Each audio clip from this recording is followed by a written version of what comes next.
Hello.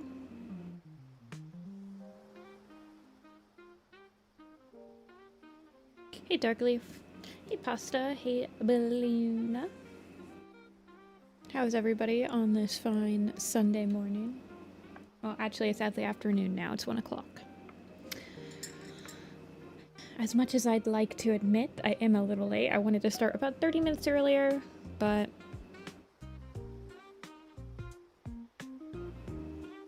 you know how it goes. I get distracted. The internet is a very distracting place. Discord especially.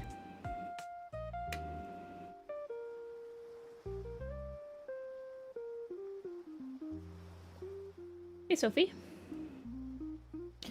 We have 3 full bodies, chibi quote unquote, in the queue today.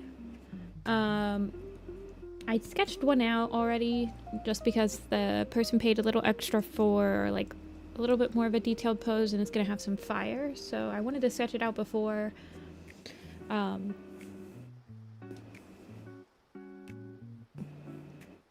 it didn't actually take, I thought it might take a little bit longer for me to sketch it out, but it didn't, so.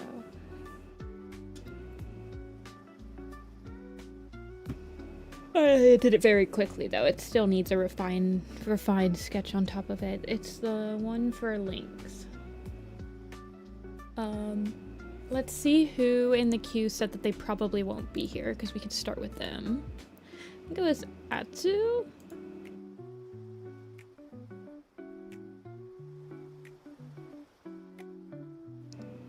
Most likely be at work. Okay, yeah. So let's start with Atsu until Huli or Lynx come in. They are regulars, and I think at least Lynx said that they would probably catch it today. We are doing Echo, wolf cat hybrid, but also be drawn as just a cat. Any pose, just nothing angry or sad. Okay, you got it.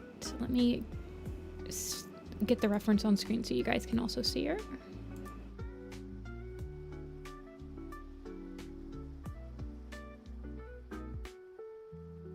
Hey Briley, hey Rain, oh, hey Yuna, hey Sophie, I think hey Pasta, oh I already said hi to Pasta, hey Roy Keys, thank you, I really appreciate that.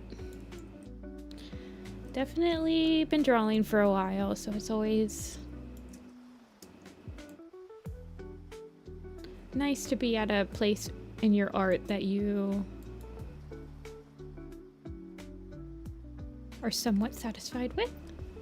I don't know if there's ever such a thing as being like 100% satisfied with everything that you draw. In fact, I think that if that ever happened, that might be, you might be in danger, because that means you're not improving, which is always very satisfying to do, is improve.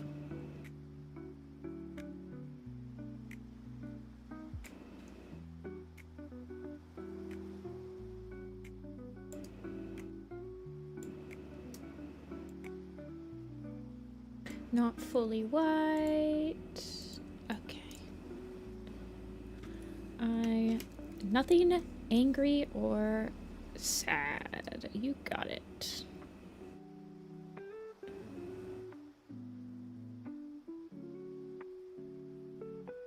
I'm gonna label this as links.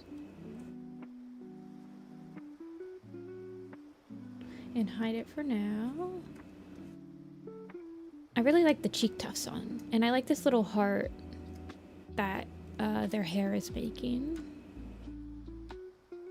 Change the working on. You're right. Thank you, Yuna. Always got my back. Hey, Mita.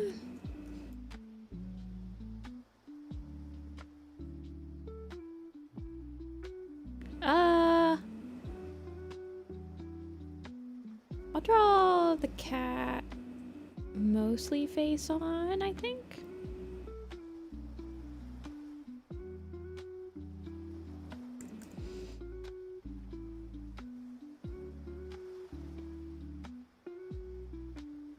Maybe like a nice little cheeky smile. If it's a cheeky smile though, I want the head. I think the head should be like tilted slightly. It can still be head on, but maybe if it's tilted slightly like this. I don't want it to be too cheeky. It's got a small muzzle. You watched yesterday's workout animated stream? Thank you. I did do, I did a painting and a layout.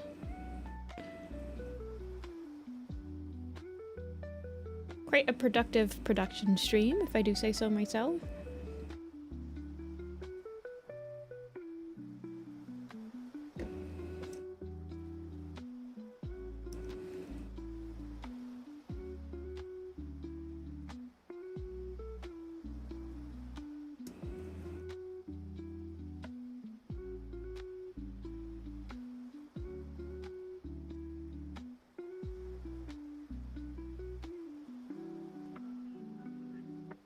It was fun. The entire new Prosty book? Yes, I have it in my possession. Oh, I didn't realize, but the pupils also have like a sort of a heart shape. Oh, that's really fun.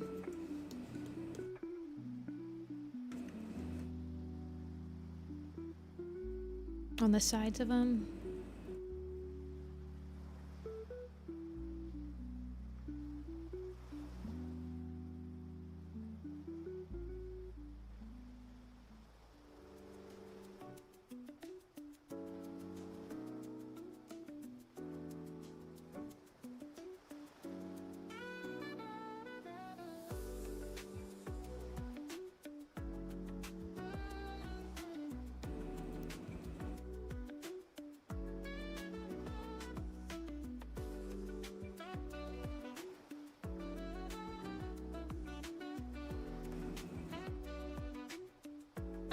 I was not drawing for the full 7 hours. I drew for probably like 5 hours. I would say I drew for about the same amount of time that I usually draw like on a commission stream.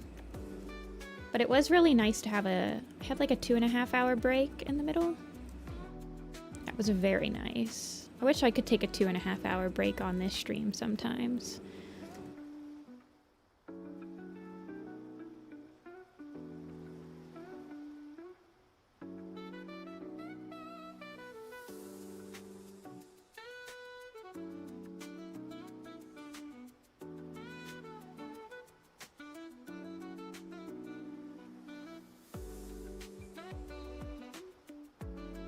I think I was originally, I was not slated to draw for that long.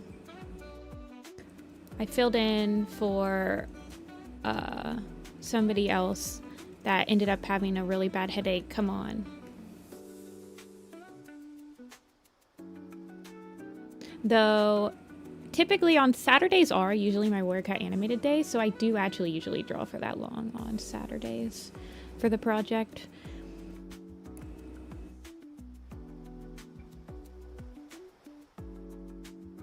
Im Young was not there, I don't think. I was not paying too close attention to the chat. I wasn't paying as much attention to it as Toon was.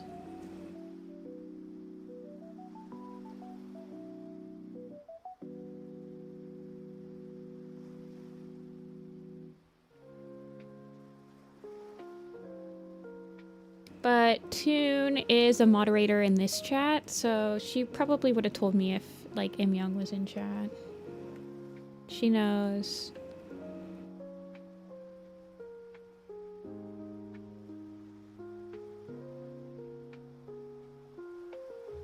Been working on any map parts? I have. If you look back at my old streams from this week and last week, I think pretty much all of this month I've been working on map parts on stream, on my Tuesdays and Thursdays streams.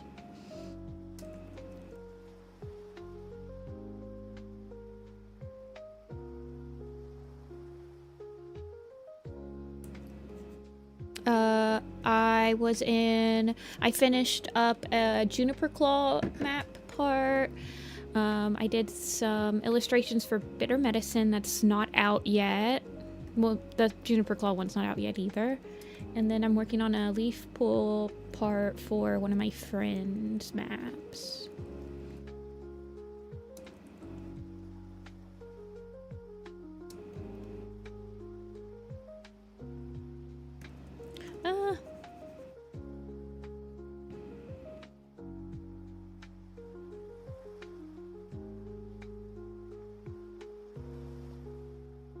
I'm getting kind of lost in the sauce with the hair.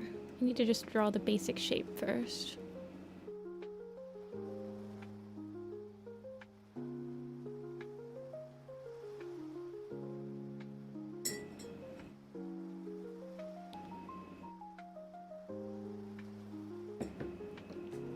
Who is M Young? Just a regular, like an old regular viewer in here. That is the reason for the shrimp emoji.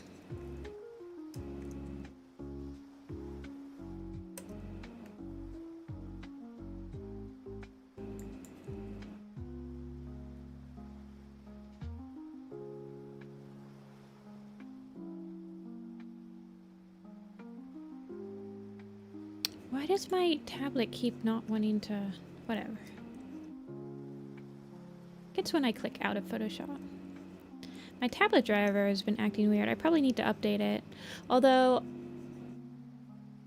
I'm very hesitant to update drivers and stuff on this computer because I'm still running on Windows 10 until I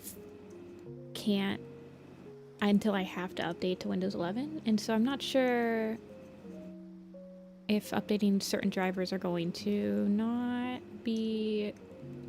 I mean, with tablet drivers, you can always revert, so... I guess I should try updating my tablet driver.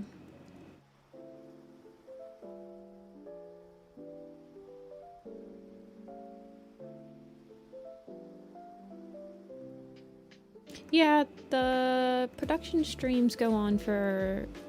I mean, I feel like they usually go on for 8 hours, but...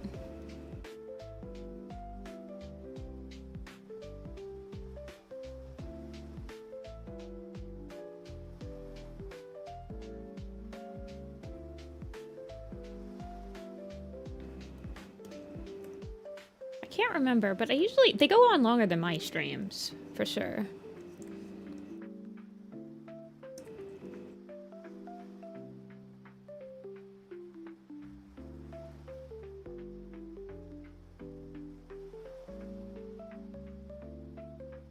Hey, Delilah.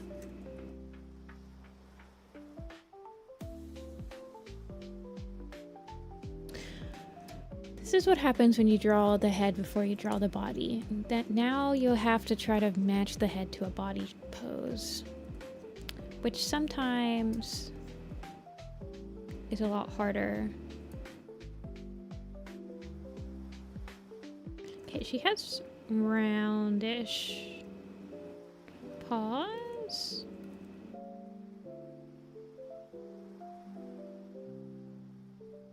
Yeah, if we have more people slated to stream, then they can go on for longer.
What do I want to do with this other leg?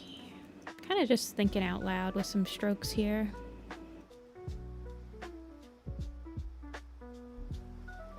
I feel like I could make the pose more interesting.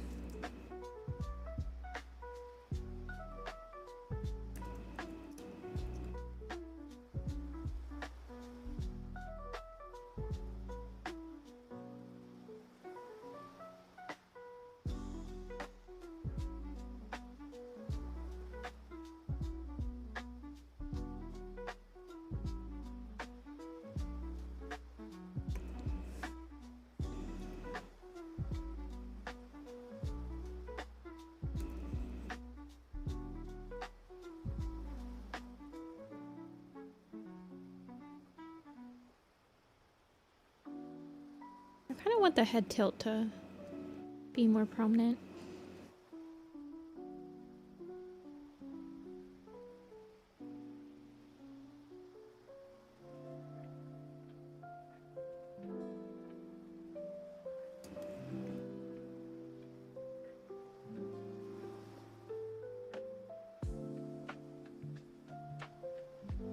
Aw, I'm glad you liked it, Huli. I had some background team members watching in the shadows. I was also trying to speak out loud for. It also helps me not to get too much lost in the sauce. I was working on the painting I was working on was a fairly wide shot.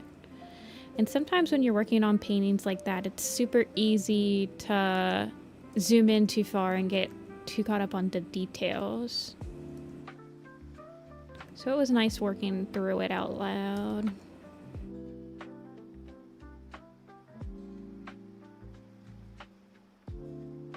Because unlike, well, and then sometimes when I do wide shots like that, I try not to get into the mindset when I'm doing like the camp pictures. Whereas with the camp pictures, I really refine all the details in because, well, they're illustrations. They're not moving.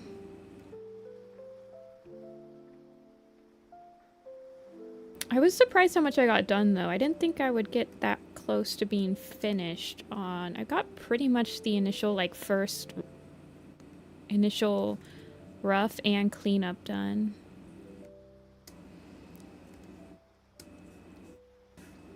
And I did not have that much hand pain yesterday. The wrist exercises are definitely helping.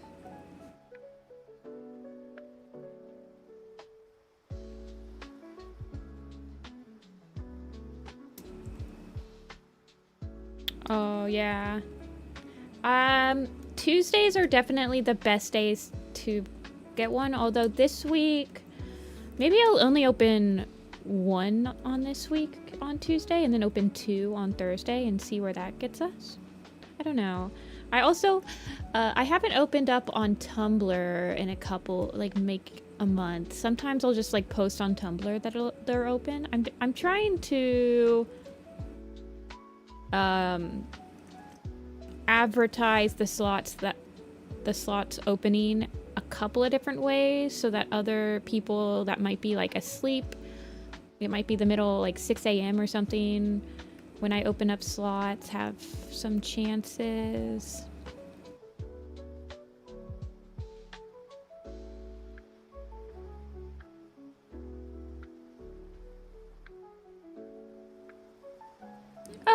So, I mean, I was showing you guys what I do to help mitigate my wrist pain when my wrist pain happens when I'm cleaning up the background because I'm doing multiple strokes, like, over and over and over like this.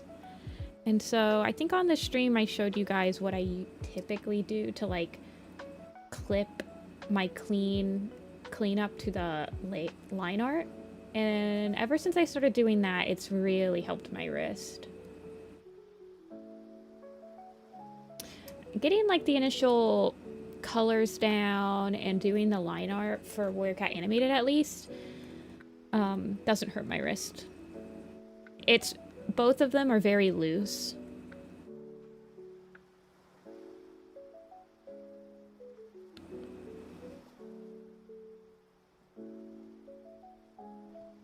A very loose style, and you're not using too much pin pressure either, so you're not really, like, pushing down much.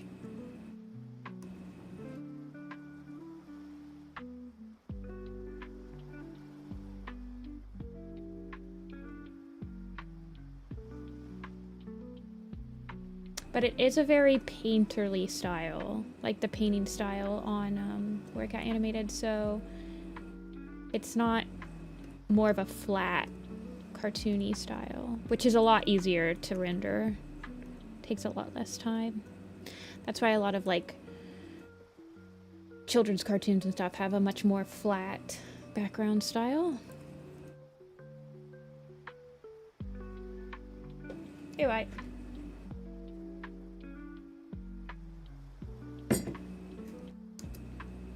Let's see. Teensy tiny nose. Is this... Okay, this is a marking.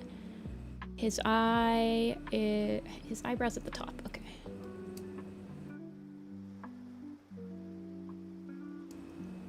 Hey, Laura. Hey, Nightmare.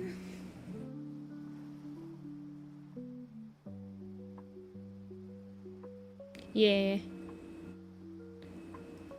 There's a couple of artists that were direct inspirations to the style. And, I'm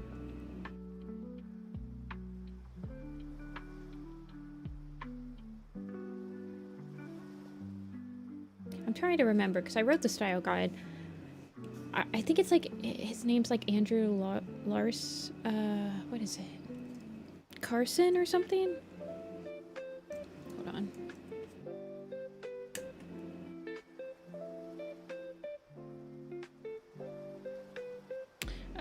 For style, taken inspiration from Studio Ghibli, the old Disney style, specifically Bambi, Over the Garden Wall, and AJ Casson.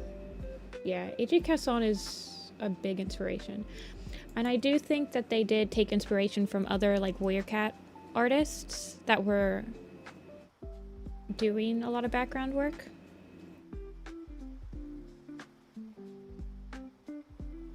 I was not around when they developed the style, though.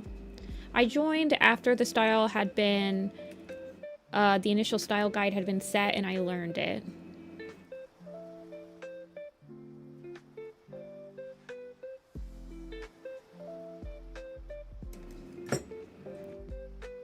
I know, they do. They look like heart. I'm pretty sure they're supposed to be hearts, because there's definitely a heart motif going on. Like, there's a heart right here. Like, there's definitely a lot of heart motifs going on in this. But yeah, I thought it looked like a heart too, so I thought I'd play it up a little bit. Definitely a lot of heart motifs going on. Kind of like a Nile character. Yeah. I honestly think that sometimes, I know that it wasn't told to me that it was a direct, like, it was a reference, but I feel like the Gravity Falls backgrounds would also constitute as, like, a reference. Because the Gravity Falls backgrounds, while they are a little flatter than what we do, I think that the initial color script for Gravity Falls is definitely a huge influence when we're doing the color scripts. Like the way that Gravity Falls portrays the forest in certain times of day. I don't think it's a... I mean, at least when I'm painting, it reminds me of Gravity Falls.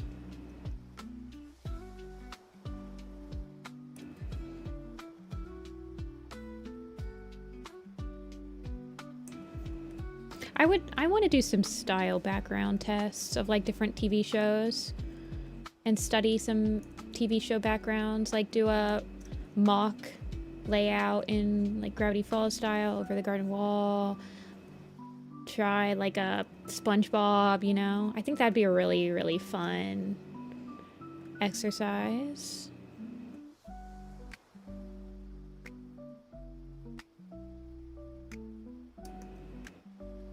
And I do know that the old Winnie the Pooh and Bambi and Brother Bear were in the inspiration folder for painting types.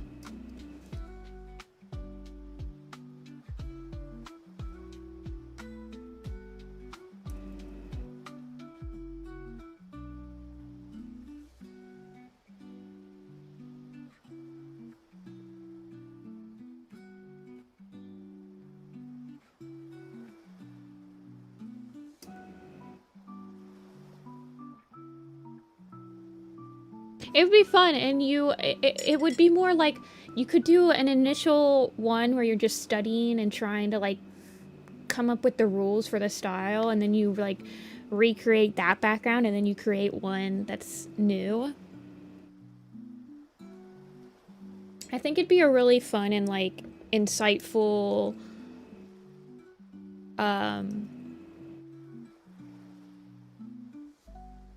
don't know what word you would call that. Exercise, I guess? I guess it'd be an exercise.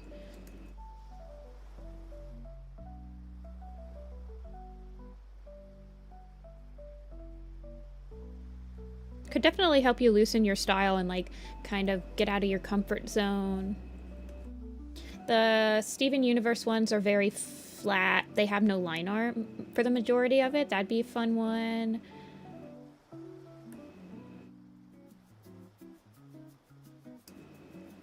The anime style is a little harder because all anime backgrounds are pretty realistic other than if they're like a gag anime or something.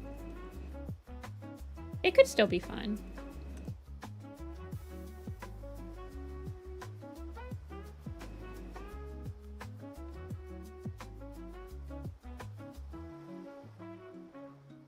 I feel like it'd be a good exercise to put in your portfolio too if you were like looking to do layout jobs, to show how you can study backgrounds and recreate them in a style.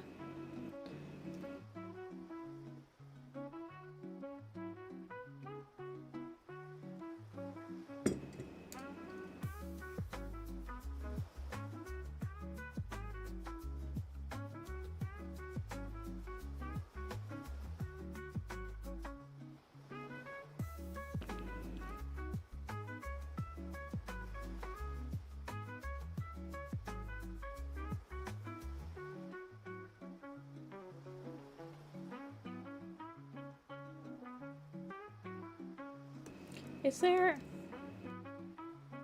like, I mean...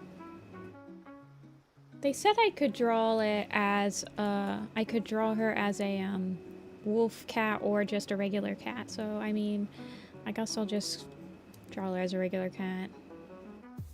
I'm not exactly sure what a wolf cat means. It looks like a... kind of just looks like a regular cat on... the rush sheet.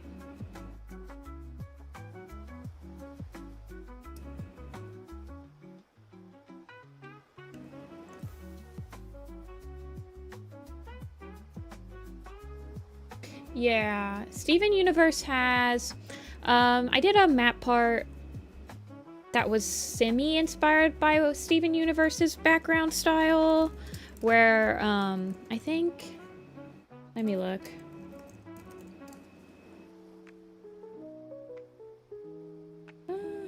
Yeah, it was. How it was my, it was a Gray Wing and Clear Sky map, or part. But it had this, like, messy... It's not actually messy. The way that they're doing this... Well, this is just offset. They've just offset some of the aspects of the background. They've just shifted them.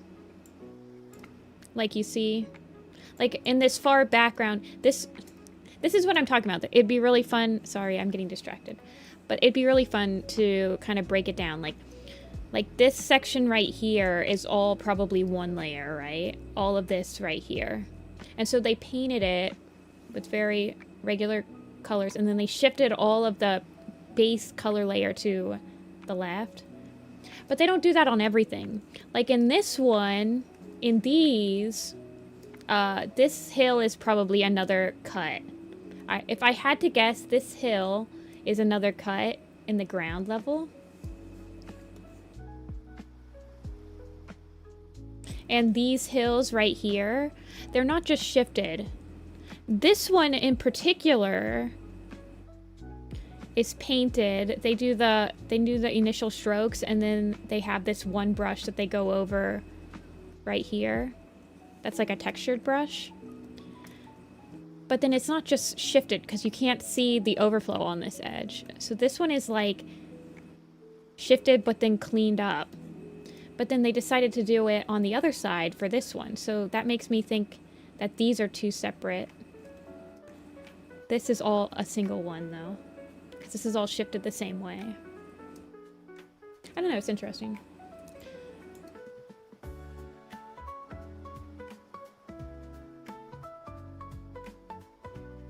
And then this is kind of shifted, but they don't shift as much in the foreground. Although it is a little messy.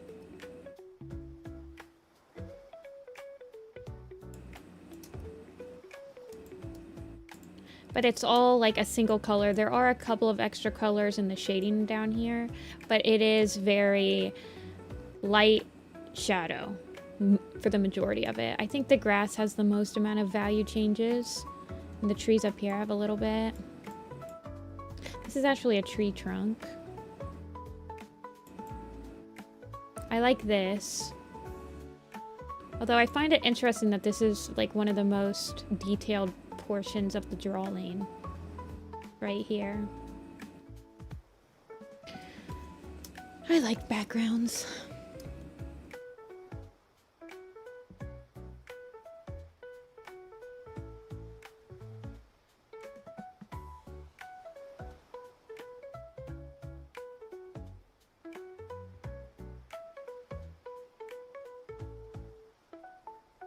I'm actually gonna make the hair on a different layer because it looks like they usually put, maybe they don't. It's just for the reference sheet because on this side it covers the whole thing. But I think I do want the hair, the eye to be showing just a little bit.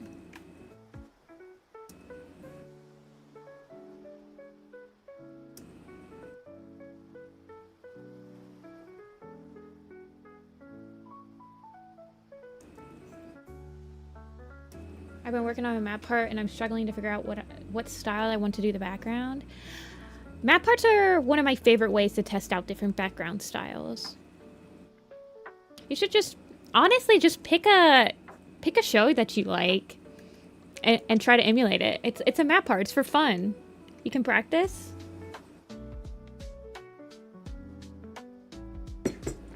I also really like Befalump's backgrounds.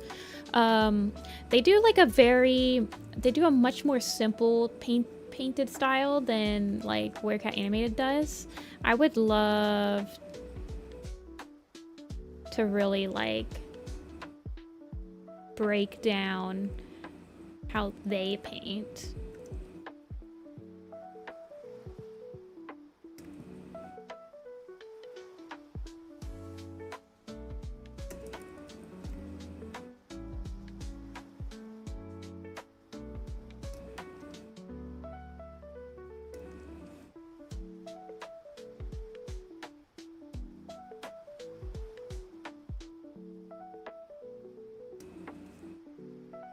But yeah, I would use map parts to practice backgrounds a couple of times, I remember. That's why sometimes I'm not super... That's why a lot of my backgrounds for each of my map parts are slightly different. Like sometimes I'd be like, okay, I'm going to practice lineless backgrounds. Okay, I'm going to practice sketchy. I remember once I practiced like really flat, sort of like play-like backgrounds. Was, I don't know. You can do a lot.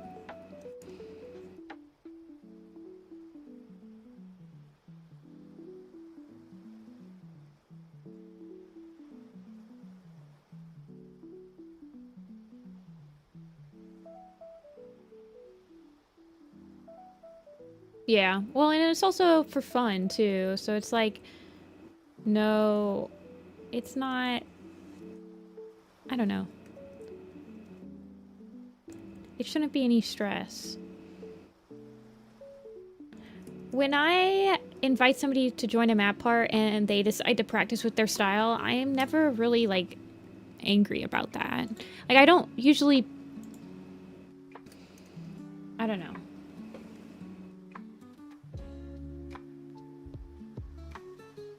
I like watching people practice and improve and learn something.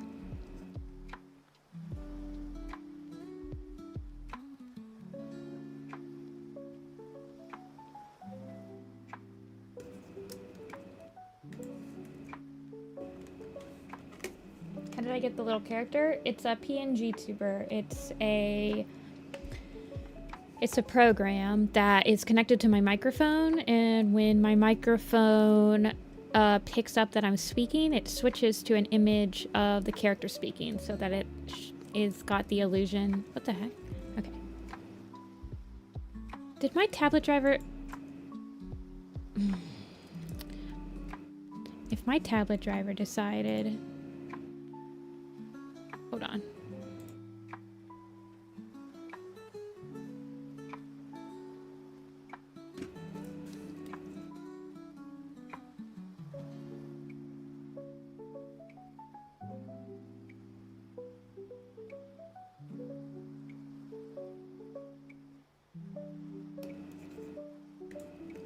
What is wrong with my tablet?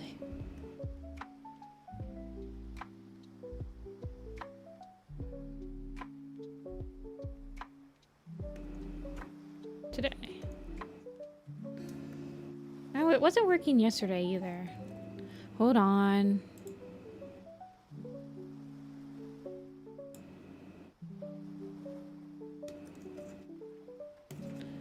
It doesn't...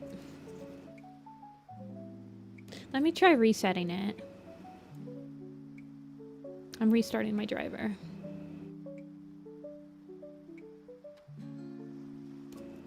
Okay. Yeah, I don't know. Photoshop is also not wanting to work today. Everything's just being a little difficult.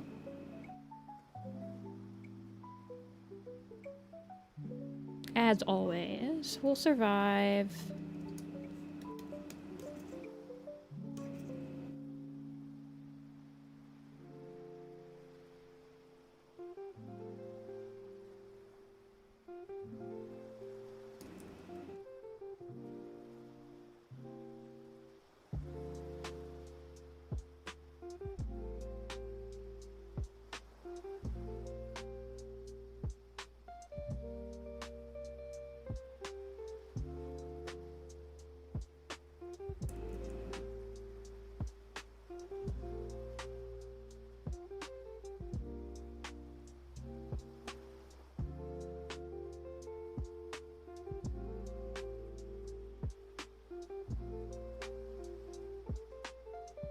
Doing my karma parts, learned a lot about backgrounds. Nice. I like backgrounds, but they're not for everyone, just like animation isn't for everyone. I feel like if all of us liked doing every single thing that art has to offer, then it wouldn't be fun, because none of us would... I don't know, I like seeing everyone have different strengths. It makes it all the more satisfying when we all come together and form Voltron or Triple Boogle.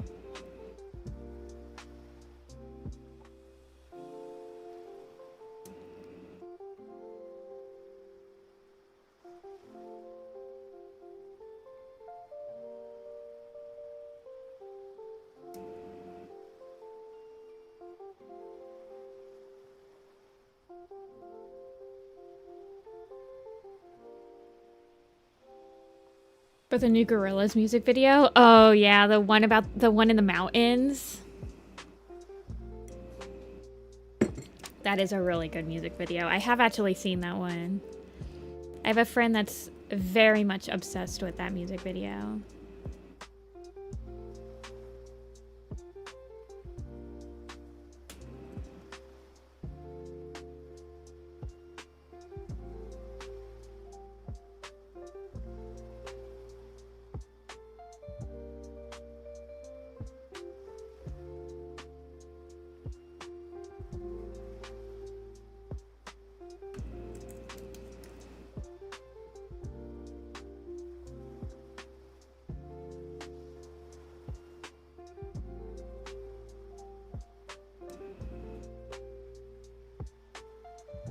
Yeah, it's a really good music video.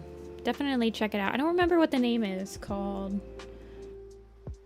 though. It's something like... But yeah, it is very gorgeous.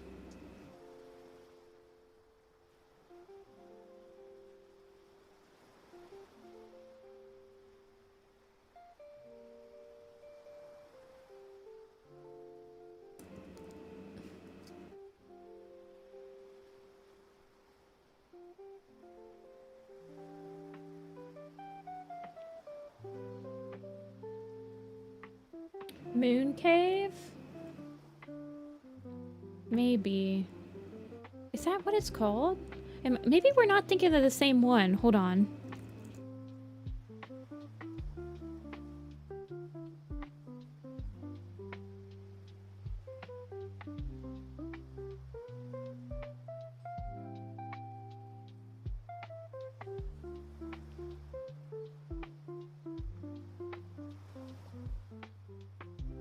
Oh, the mountain, the moon cave, and the sad god. Okay, so it's 3 songs. Is it 3 songs?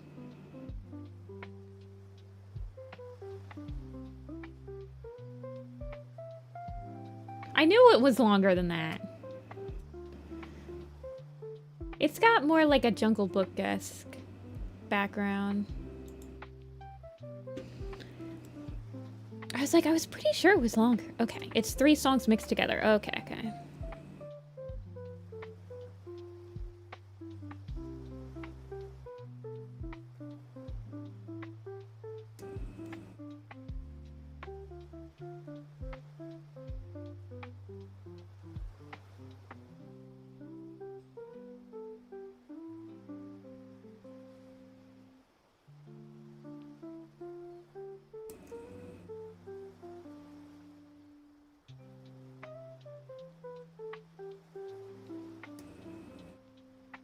Song of the Sea.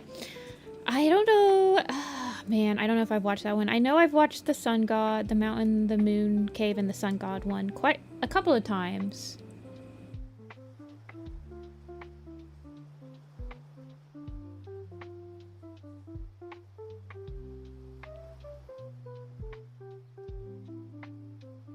Okay, and then she has a fluffy belly.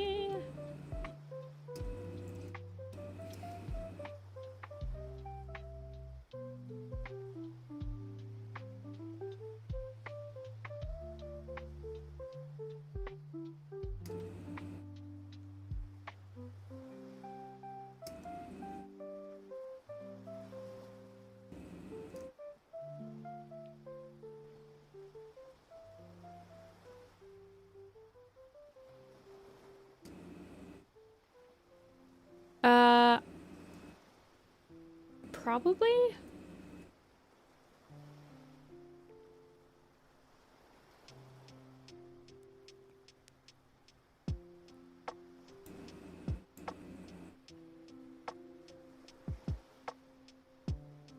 Yeah, the backgrounds from that studio's movies, The Secret of Kells and Wolfwalkers, they're very stylized for like Celtic and Irish sort of vibes.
You did a Wolfwalker style Warriors part once. So good from your... I think that practicing in different styles is very... it's like necessary to find your own style, in my opinion. Because then you can kind of understand what you like about certain art styles and kind of take it or leave it. And you can start to become more confident in what you value in a style. Okay, round out the paws.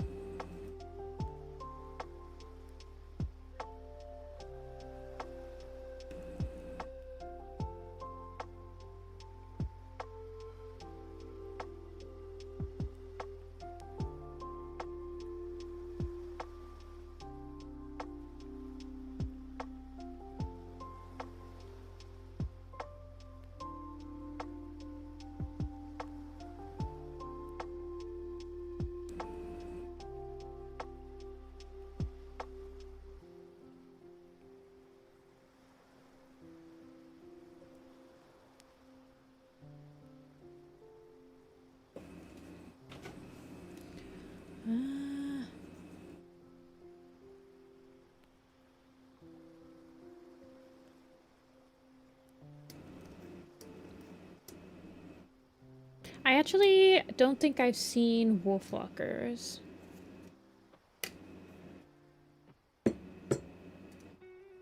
I've seen The Secret of Kells. I don't think I've actually seen wolfwalkers. Hi, Noor. I did see that you pinged to me, and I did just look at it. Looks really good.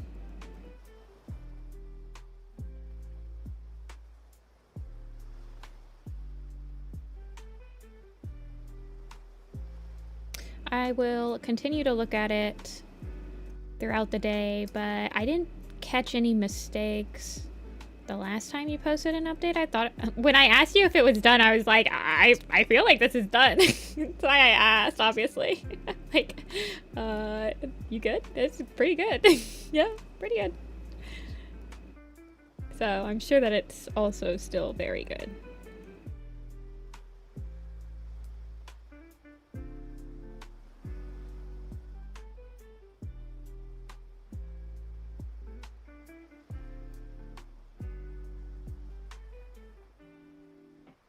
Yeah, I should watch it. I have a couple friends.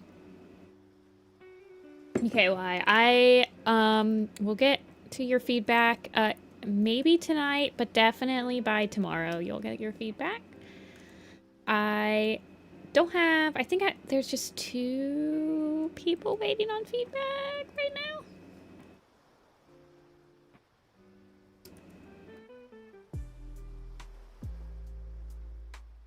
I got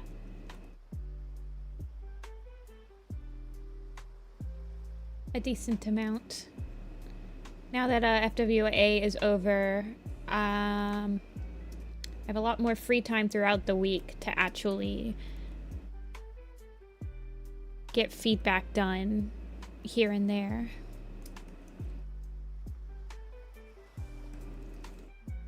I think it's too close to the camera. I feel like it should be mostly like this over here.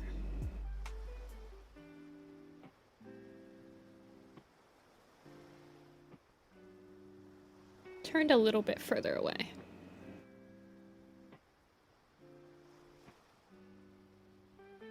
No problem. You guys are the best. Love to keep busy. And I appreciate the practice on giving painting feedback, especially. This is the first project that I've ever given extensive painting feedback for. I mean, I've given background feedback to people in my map parts before when they've asked and stuff like that, but I am building my confidence and directing style.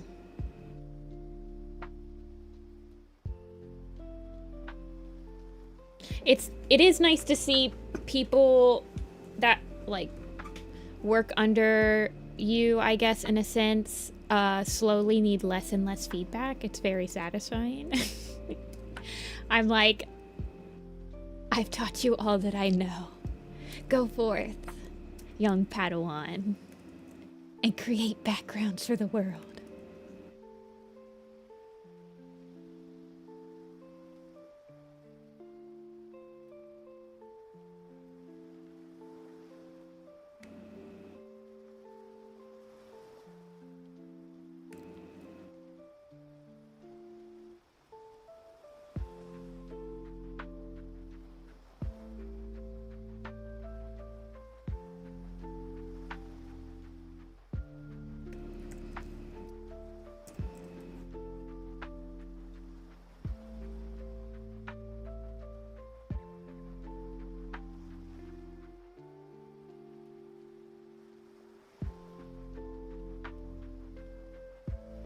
I know. If I can teach, like, just a dozen more people to actually enjoy the background making process, I have done my part.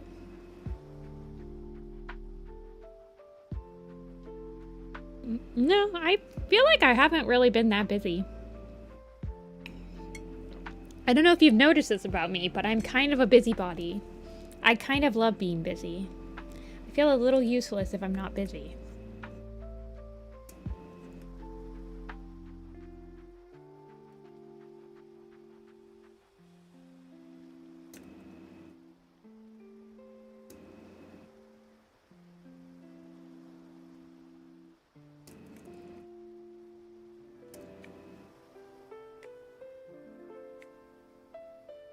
Also, I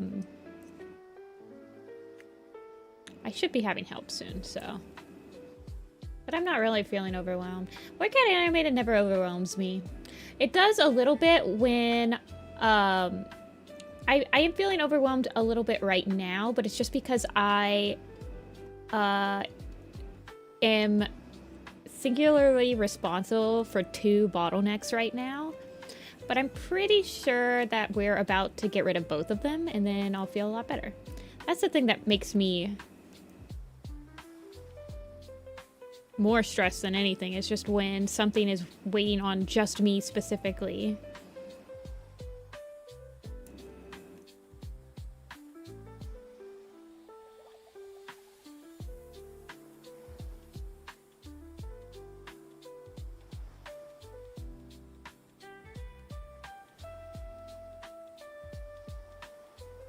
But I don't think it's going to be like that for long.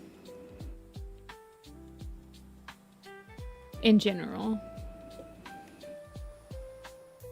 Backgrounds can be hard to make, but you know what else is hard to make? Animations. I feel like anything that's not hard to make is not as satisfying. I like to be challenged every once in a while. Although it is nice to have a not so challenging piece of artwork every now and again.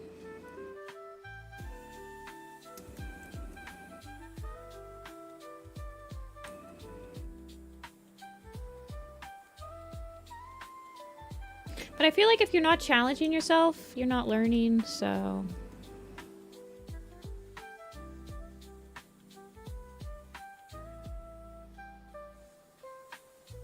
I don't know. It's a balance, to be sure.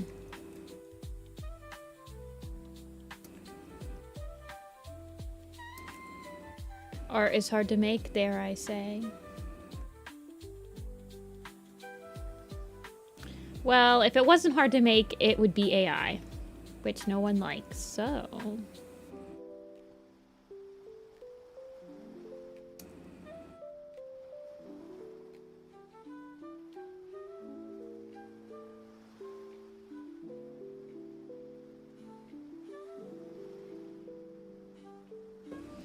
Honestly, crap posts and like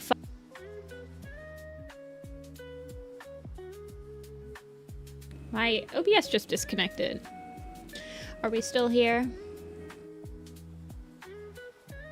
Can you guys hear me? My OBS just disconnected. I feel like this PC I'm gonna have to do some TLC to tomorrow. Probably update the drivers and stuff.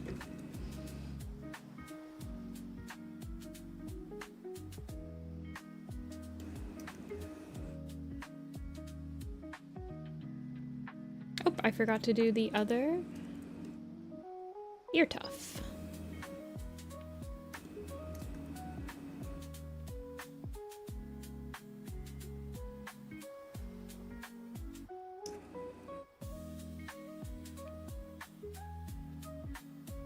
I'm trying to remember if I shut it down after yesterday's stream. I thought I did, but maybe I didn't. Maybe I didn't do that. Turn off your computers every night, you guys. Don't just put them in sleep mode. I think I just put mine in sleep mode from yesterday's stream.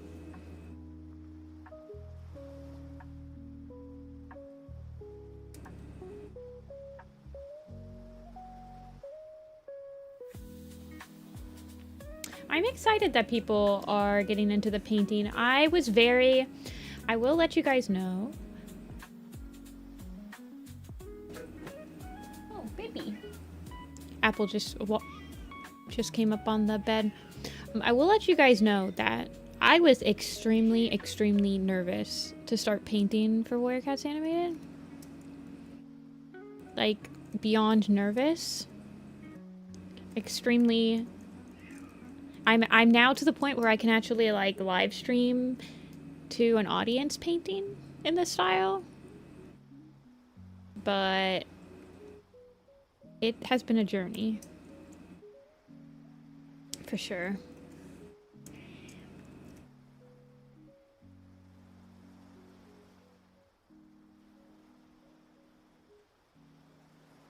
Yeah. I am excited. I am like very happy to kind of witness my confidence levels kind of climb a little bit better with the style.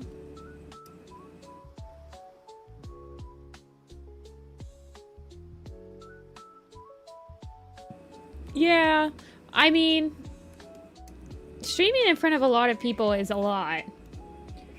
Everybody always asks me how I do it, but you just it gets easier, but it's not something that gets easier unless you start doing it. And it's very intimidating. I remember the first time I streamed doing a painting, I was not confident at all. And I remember after stream, I redid everything that I had just done. Because I was like, this looks horrible. I'm like...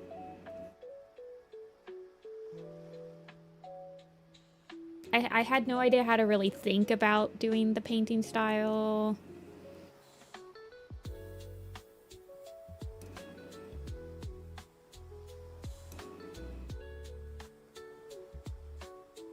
Yeah.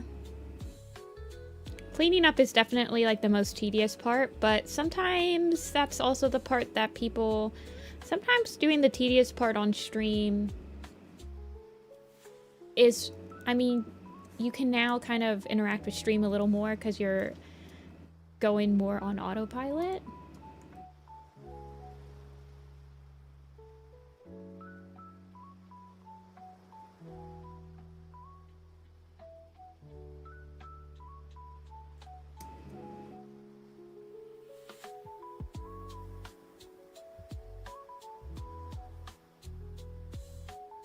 At the same time...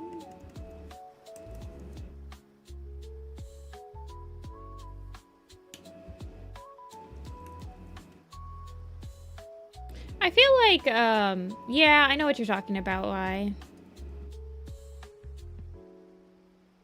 I also feel like maybe it would have been... I would be interested, I think. I think a lot of people would have been interested to see how the feedback of, like, applying notes happens, too. I know a lot of people, some of the people that join Werecast Animated, they don't realize that when you get layout note, when you get, like... feedback from your directors that's like a direct red line, I mean, you're just supposed to trace over that. There are people that don't realize that and they'll be like, oh, I didn't want to trace over your work. I'm like, no, that's what I'm here for. It's I am here for that. You have full permission to trace over my red lines. I've had that happen a couple times. If you're working on a project, at least.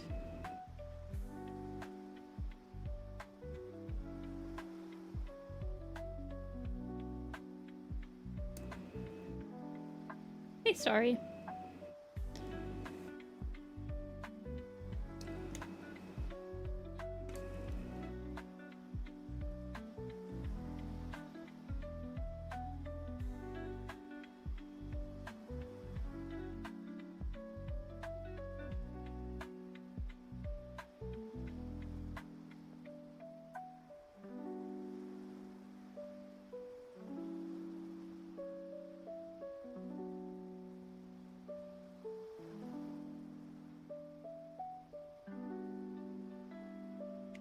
But the whole goal of feedback is that, as a director, I want to give you less and less notes. You start out with a bundle, but as you keep working, you should get less and less. That's the goal of my feedback. that hopefully eventually I'll just have to word out something and you'll be like, I know exactly what you mean. Maybe just do a couple circles here and there.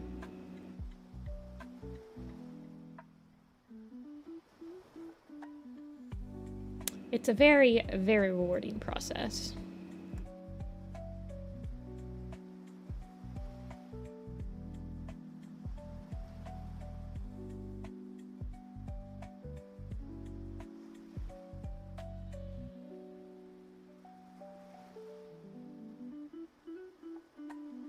I'm just doing the darkest area on 51% fill so that I can actually kind of mark it down first. I don't think you guys are seeing it because I have it on the other side of my screen, but it's over there.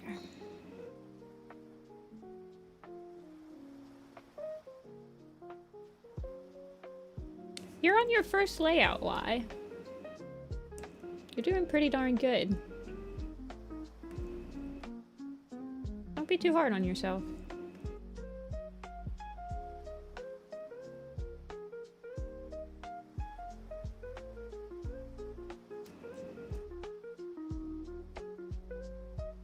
I tell you, I only got as good as I got in with the background style because I've done a nice big handful.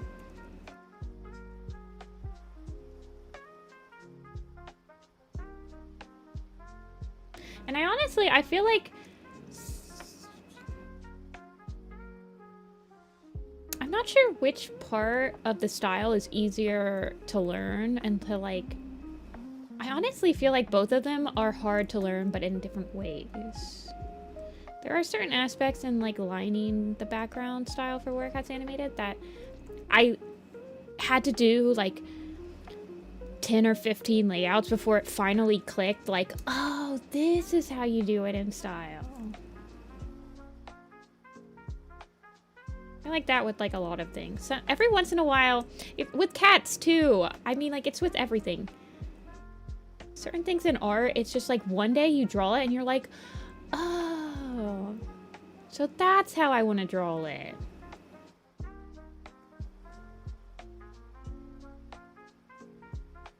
I'm watching the Backrooms. I've heard good things about the movie. I hope you enjoyed it.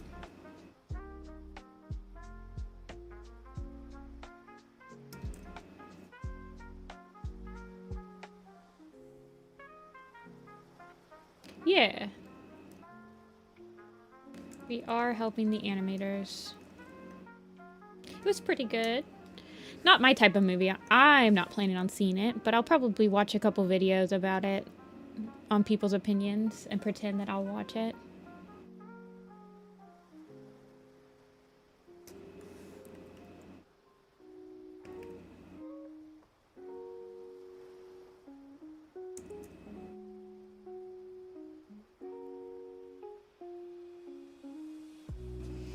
Obsession. So are those two? So they dropped two scary movies like at the same time into theaters. I guess school just got out, so maybe it's just a good time to drop movies.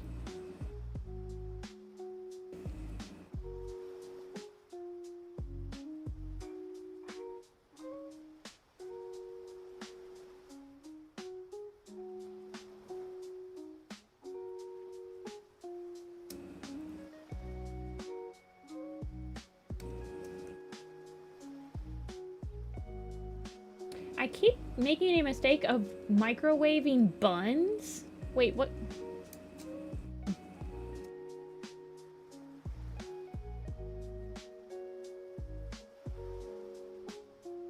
Like hamburger buns?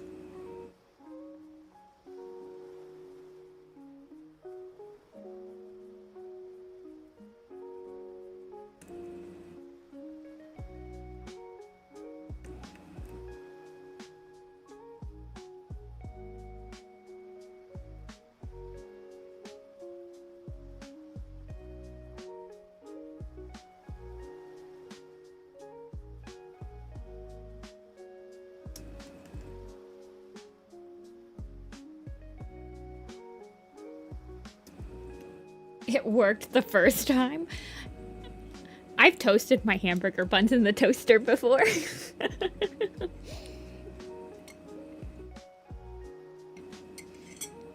Although that's just gonna make them even more dry. I feel like you should be able to actually microwave them, but you should put like a... Maybe if you put like a paper towel around them. Even if it... Maybe it's just like a little damp. A damp paper towel? Mmm.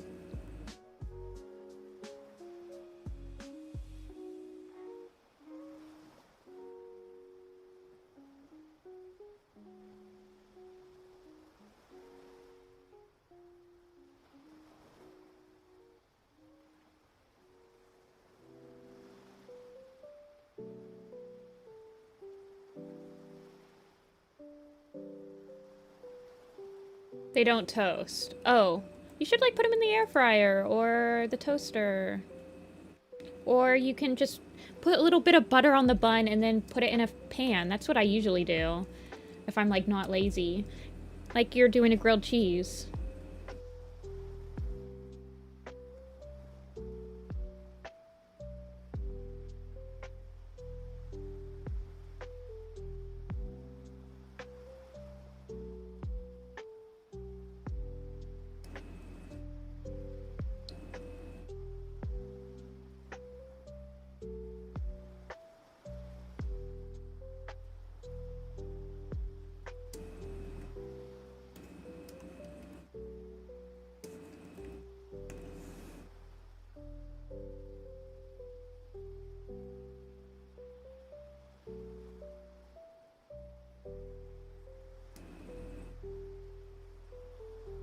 Okay.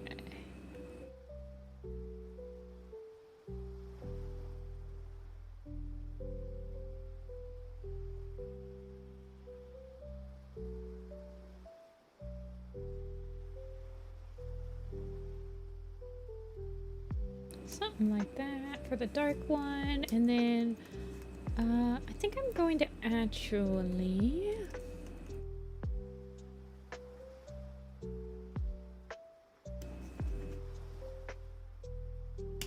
clean up some of the dark. Yeah.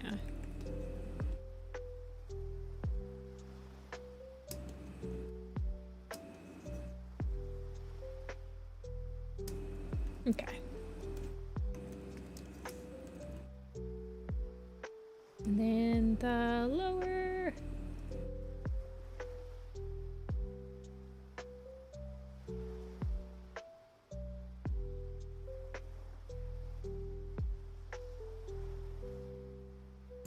Make sure I get the markings right on the muzzle.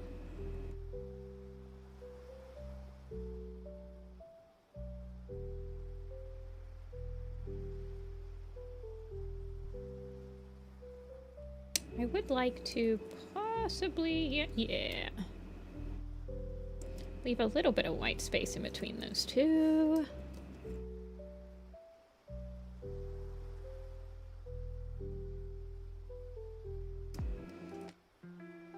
And then there's a, okay, so it is only 4 colors. There's a lighter, so the only other color is this lighter color.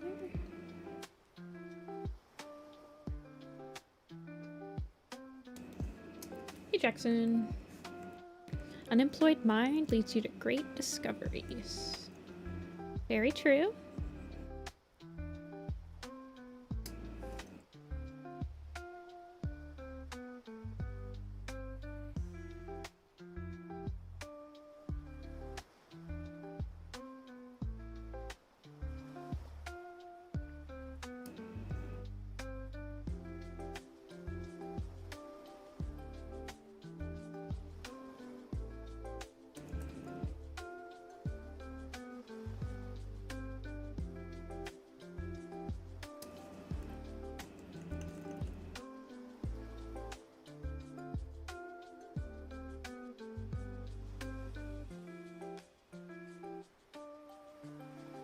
Okie dokie.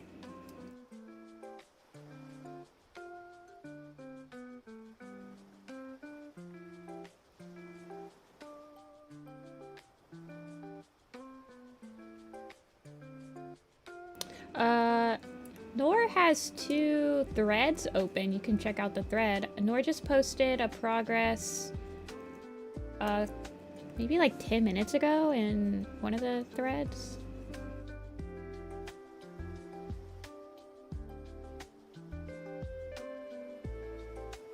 It was for... I think it was for 190... it might be 190? 189, 190, I think.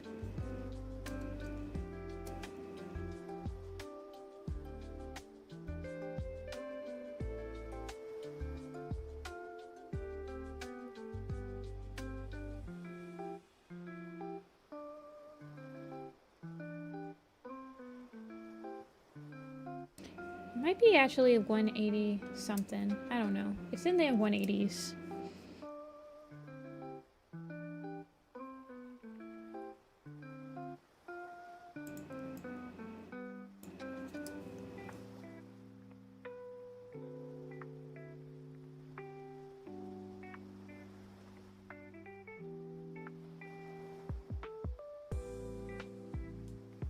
Yeah. Nor did cheat a little bit and was getting feedback before he joined the team, though. Just FYI. Nor did get a little bit of feedback pre-joining. Nor pre-gamed a little bit.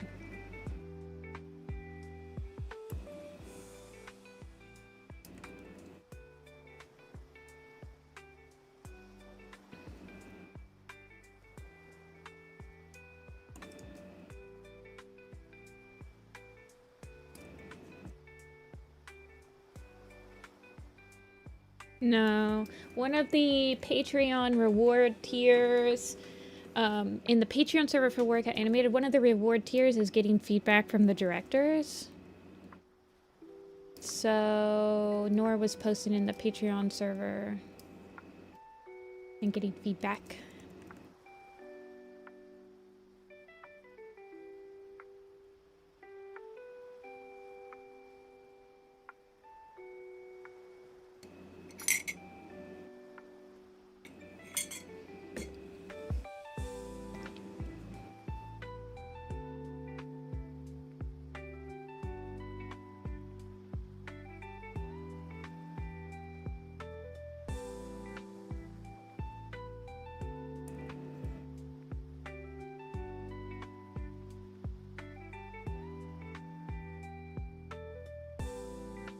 I don't think you'd see the other one.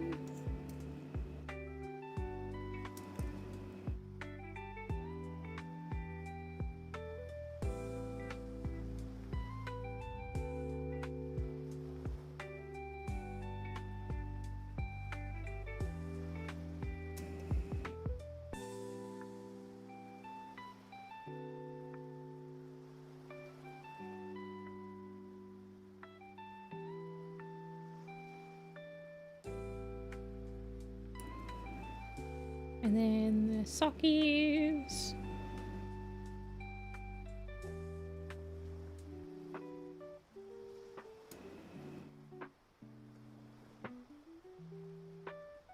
Not fully white. I do like the colors. Yeah, I know you were in Toon's DMs.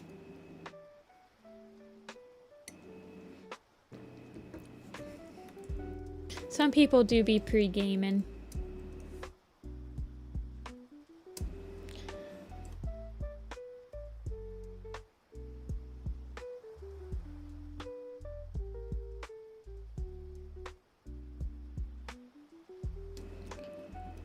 All right.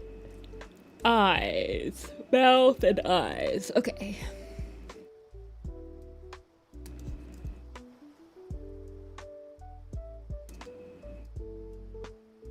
And the nose is just black.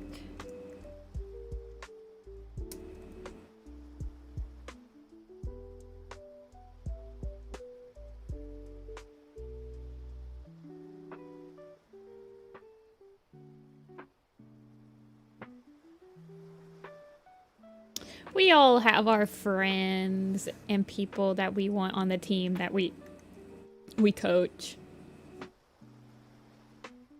I think every director has somebody that they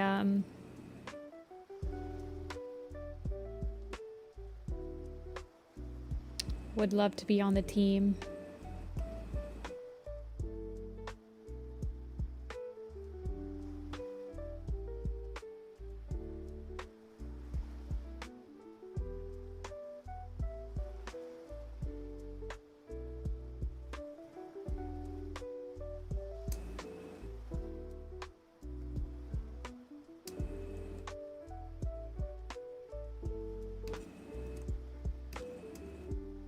Is that not the right color? No, it's not.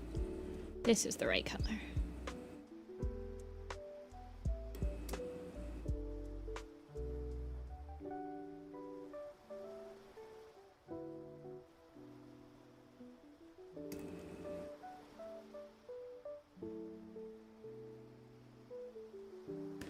I am going to sample all layers. Thank you.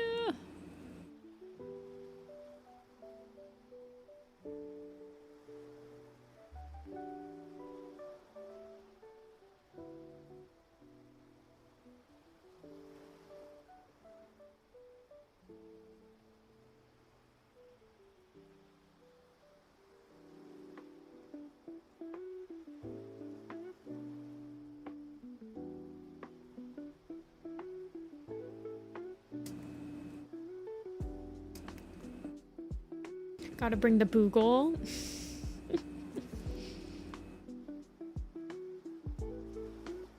There was never boogle. There was only Firewolf.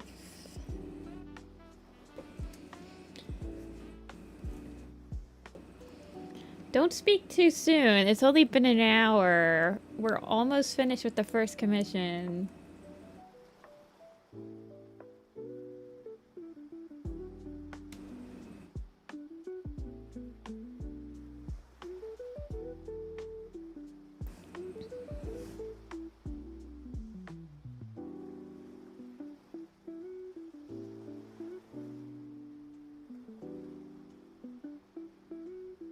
There's plenty of time.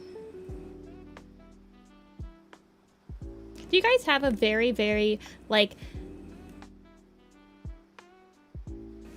no contest, very bad movie? Not even, no one would ever consider it a good movie in any sense of the word, but you love it anyway. Anyone else got movies like that?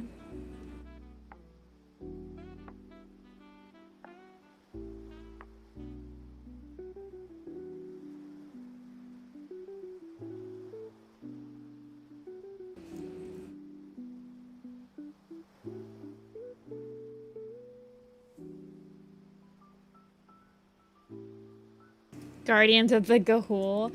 See, I feel like people... Yeah, it's rough. I feel like it's less rough. I mean, visually it's very pretty.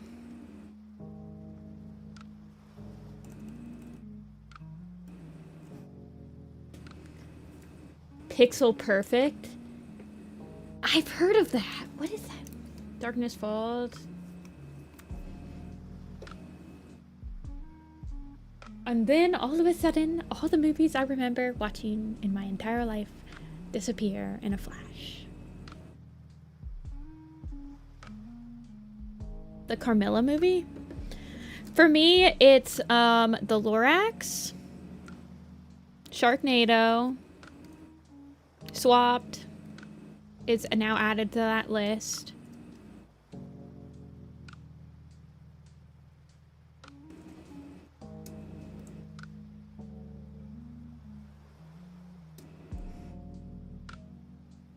Ice Age 3.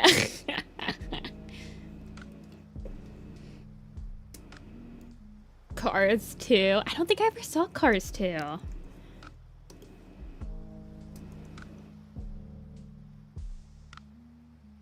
I saw the first one, like, once. Darkness Falls is about an evil tooth fairy. That Sounds crazy. Do you play any video games, Darkleaf? There's this video game called Home Safety Hotline that has, like, a take on an evil tooth fairy.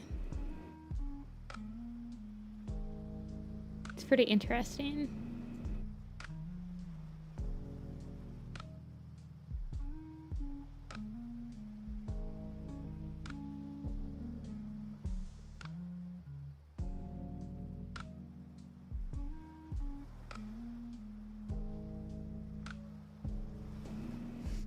Home Safety Hotline is pretty fun.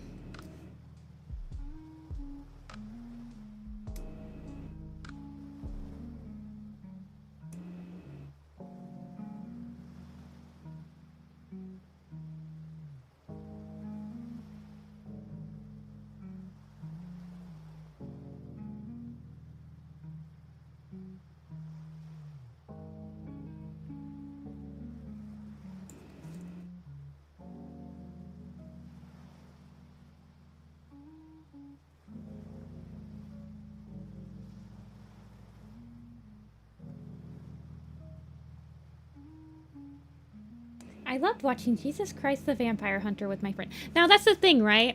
Is that really bad movies? B-movie is arguably a really good movie though.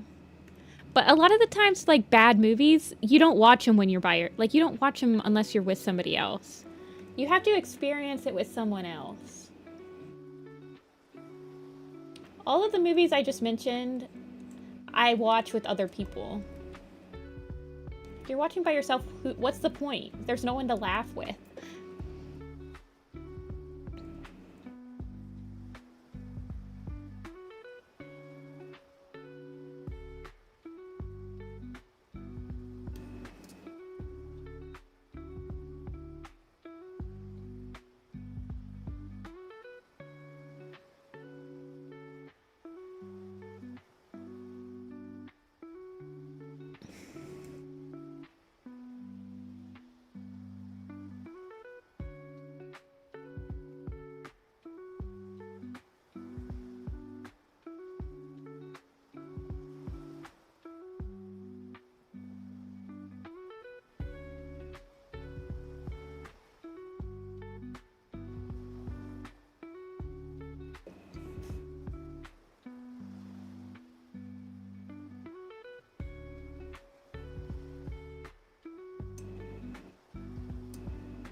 Is Joshua the Lion Final Destination?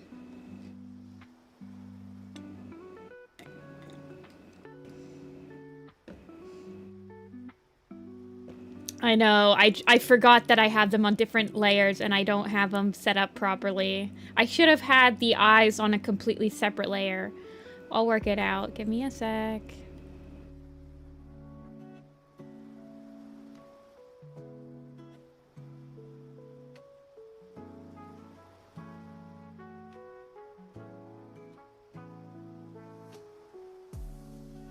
There we go.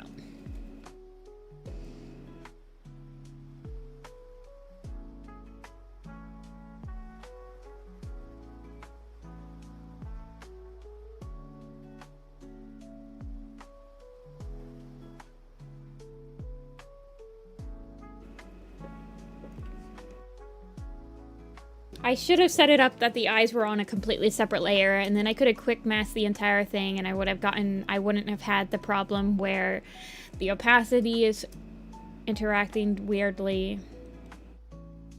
Okay, shading.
Sure would help if I, like, labeled layers.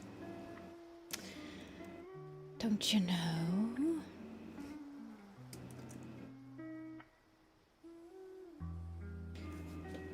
My art diploma with your streams? Aww. Well, I'm glad to help. Be productive. Let me know when you're done. Edit a page I've been putting off. Are you doing... I know that some of my friends that went to art school, they did, like... They've done comic pages where you have to do, like, 3 comic pages, or... A lot of them have, like, storyboard assignments with really hard deadlines. What's your assignment you're working on? Only a psychopath names their layers? No, no, no. We name our layers around here. If you're working... If you're... Honestly, naming your layers when you're working on like a project with multiple people, you're a psychopath if you don't name your layers.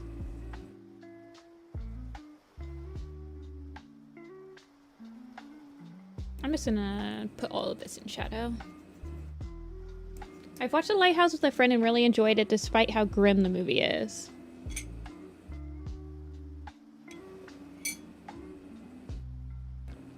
I haven't seen The Lighthouse. The Happening, I think, is another movie that's like so bad, but really fun to watch with friends. It's also very quotable. I feel like bad movies also have to have quotable scenes in them.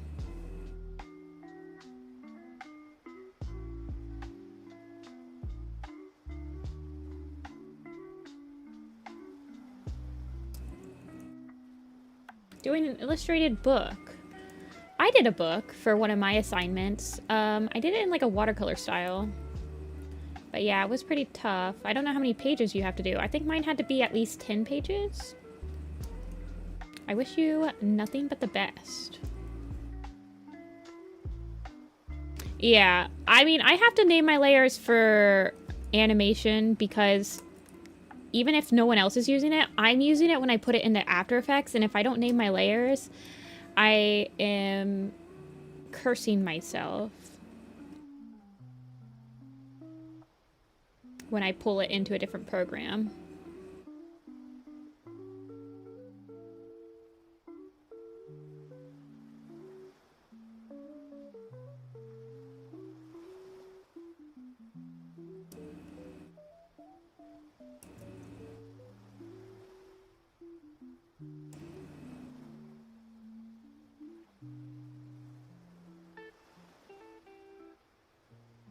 It is good practice.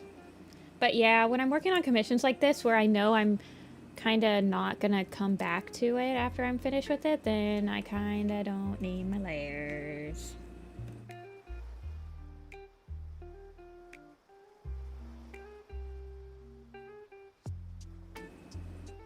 DIY. It's just for AE for me as well. Well, it's because AE doesn't have thumbnail. Like when you're working in Photoshop and stuff, you have a lot of art programs will have thumbnail previews that make it a lot easier to not name your layers because you can see what's on that layer. But AE doesn't do that.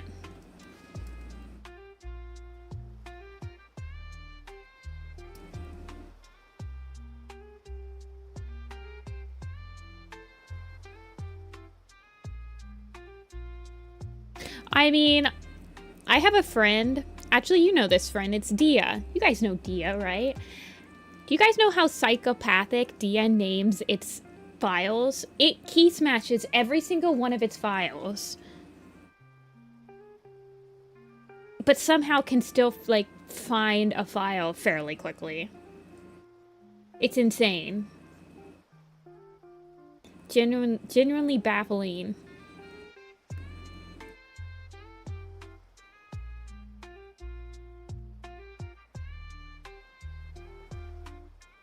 I name my files very specific. Like all of my commission streams, all of my files are named commissions, date. That way I can cross-reference very easily. Okay, this person is talking about a commission stream from this time. I can cross-reference coffee to be like, it was on this day, so that means it's under this file.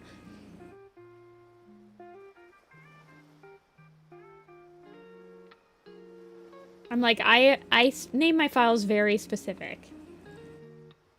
So I can come back to them easily if I need to.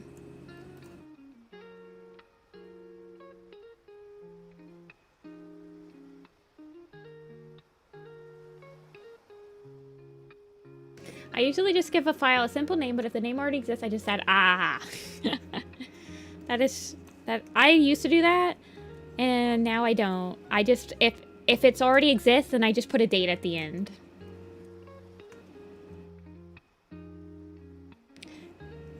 Because, well, I stopped doing it because I used to do stuff like that in 2013 when I first started the design blog. All of my files were just called some more cats, even more cats. Wow, look, a lot of cats. Or cats. It's just like they were not easy for me to distinguish at all. When I started the design blog back up in 2020, all of my files are named after the books, since I did it per book. So now if I'm looking for a certain PSD file, I can cross-reference my to-draw list and see when I drew that cat in what book, and then I can just open up that file and I'll find the PSD.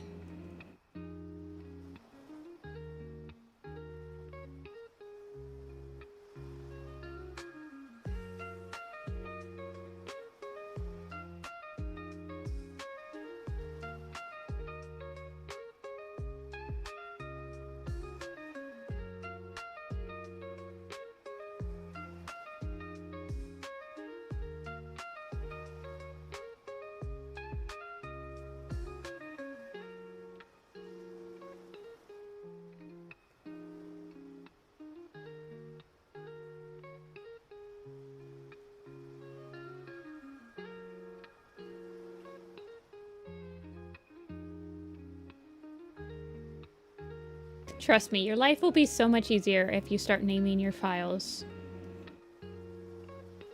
Easier to return to. I guess you don't need re in front of that. Easier to return to.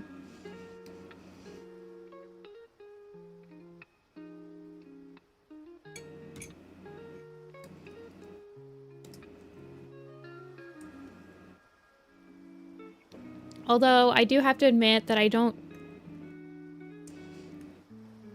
doodle a lot anymore. A lot of the time when I start a Photoshop file or start a file in general, I'm starting it for a very specific reason. I don't really start random canvases anymore.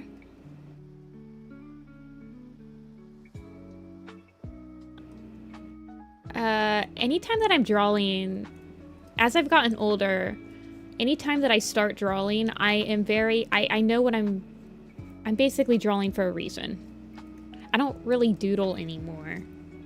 So I remember back when I doodled a lot.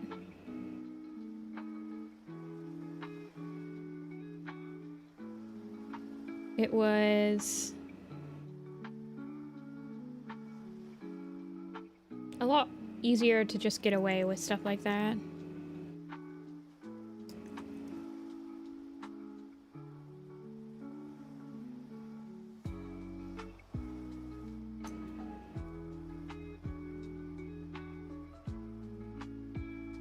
To just draw for yourself. Yeah. I started an Apple ref sheet back in, I don't know, April or something, and it's like, when I was drawing it, I'm like, well, I could be drawing for this right now, or I could actually be using my time to do like this.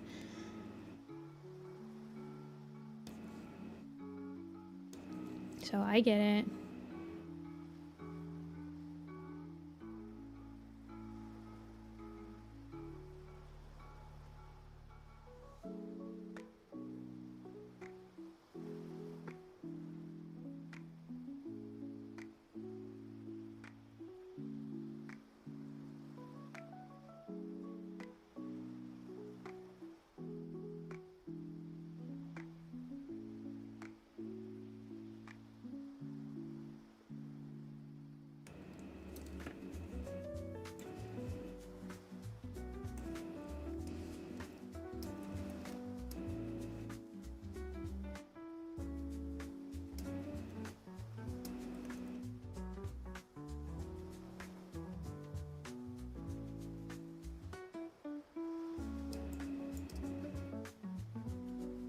Okay, I think I'm done.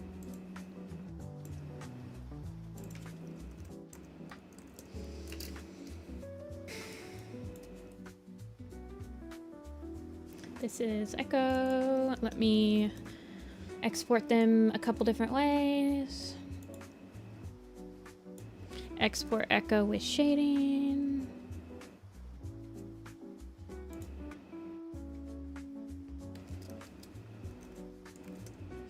I think this is the most complicated design of the stream.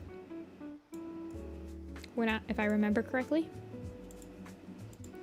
I don't think the other ones will take that much longer. Do we have any other... Hooli's in chat. Okay.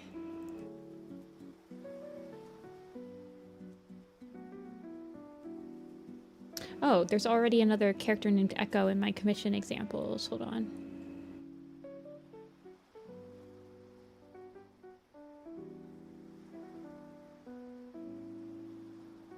I actually have 3 Echoes. I actually have 3 characters that are named Echo.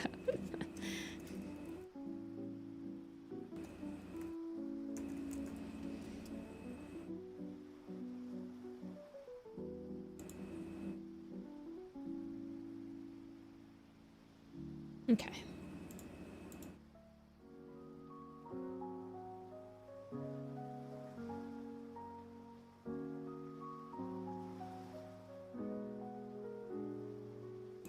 Let me email the person.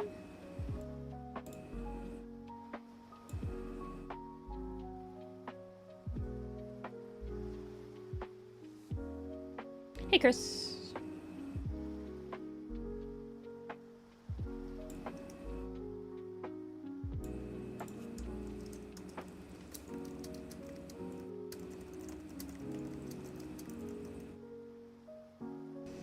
Alrighty, Hooli. Lynx is the one that I pre-sketched. I pre-gamed a little bit. Mainly because I wasn't exactly sure if the pose would come very, like, quickly. Okay.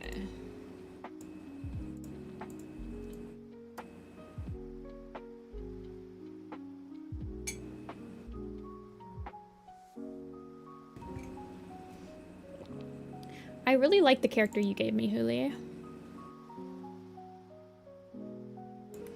Holding a mouse. Oh my goodness. He's so shaped.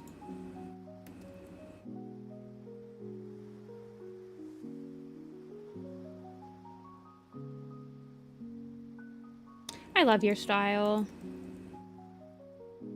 Looking at Hooli's style, very respectfully.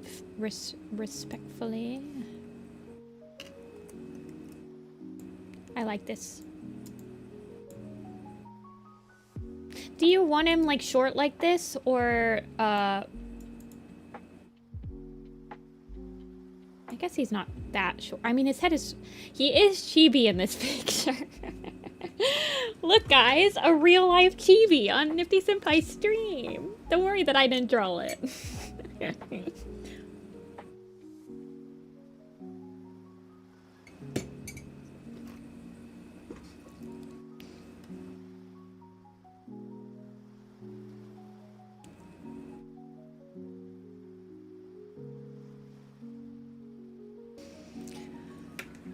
Alrighty, nervously smiling.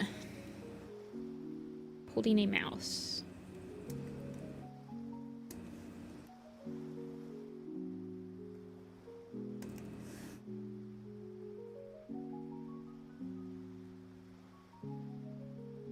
Let me get his toy house on my other screen.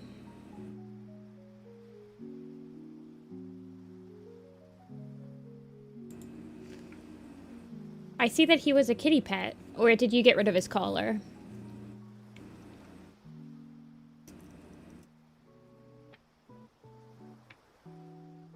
Kitty pets can't be warriors.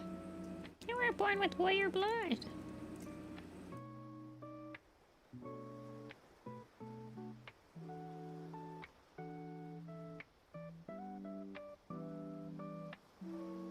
feel like if he's nervously smiling, he might have his ears airplaned a little bit.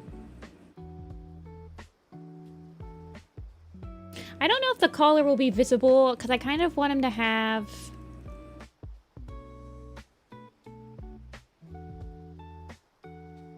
In my mind, I know the exact pose I want to do. I want him to kind of be like...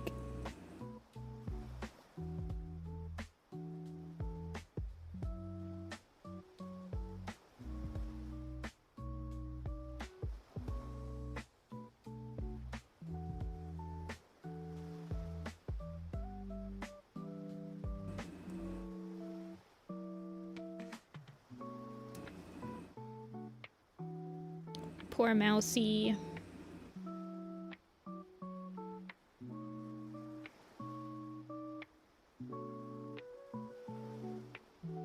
I'll just draw a blob right now.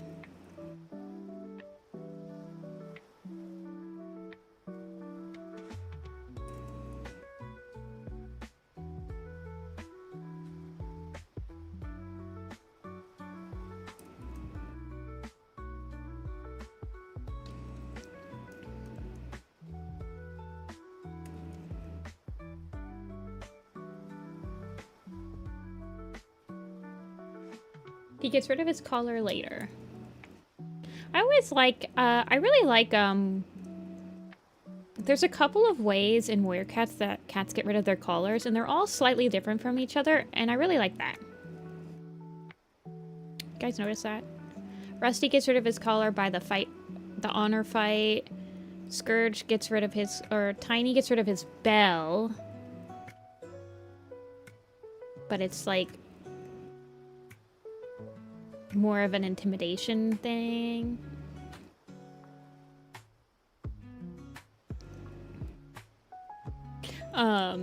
Sasha gets rid of hers unwillingly.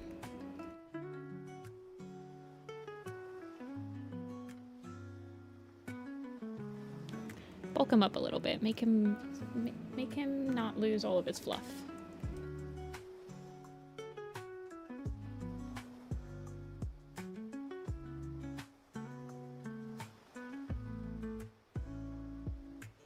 Might be able to have his collar if we wanted it.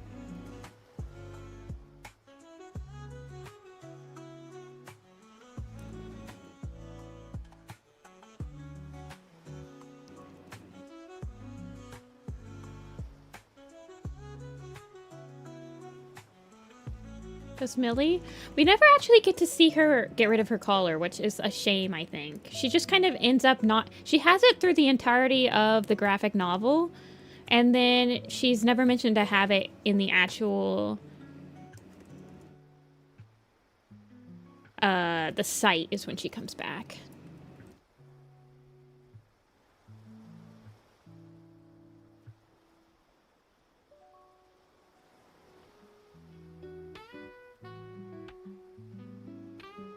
Hey, Galaxy.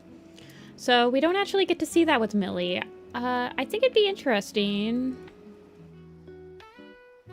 Millie also doesn't keep her kitty pet name. So I almost feel like it'd be really interesting to have her not have like a bell or anything on her collar, but still have it throughout her entire life.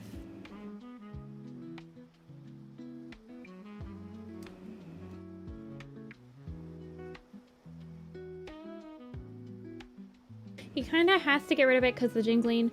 Well, then we have Ebony Claw, which is such an interesting little lore tidbit of her hiding the bell sound with, like, moss. But she still keeps it.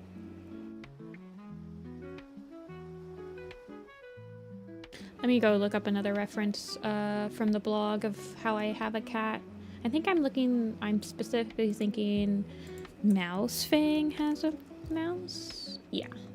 No, she's got like a vole, but...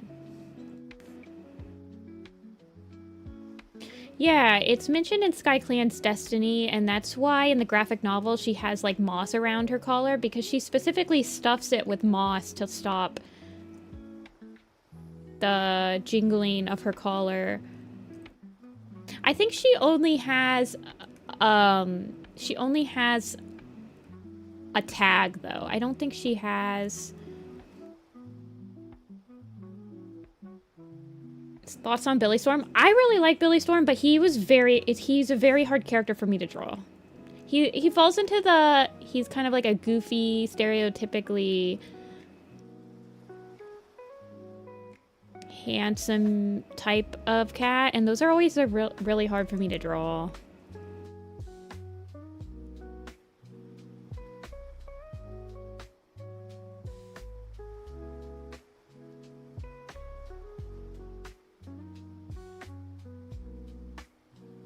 I usually don't really like showing the face of prey.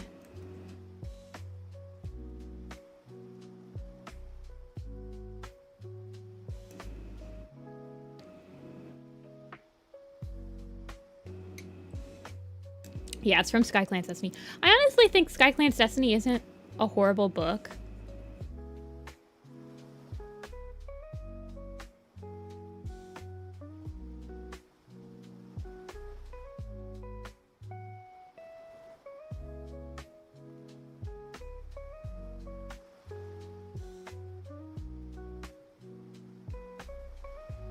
I honestly think it's quite cute. It's always a very easy read for me.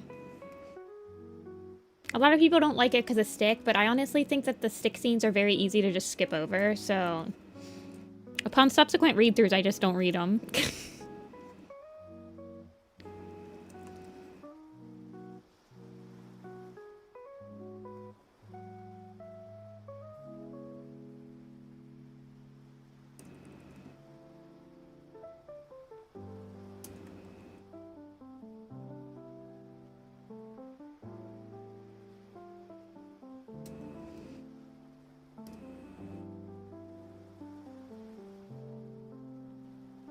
I'm going to sketch out the face a little bit more.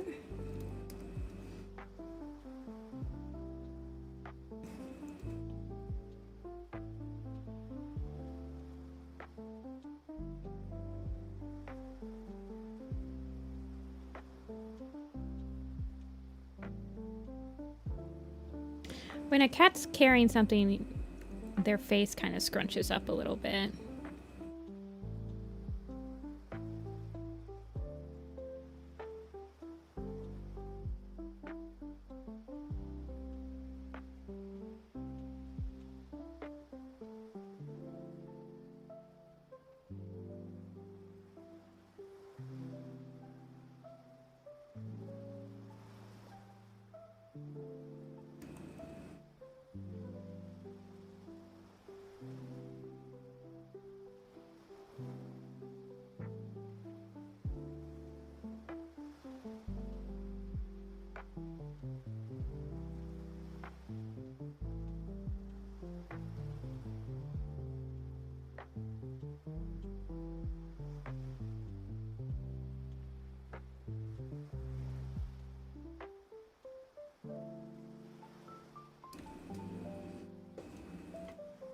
Aw, thanks, Silly. I really like this character. When I saw it, I was like, ugh. Well, whenever I see your characters, I'm like, oh, I know I'm in for a treat. 'Cause I also like how you simplify the shapes.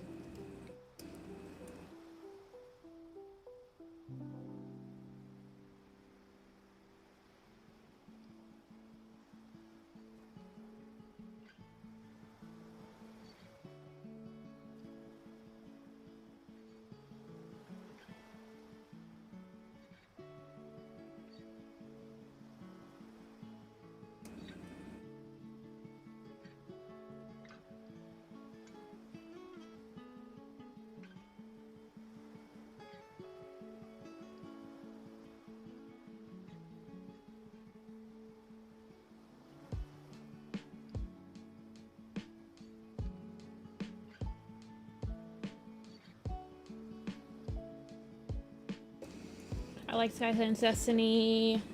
Yeah. I always forget that Stick has, like, an actual point of view in that book. I'm not gonna lie. I just always forget. I'm like, oh yeah, that book also has, like, Stick chapters. Yeah.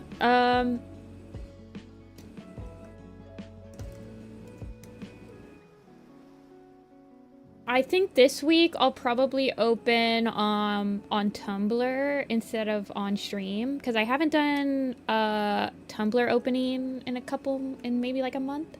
I'm gonna try to switch it up a little bit so that people who don't usually, I do open them before Sunday though, mainly just so I can kind of vet and judge the amount of time that I'll need for each of my streams.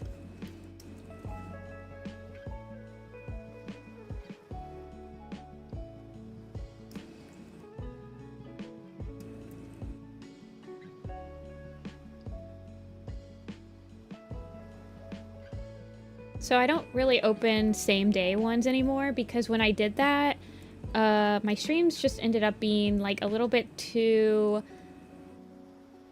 much of a wild card in how much time I would be able to do.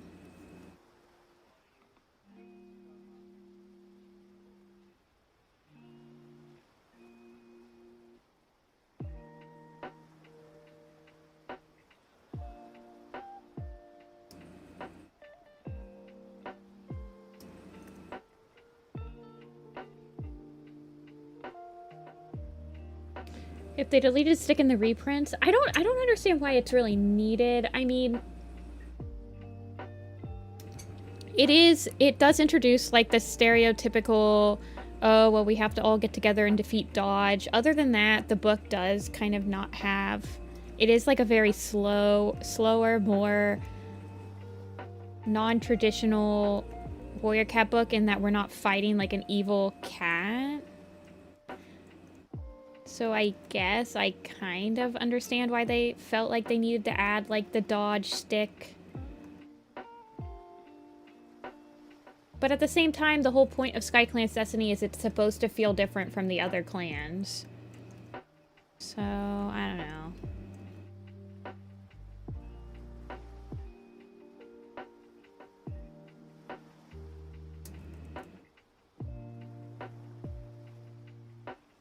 It's supposed to, it's like there to show that Sky Clan can be, I don't even know, because Sky Clan doesn't even like do anything at the battle. They're literally just there.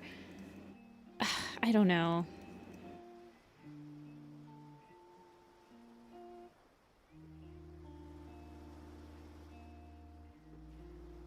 It's supposed to, in my mind, I think that they were supposed to show like how Sky Clan has rooted itself into the community around the gorge. But I'm like, okay, I guess. I don't know.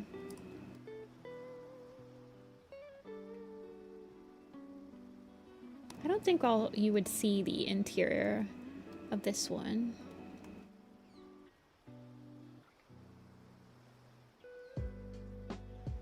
In my mind, when I see a cat doing like a shy pose like this, I feel like their ears are kind of back.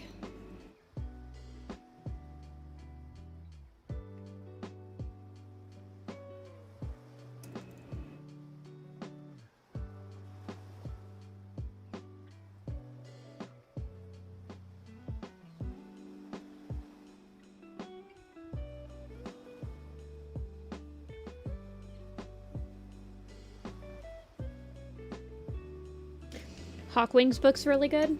Yeah.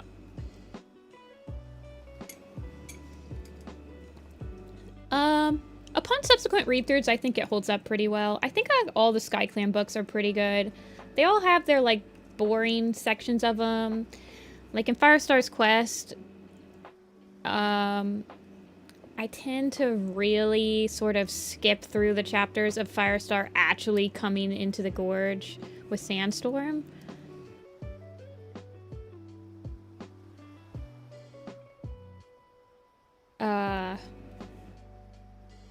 But once they're at the gorge and they're starting to like rebuild, it picks up. Oh, he's got fluffy paws. Fluffy paws. Cloudtail mention.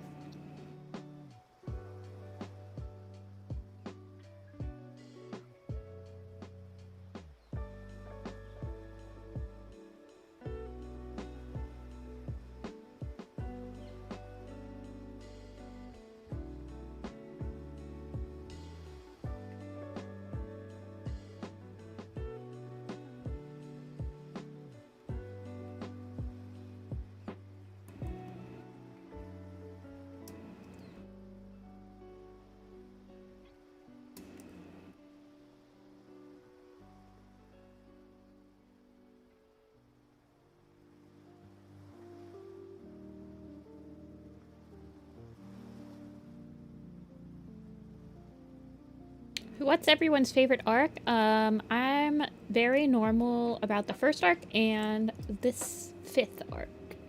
Very normal indeed.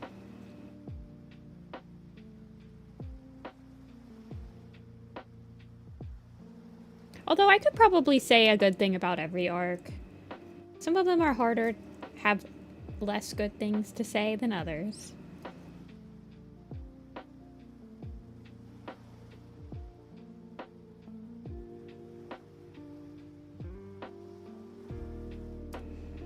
You like the second arc? One of my friends' favorite arc is the second. Have you read the leaked New Prophecy yet, Huli? I have not read it yet. I do have it, but I haven't quite gotten to it yet. I'm not exactly excited for it, so I'm not in like any rush to read it. It got leaked fairly recently.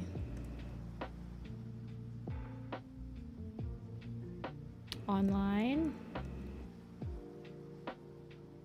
I like having this line kind of go all the way back.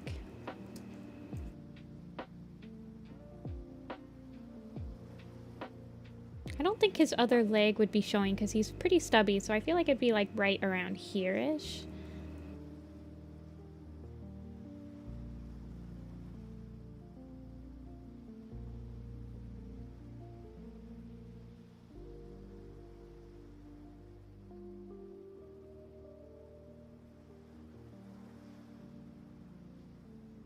Little gremlin feet.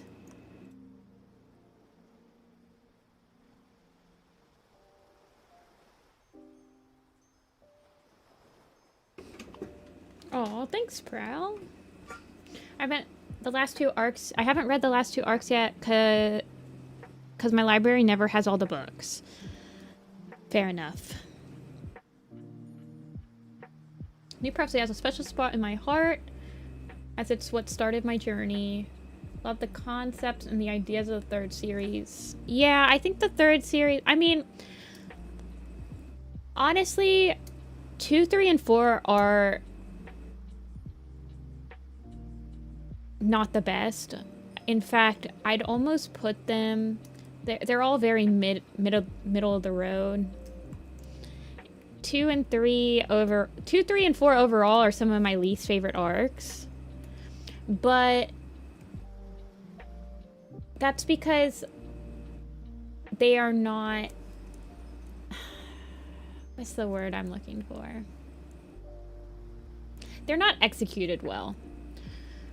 But the actual outline, I think, is good. And the fact that we still had Vicky writing the arcs meant that the lore and the world building is at a different level than like the new team is ever willing to really do, in my opinion. The new team behind story outlining the books and stuff are a lot less gung-ho about adding elements, in my opinion. Like, they probably thought that they were really going out of their comfort zone with Storm Clan, but I mean, we had 2 cats combining clans in the first arc. It's called Tiger Clan and Lion Clan. Or, yeah. So... we did have that already.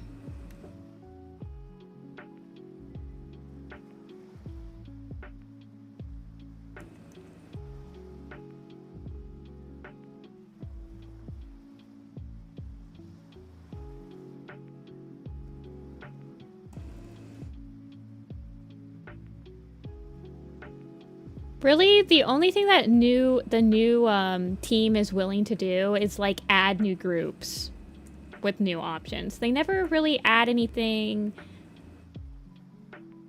to the clans. All of their new ideas go towards making some other new group that we'll only see for like a couple of books.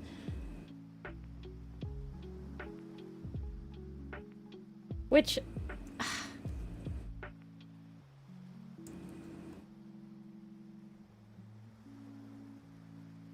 Like, do something crazy.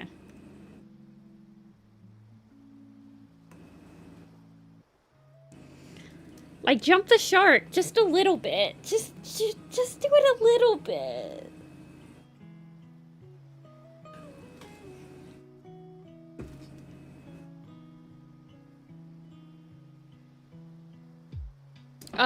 That is my mascot. It's my channel icon, my persona when I need one.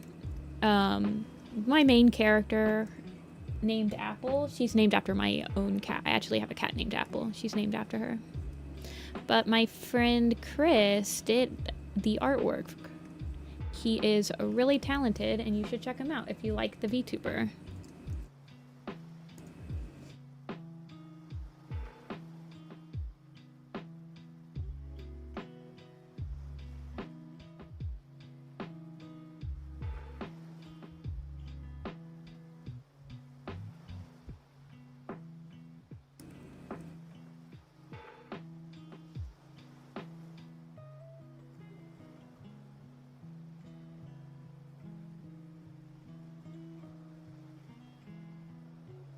Hey, Grim.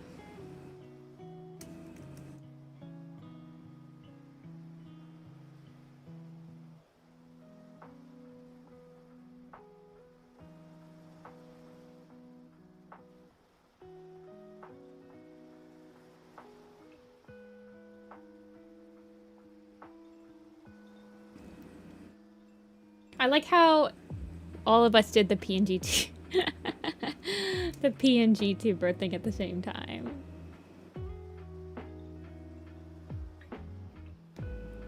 Clans all get separated. See, I don't think so. I am hoping I am team territory swap for Changing Skies, and I'm really hoping that we actually have the clans be much more closer to each other, because I think very quickly they realized that having the lake in the middle of the territory separated the clans too much.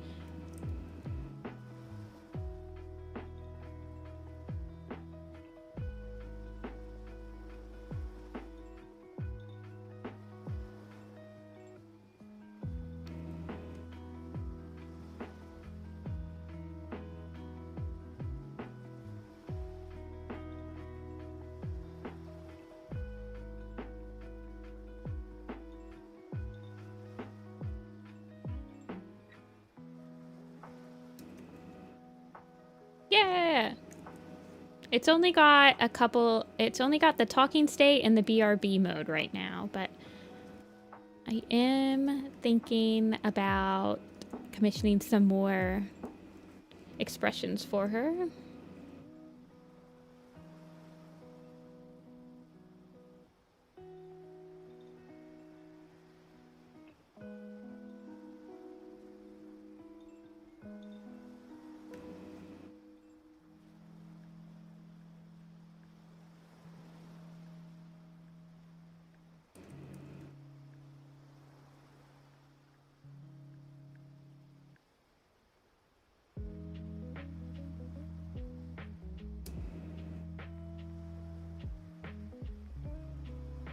The Boogle sprite? That one's already done. I guess I just have to add it.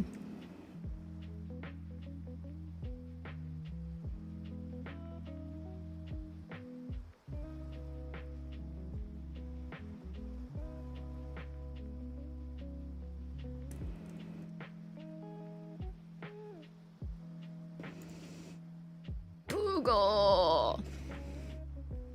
Speak of the devil. Chris in chat?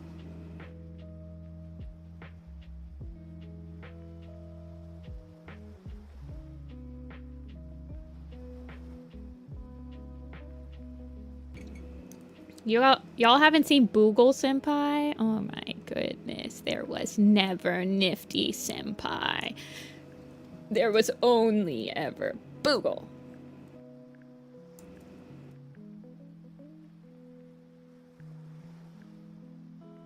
I'm interested in what they end up doing with Sparrow Paw. Oh, Starling Paw, Starling Paw. Yeah, he's definitely shaping up to be like anti-hero sort of thing.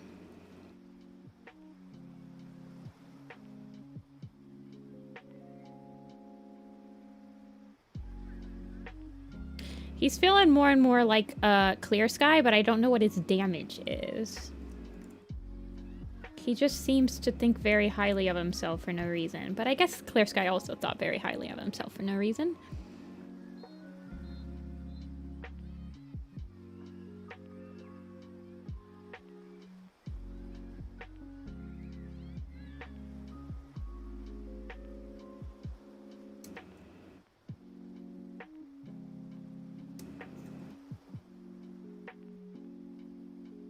Did you guys see the new enamel pin Kickstarter for Warrior Cats? That's not mine, but you guys should definitely go back it by Rose. Sacred Rose.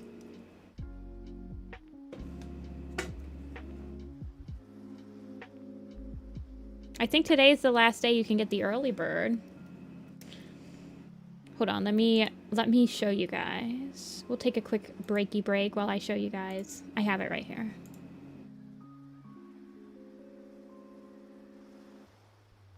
It's not pledged yet.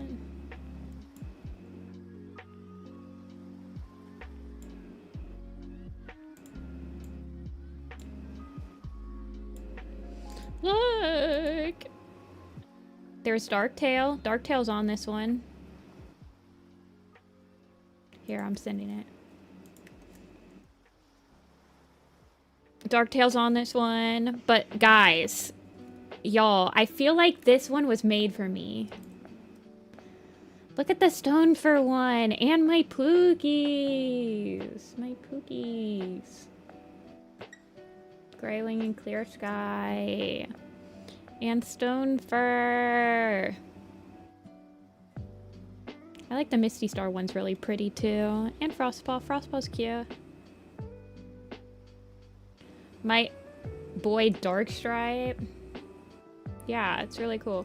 And then there's, they always have jumbo pins too. So they have Mothpool and Raven Barley. The Raven Barley one's really cute. I want that one. And then there's like stretch goals. I'm not sure who all these are. This is definitely Midnight and this is definitely Moonpaw. I think this is probably the Journey Cats, if I had to guess. Like the new Prophecy. But this... I thought about it because I think this is Starling Paw. I'm not exactly sure, but I'm pretty sure this is going to be Starling Paw right here. I'm not sure who this one is. One of my friends suggested Redtail. No, they've done Jayfeather. They're old. This was their first set, so it can't be any cats from the first set. So Jayfeather and Hollyleaf were in the first set. It could be Squirrelfly. I think it's Yellow Eyes though. Yeah, it's Yellow Eyes. But yeah, it's really cool. I would suggest backing it. Today is the last day you can get the early bird stuff. No Tall Star?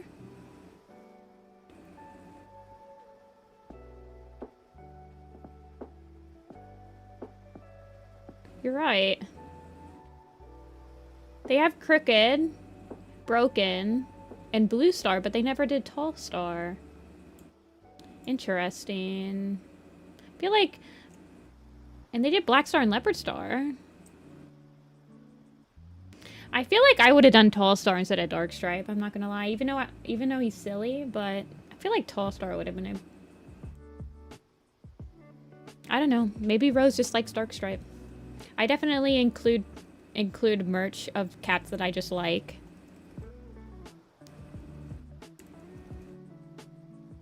But yeah, today's the last day you can get the early bird deal.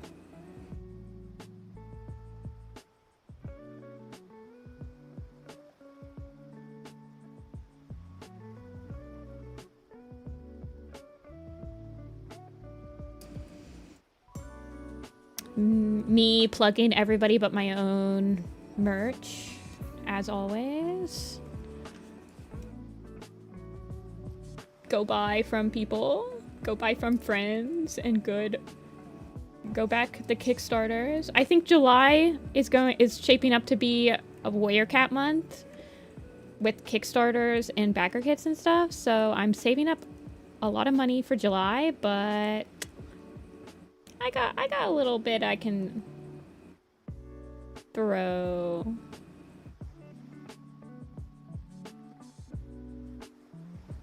Throw at that Kickstarter.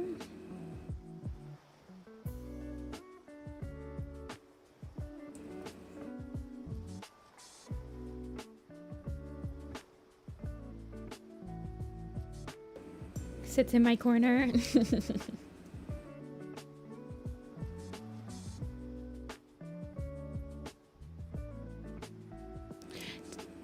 Huli, were you in Starkland Chosen? I feel like I ask this all the time. And I feel like the answer was no. And you're always like, no. But then for some reason, I always think that you were. I think it's because you're in the server now.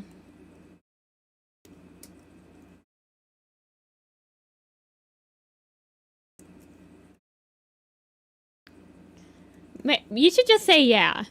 You should just humor me and just say yeah. Because for some reason, I always feel like you had a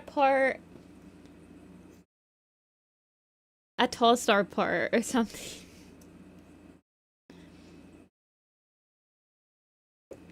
I don't know.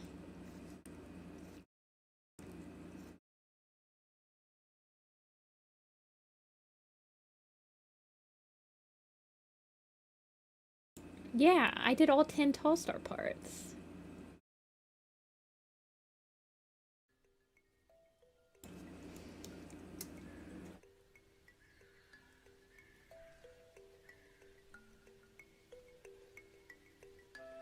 Am I in Starkland Chosen? Yeah. I helped out a little bit.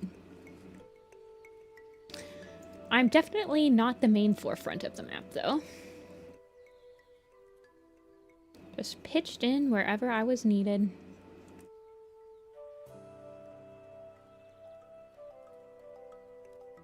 I do find it amusing when people come in here and they're like, oh, wow. I mean, I get people at my booth at cons, too, that'll be like, oh, wow, that prints from Everything Moves. I love that map. And I'm like, yeah, that's the color script I did for it before I gave the perfect... And they, like... There's people that also come in here and don't realize that I hosted... Like, I'm on the exact channel where the map is hosted. Like, yes, I was the host. But I feel like it's more excusable at conventions. They're like, wait, you hosted? Because, I don't know. I literally have a thing that says Nifty's Nook, but people still don't seem to, like, put the pieces together that, oh, that means that you're, like, Nifty-Senpai. Like, really.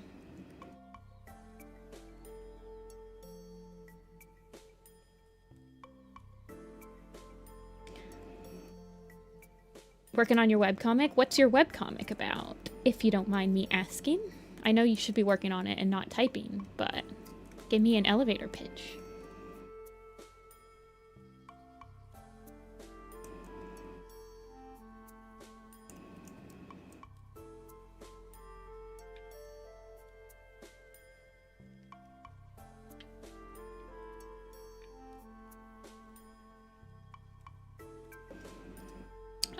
I did host Everything Moves. I know this might come as a surprise to some of you guys, but I did indeed host that one.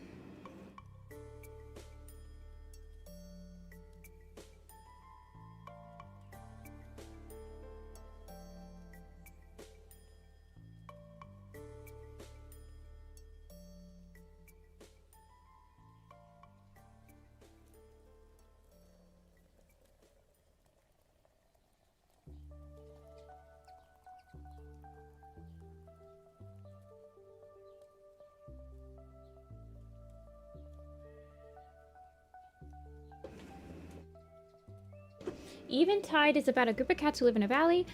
Plague devastates, and they must put aside their differences to climb the mountain. Ooh. That does sound very fun. It sounds like it's very pretty, too. Is it based on, like, a specific area of the world, or is it all, like, a fantasy landscape?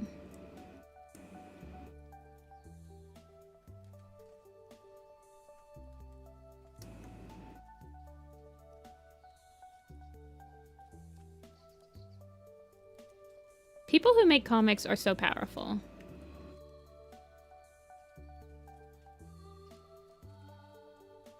Loosely inspired by Vancouver Island. That's where all the Alone season, like a lot of the Alone seasons are. It's very pretty.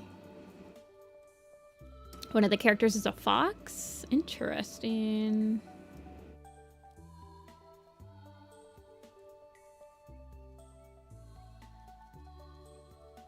You know what movie I haven't seen in a while, but I keep getting recommended a video on YouTube about it? It's Fox and the Hound. Thought about it because you said Fox. It's over for me. Comic start time. I feel like the hardest part... I've never done a comic, but it looked... From what I've seen when my other friends do comics, the hardest part is just letting it go. And not, like, redoing past work. Just, like, keep going.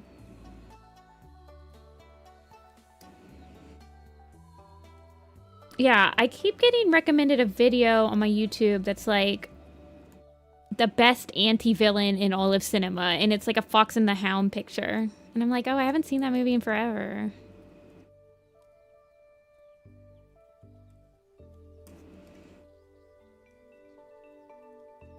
I stopped posting pages to take a break, but I'm back. Nice.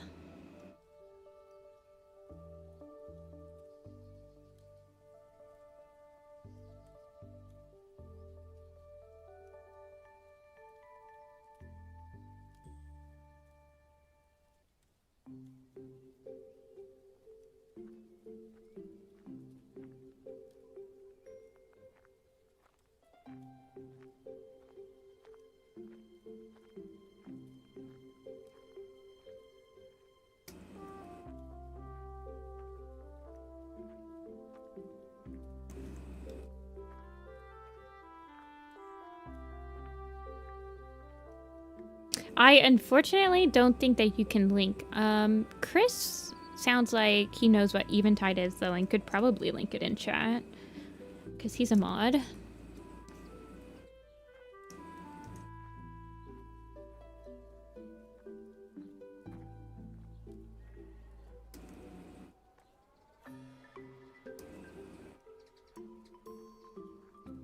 Yeah, YouTube doesn't let non-mods link things for, I guess, like, because of all of the bots that are, like, spam bots that'll link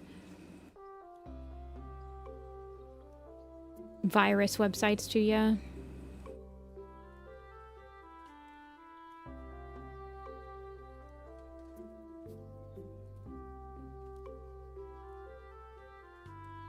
DeviantArt? It's on DeviantArt? Oh. DeviantArt. There's some other website that people host comics on now, right?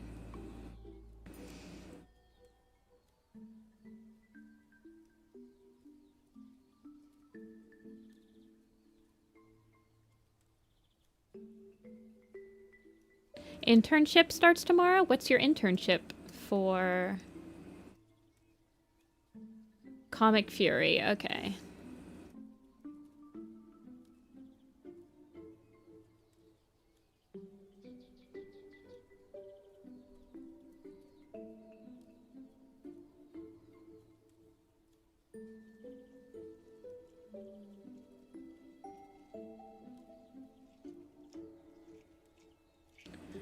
At an IT store. You get an internship? An IT store. Interesting.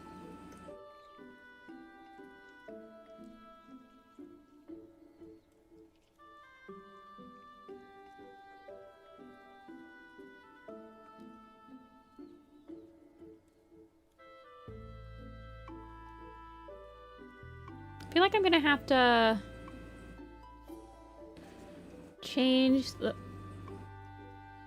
the shape of his face marking a little bit. I'm gonna try to keep it as similar as I can.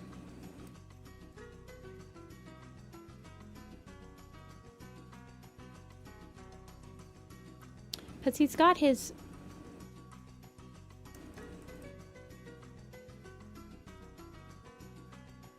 He's kind of smirking a little bit, so I think that bringing up the marking and then down a little bit.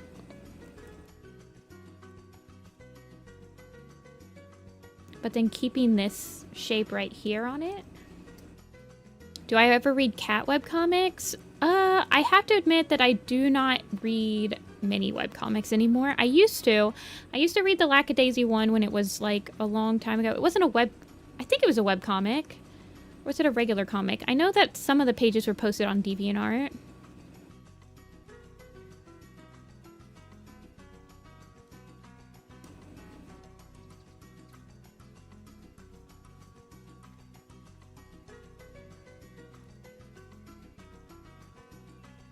Is the little pistol general... Is this the tool for Clip Studio that you're posting? Oh no, the Eventide. Oh yeah! Ooh, I like this.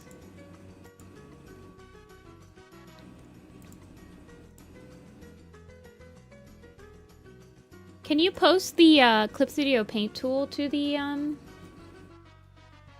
that chat, Galaxy? I am interested to see if it does work better than my option right now.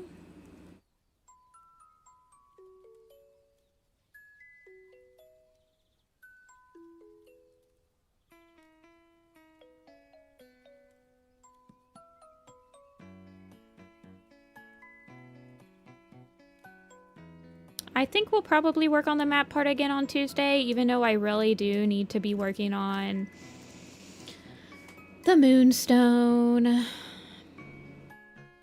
I am having a lot of fun doing the map part. I need to update my online shop too. That's not something we do on stream though. Now I'm just thinking of all the stuff. I need to work on the enamel pin, getting all of the stuff sorted for that as well. Ay, so much to do.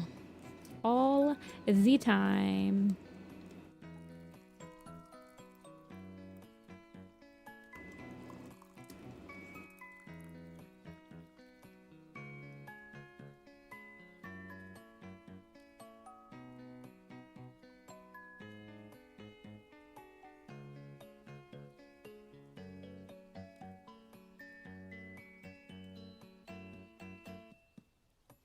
I should work on Little Pistol or the Frostpaw map, but I really don't want to post the Frostpaw map until I'm finished with my part for Dreamies.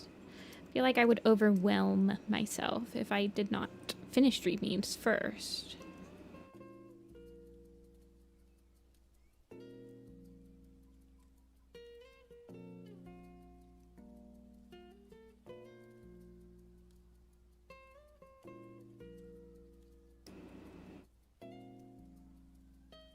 In Poland, you choose your own internship. See, I feel like in America, you don't have to do internships for some of your majors. Like, I never did an internship for my major, but for certain majors, you do typically do an internship. I know that my roommate did a computer engineering internship, and she did end up getting a job with that company after she graduated. Oh, I need to do the scar. Well, actually, I don't know if his scar is going to be visible, because it's kind of like...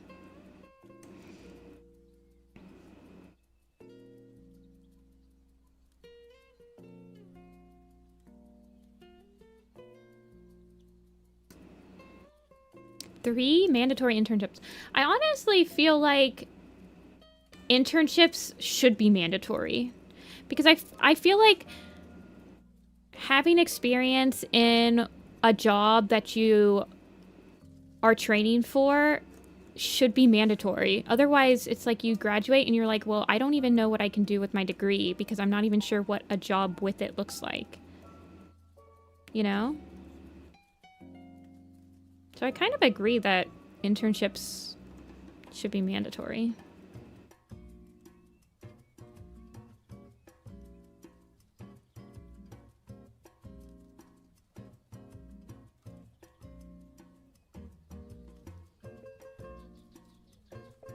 I don't know if 3 should be, but that seems like a little excessive.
Okay.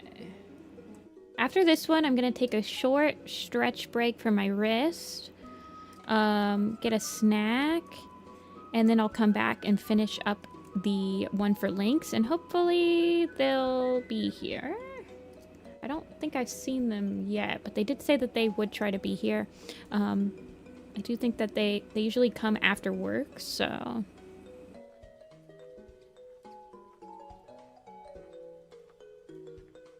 Just FYI, we'll probably get like a 5-minute break after this, 5 or 10, probably only 5 minutes, I think.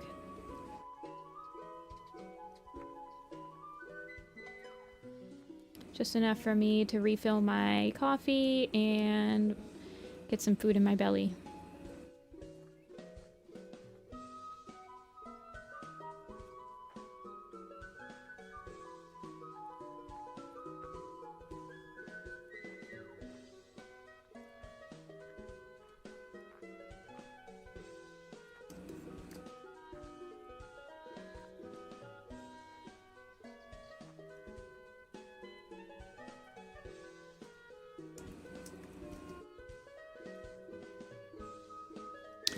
I guess I'll make the mouse like a gray mouse so it doesn't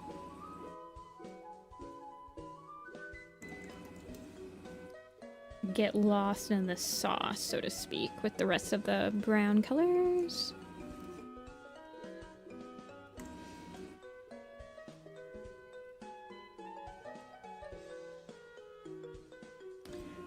How much coffee can you have before it's too much coffee? I've had a cup and a half.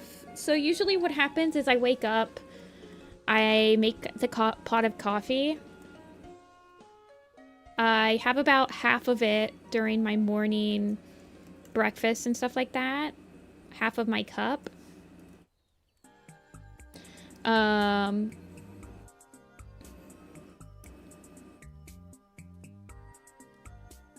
I start stream. This is on stream days at least.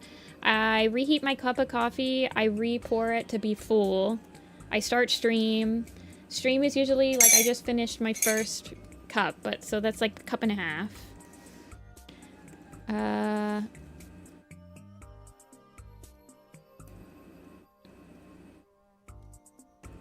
I don't usually have more than like, I'd say 2.5 cups a day. I would say.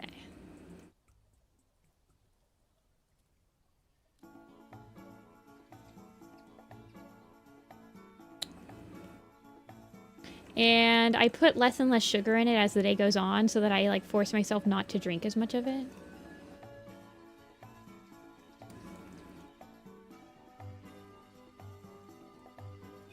Hey, Lynx. Lurkin, that's fine. Just wanted to make sure you were here before I started the other one for ya. I love this line art brush.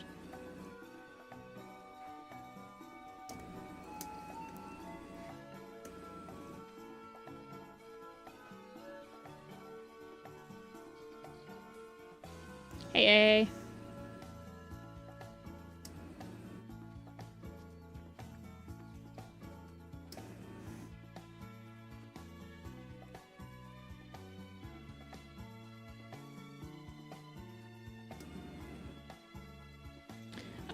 I usually only refill my coffee once on stream. I don't think I've ever gone for a second refill on coffee. Once I'm done with my second cup on stream, I'm usually just drinking water.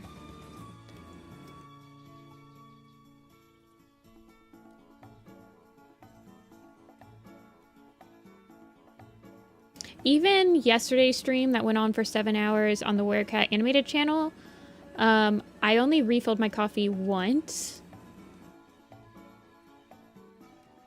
Now, I have drank an entire cup of coffee before stream, filled it up. I filled it up right before stream, drank that coffee, and then refilled it again on stream.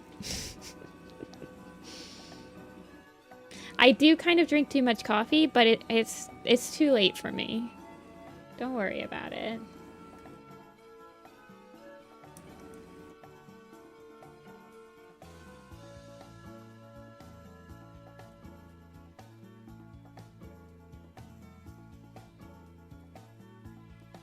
I know. His name's Wolfwatcher.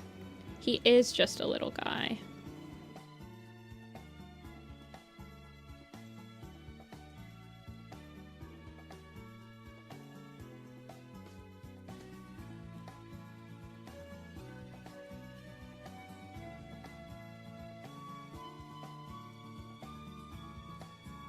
Two coffees for stream. Yeah, I would say that I probably drink much... usually, the commission streams are the ones where I need more towards the end. Not all the time. Like, I'm not feeling too bad on this stream. But there are certain designs that are a lot harder for me. Like, when I have... like, today I just had a cats in the queue, right? But if I start getting, like, anthros or different species, it does start to, like, my brain is thinking a little bit harder. It's working a little overtime.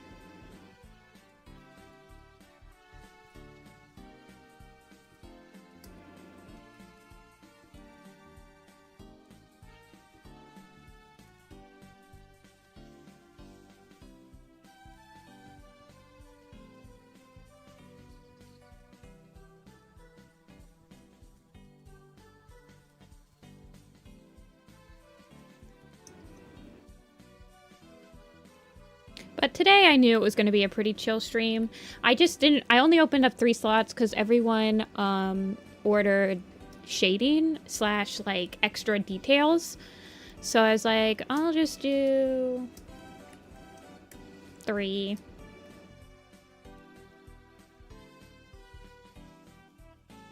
Hey, Y, welcome back. I have refilled. I have gone for a tea fill, but I don't really drink tea with caffeine. I'm more of a herbal tea type of person. Usually if I'm drinking tea, it's for, like, my throat. Because the hot beverage does help.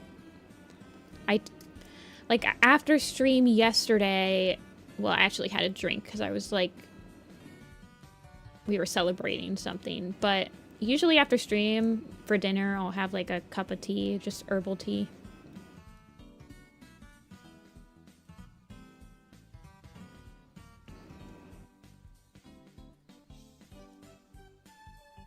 Black tea is caffeinated. There's also I think it's Isn't it like mate that's like super caffeinated?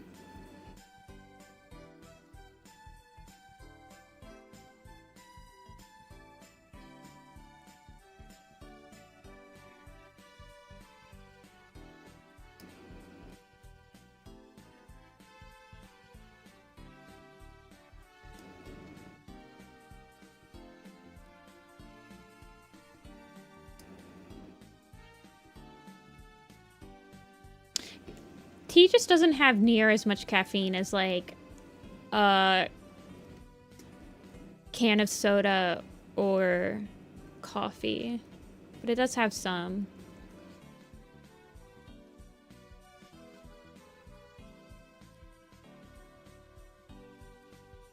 My preferred tea of choice at the moment is it's a yogi blend. It's an herbal tea. It's their throat comfort blend. I love it so much. I love the taste, but it's also just like really nice on my throat.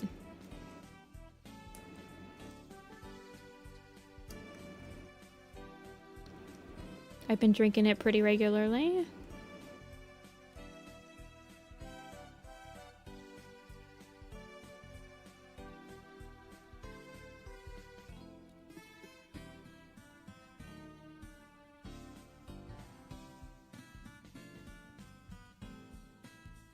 I say blend, but it's like it's just a yogi tea. Like it's just at the grocery. Although I have gone to tea shops. When I'm in New York, my sister really likes tea, so usually we'll go to tea shops in New York and try stuff. I used to drink 4 shots of espresso for no reason. I've had espresso. Usually if I'm gonna drink something that's like espresso-like, I want kind of a Greek or a Turkish coffee, which you serve in espresso cups. My thing with espresso is usually when you're asking for it, I've never asked for it at a proper coffee roastery.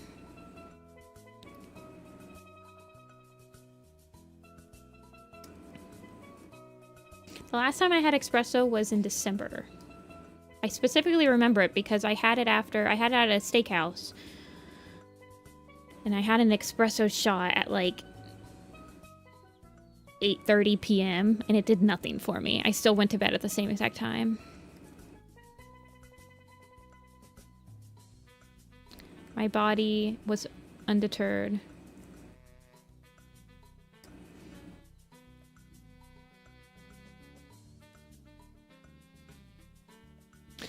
But I will tell you that those Starbucks like triple shot energy drinks, they do something to me. They actually do keep me like, I drink one of those if I have a really long car ride by myself. Like I had one on the Monday I was coming back from Atlanta. It was an 11-hour car ride for me. I was driving for 11 hours. This is the only time I ever have energy drinks.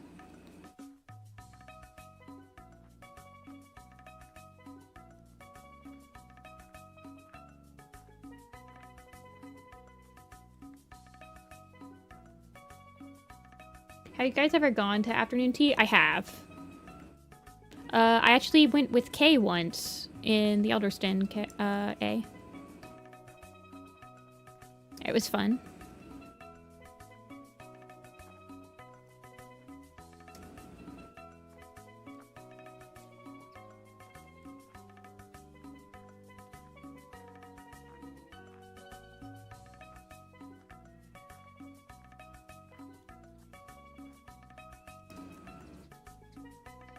I don't get Starbucks that often because their coffee is not that good when you make it yourself. But I get it when I'm traveling, and then I get the energy drink things from them for car rides. They don't taste great, no. But the Starbucks triple shots taste fine. You're usually like chugging it. Not chugging, but you're usually drinking it when you're kind of tired and you kind of need something that doesn't taste that great. Because that also wakes you up.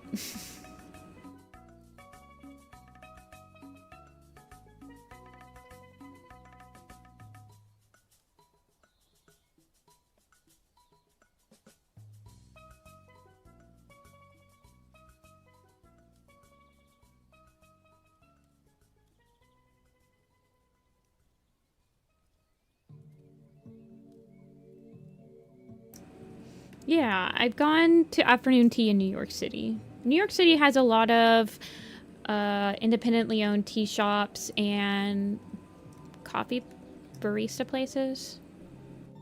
Coffee shops. With all of their own blends and everything.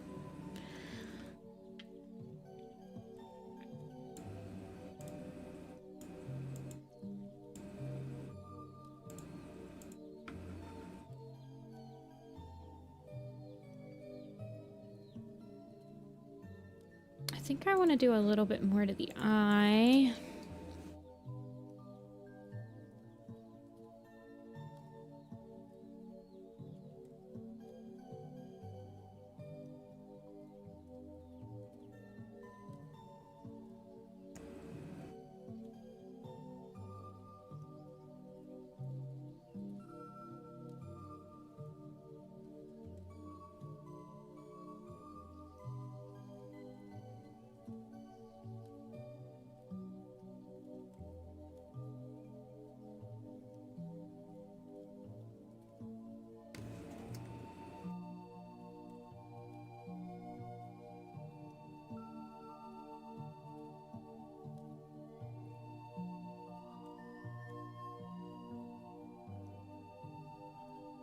Boo energy drinks. Yeah, I've never had like a Red Bull or a proper energy drink. I've only just had the Starbucks ones.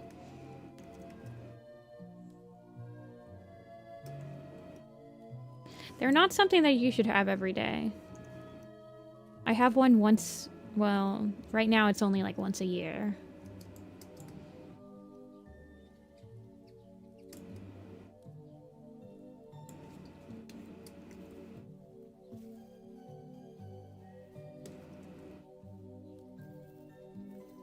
Because that's the... FWA is the con that I drive the furthest to.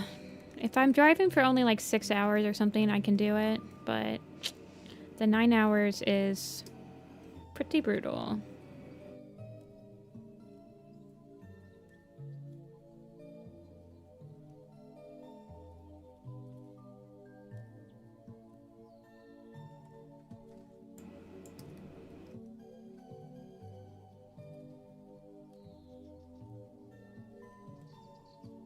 Alrighty, Huli. I think he's done. Wolf Walker?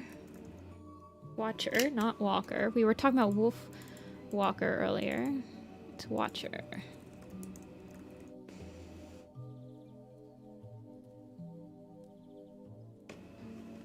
Yeah.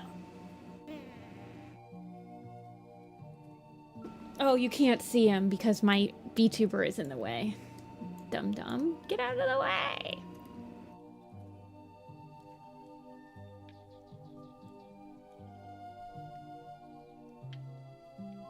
Let me give you a couple files.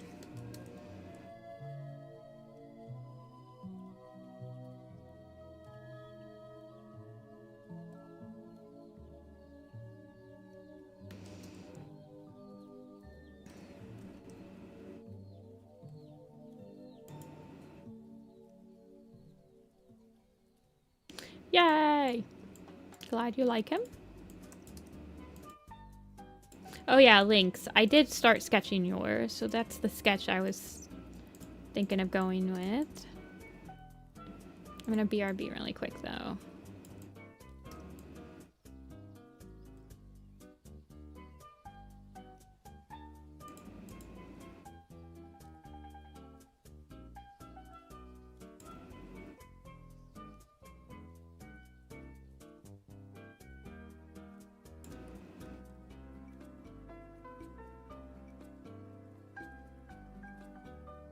And then the fire is just coming out of the mouth, right? The fire.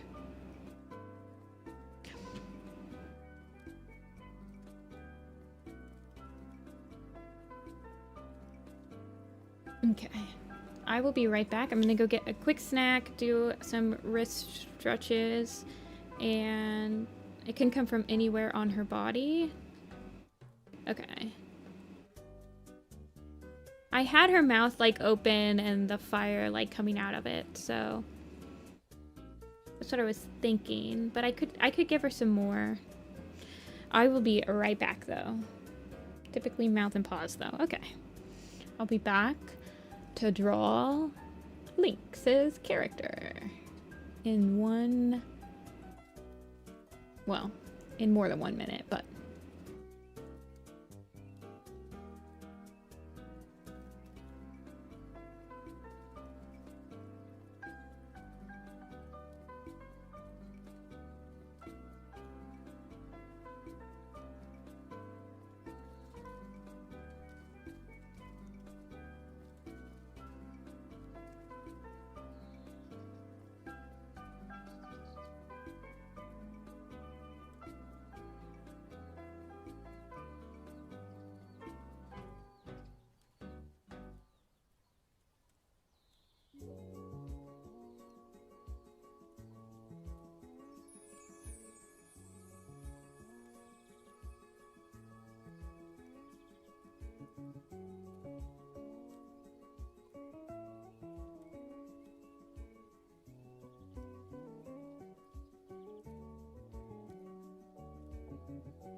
I'm back.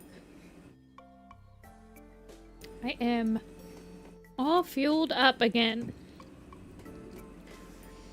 Got a drink. Got some food in my belly. And stretched.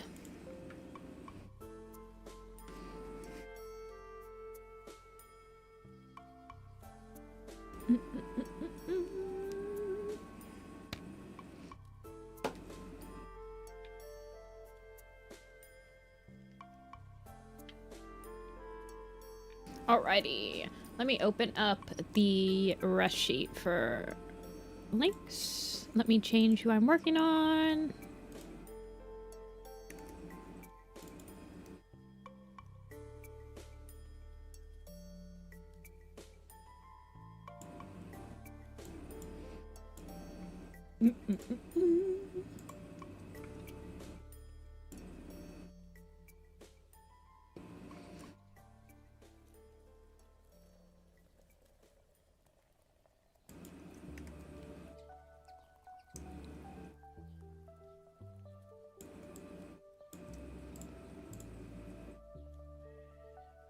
A gold tooth. A gold tooth. Thank you for having a rush sheet with showing both sides. Always appreciative. It threads.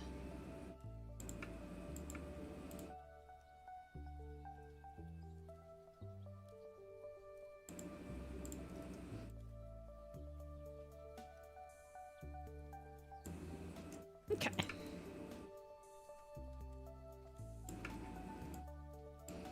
Let's get the sketch a little bit more rendered before we start doing the final lines, especially on the face.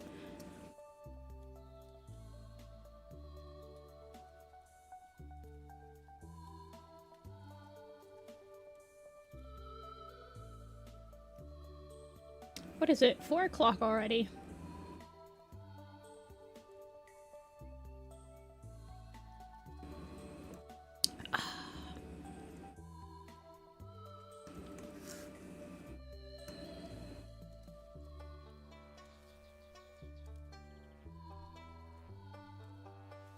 Zoom out a little bit more. When I get back, I always have to like readjust where my elbow was in my seat. I don't have like a gamer chair. I just have a regular office chair. Although I did pick it because it has like some posability, like you can shift around the arm. The armrests, I guess that's what they are. And I like how it curves into my back. It like forces me to sit straight up in it.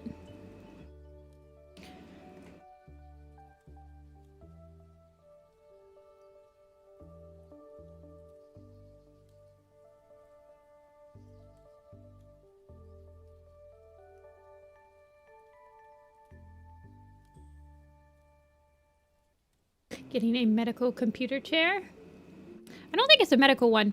It's just like one that you would have in an office job, I think. I don't remember what it was called. A medical office chair.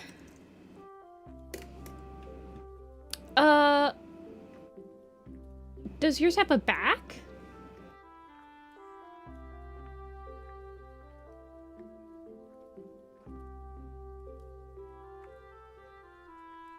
This is pretty much what my chair looks like. It's sly. Okay, okay. This is what my chair looks like. Although,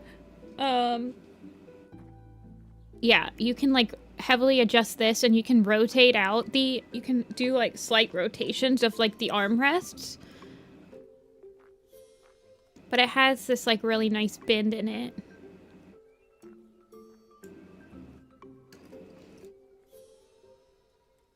Not that you guys care, but...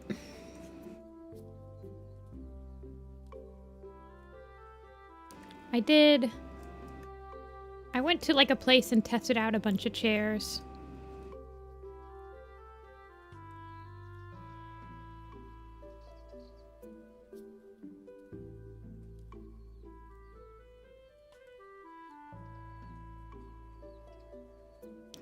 check. Posture check. She has a very wide nose.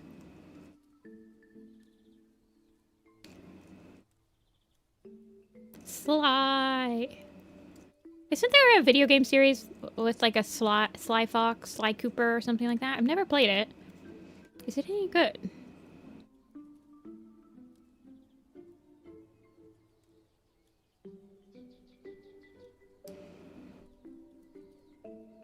Teaching others how to draw for a long time when not wrecking their bodies. I mean, I honestly think that if I obviously am somebody that does not have a screen tablet. I never really want one, but I do think that learning, like, overall for my back, it's so much better for me not to have a screen tablet, because everyone I know that has a screen tablet just says that their posture is so bad when they use it. The only thing that hurts after stream for me, other than my wrist, which I really don't think that there's a way other than to do exercises and stuff and to just make sure that you're pacing yourself to fully prevent your wrist from hurting when you're drawing, is my shoulders. And they're usually just stiff because I tend to tense up when I'm streaming.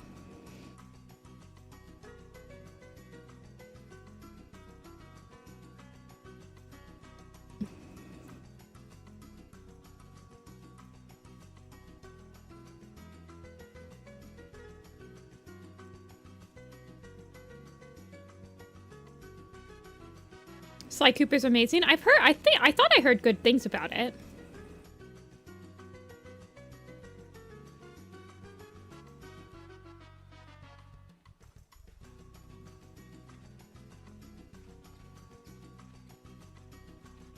Yeah, but then I've heard that using a screenless tablet, I mean, there are boons and there are pluses and minuses to anything, so it's just like that you have to decide.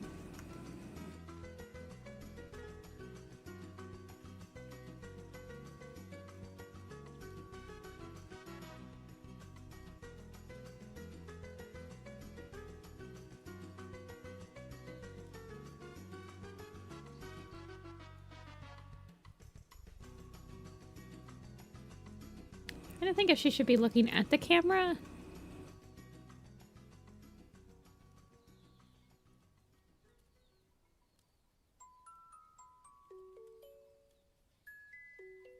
A mount arm.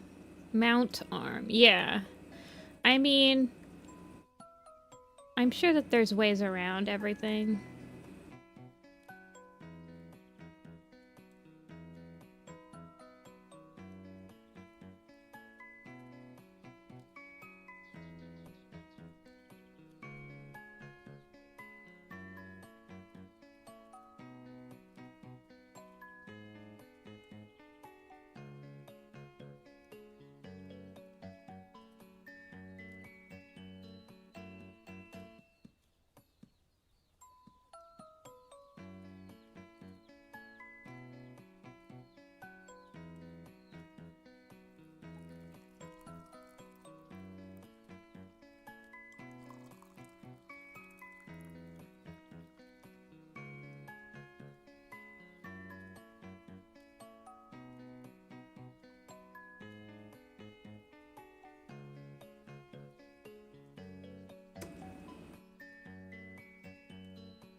I'm also somebody that has sciatic nerve like pain in my legs.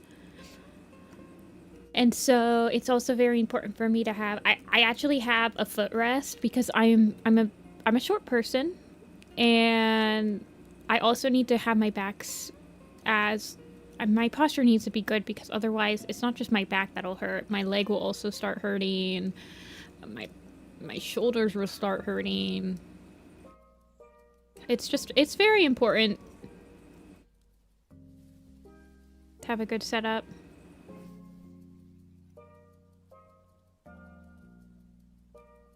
For sure.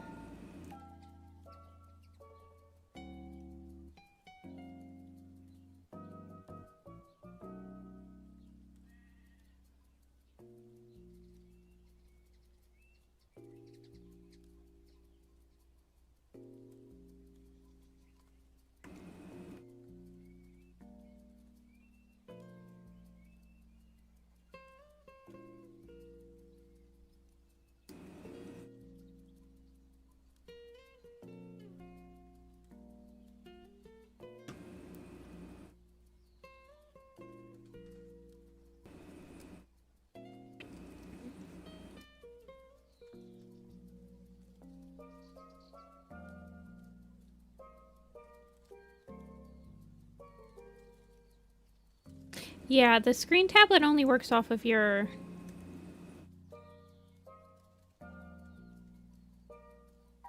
I mean, it's essentially just performing what a second monitor does, right? Not sure. I've never even...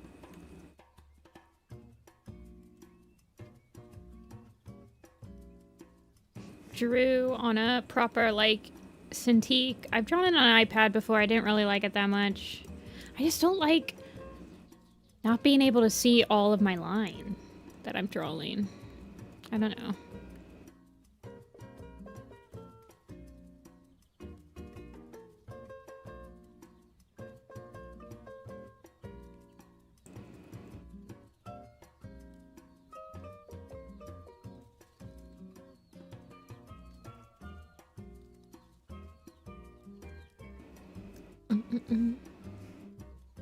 Okay, and she has a ruff.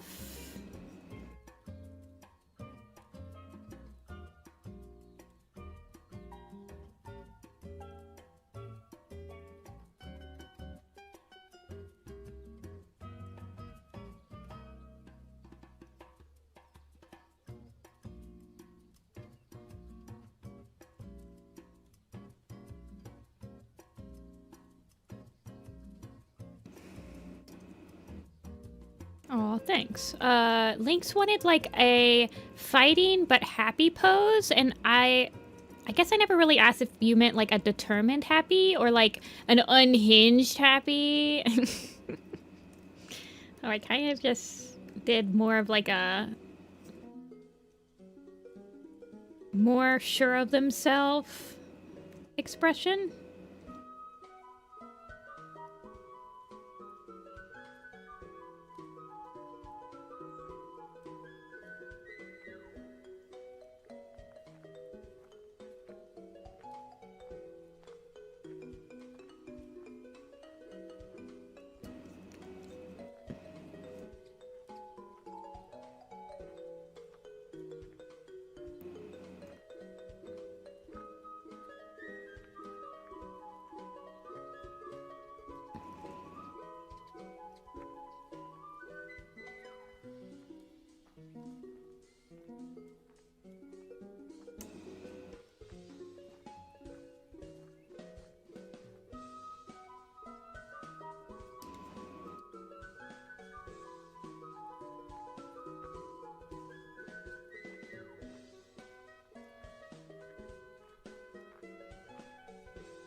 The ear is getting lost in the sauce a bit.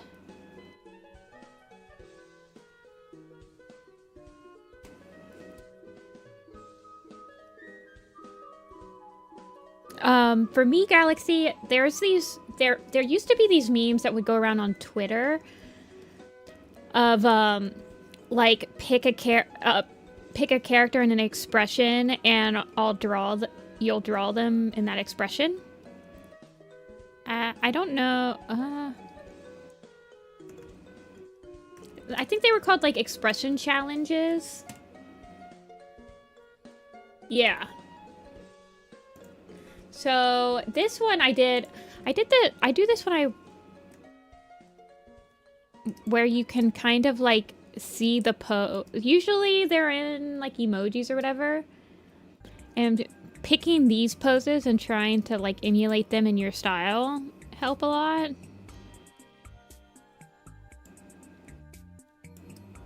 For me. Yeah, just type in expression challenge or like emotion challenge on Google and you'll find them. We used to do it on Twitter, and then like people would give you a character like from the fandom that you're in. I did one of the first things I did when I joined Warrior Cats Animated was do that expression challenge with Warrior Cats Animated characters as just like to test out like the style for the first time. Here, I can show you what it looked like. It was my absolute first thing I ever did. It was just a test. Or it was just practice.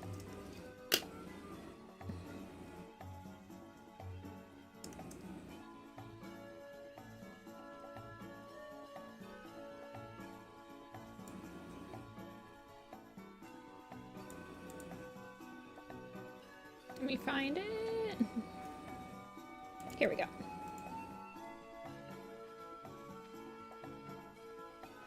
Yeah.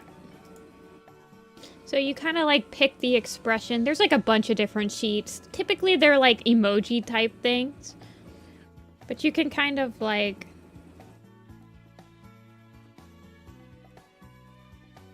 That long tail. Long tail has always been really hard for me to draw. I've done a couple things with him.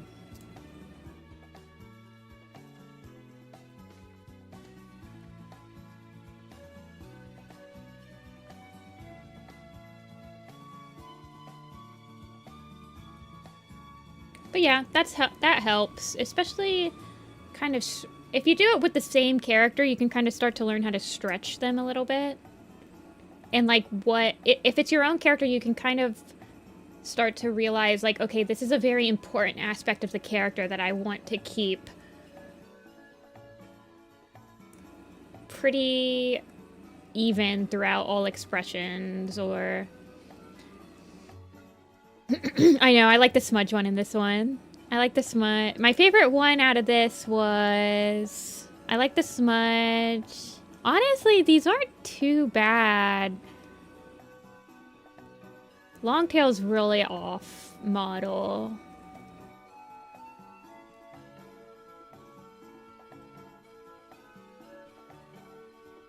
I think Tiger Claw is pretty off model.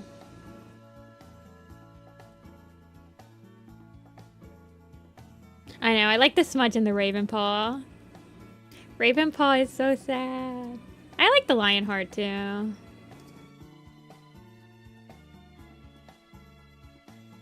That was fun though.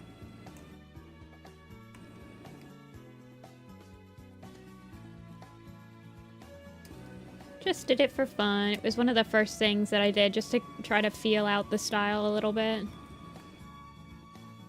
Before I had any, feedback.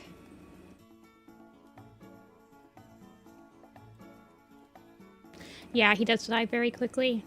I feel like he has a much more of a... He's honestly a pretty big presence in Blue Star's Prophecy. I like him in Blue Star's Prophecy.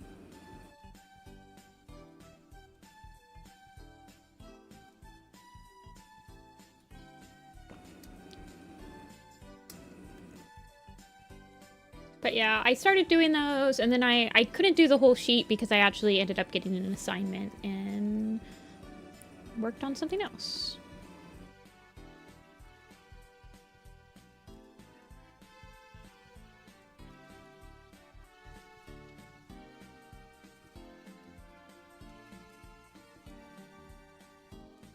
What else did I do?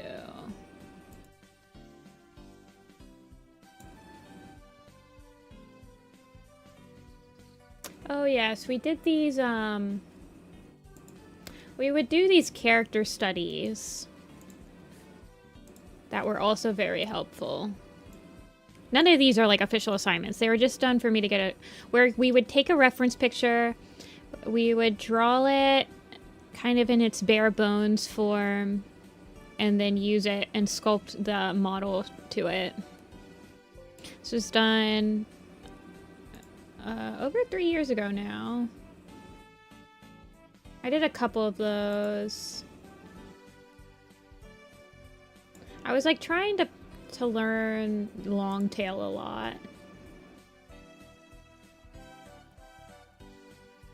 Yeah, and then I ended up getting an assignment. I did a couple. I did a lot of Firepaw because I knew that he was going to be introduced a lot.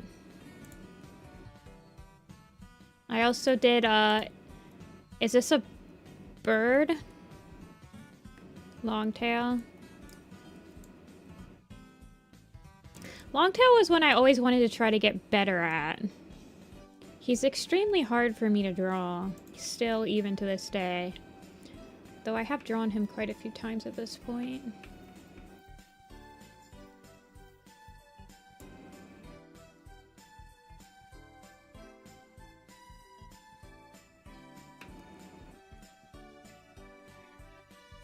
Yeah, well, so both Longtail and Rusty, their main design was based off of the same character. Or sorry, they're both of their designs are based off of the pitch from Sega Master Girls. So they both have like the same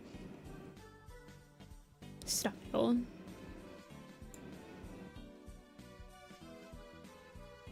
Yeah, this was one of the last times I drew Longtail. I got better at him.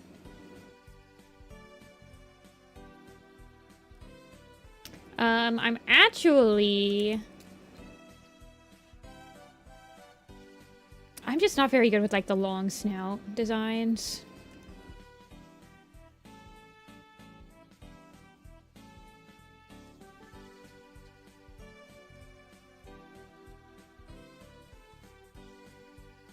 Not as good. I need to get better at them.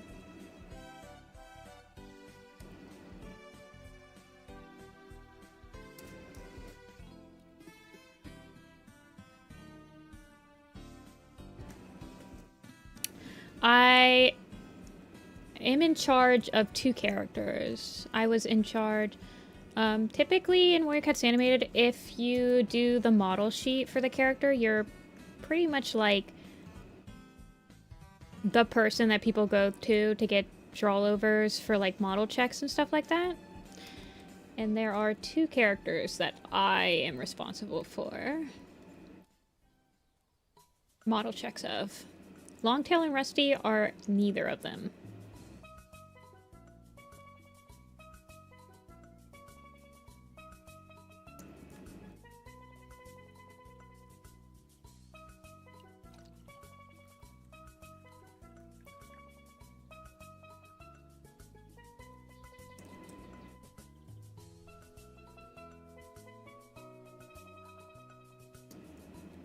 Okay.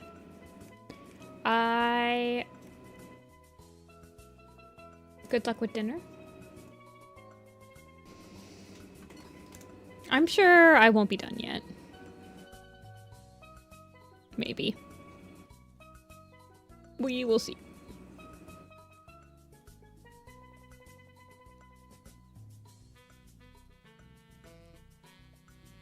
Eyeball emoji? You guys can guess. I don't think it's like forbidden knowledge for me to tell you who my two Pookies are in the style team. That I am the ambassador for.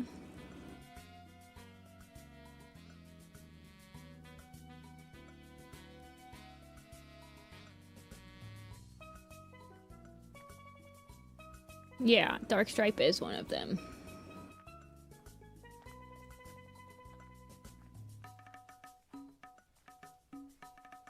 Running Wind and Malifur? No, actually.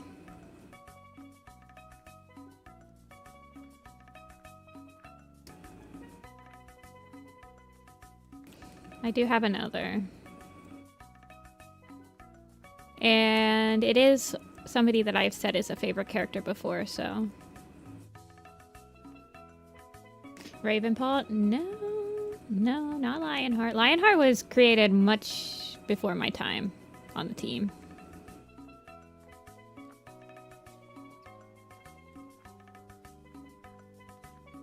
No, not Blue Star. Blue Star, from where it gets animated, is like, I'm not even joking, one of the hardest characters to draw. It's crazy. She is so particular that if you're like off by just a millimeter, her model looks off. Cinderpaw, I wish. No, close though, very close. It's somebody that you guys know the design of. Their design has been shown on the Twitter. Brackenpaw? Yeah. I got Brackenpaw. Evil.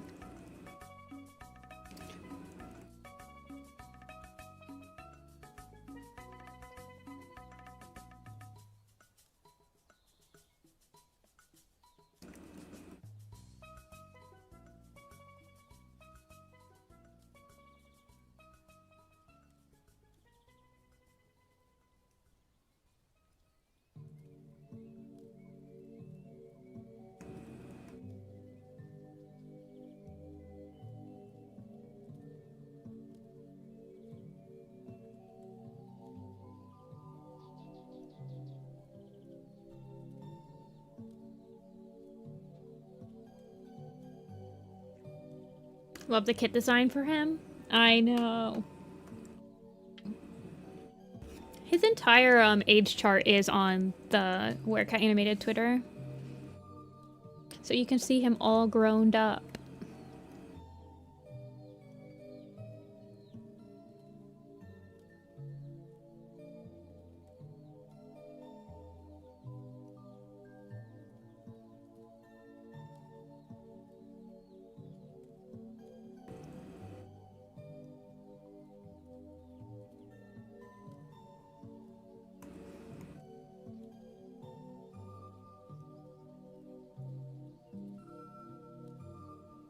Analyzing how I draw poses.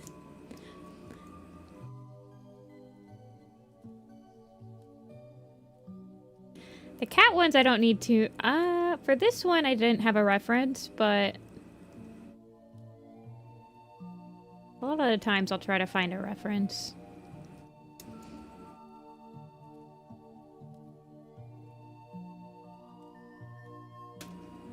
My heavily referenced stuff is usually for the Warriors Project blog.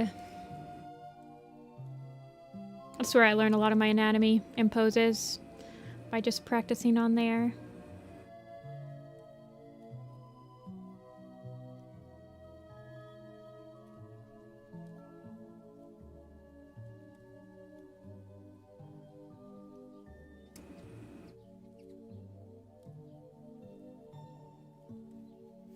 Na na na na.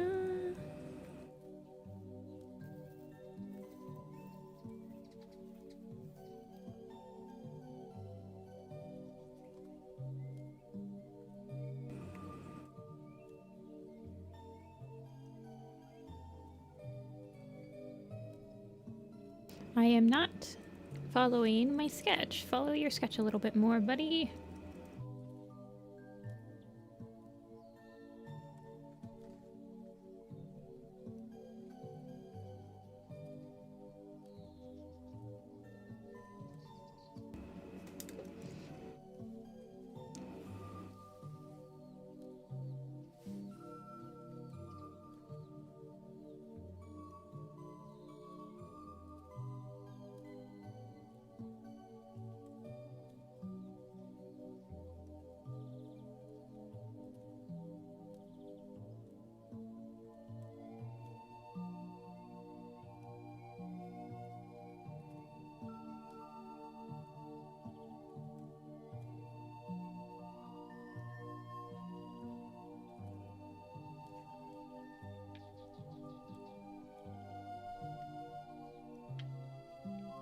No problem. She was really fun to draw. I really liked how fluffy she was.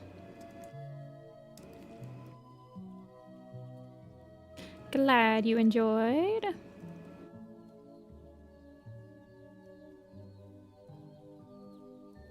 And thank you for commissioning me.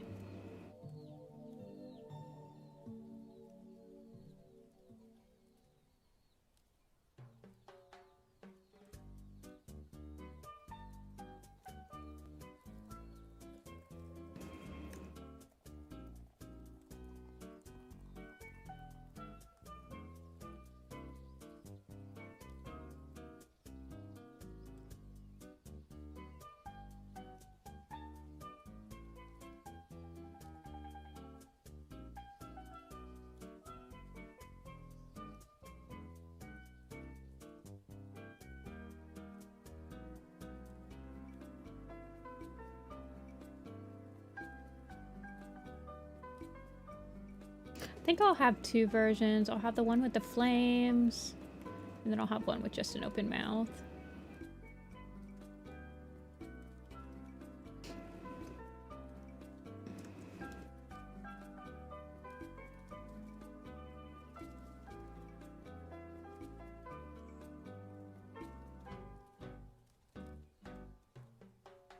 Song of Sea and such, and I highly recommend you do at some point watch Wolfwalkers. Yeah, it's definitely on my list of like animated movies I want to watch. I just tend to get really behind on like animated movies. I don't have that many like IRL friends that'll watch animated movies with me that aren't like Japanese. And I do find that having a friend that's like into the same movies as you kind of makes you watch them quicker. At least for me.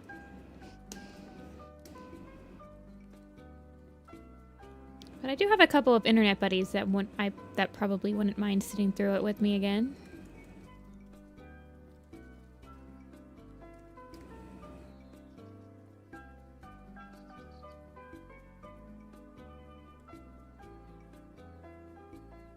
I want to watch The Wild Robot too. That's like the #1 animated movie I want to watch right now.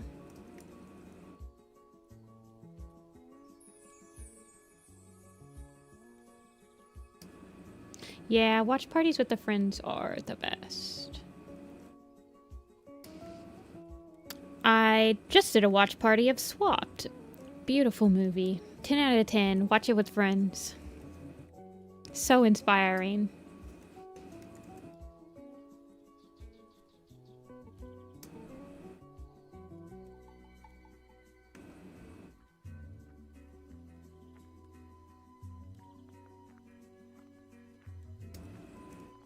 Same with Nimona. I've never heard of Nimona. Yeah, I've heard that The Wild Robot is a bit of a tearjerker.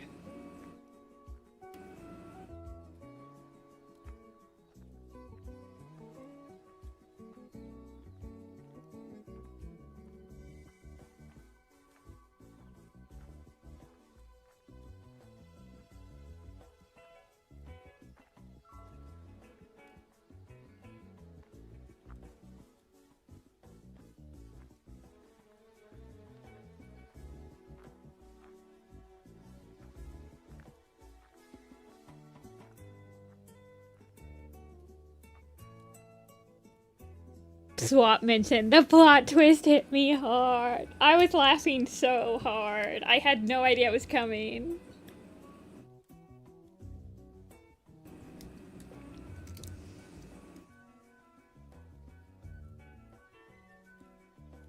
Do we still have the swap Nifty sprite?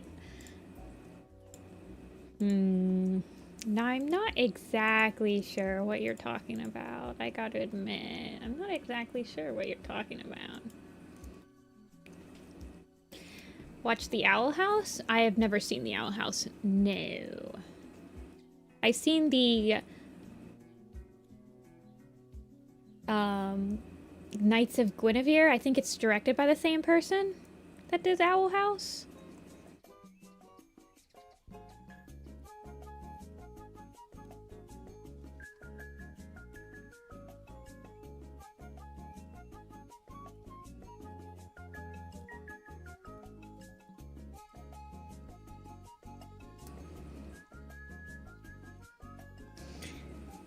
There was never Boogle. There was only Nifty-Senpai.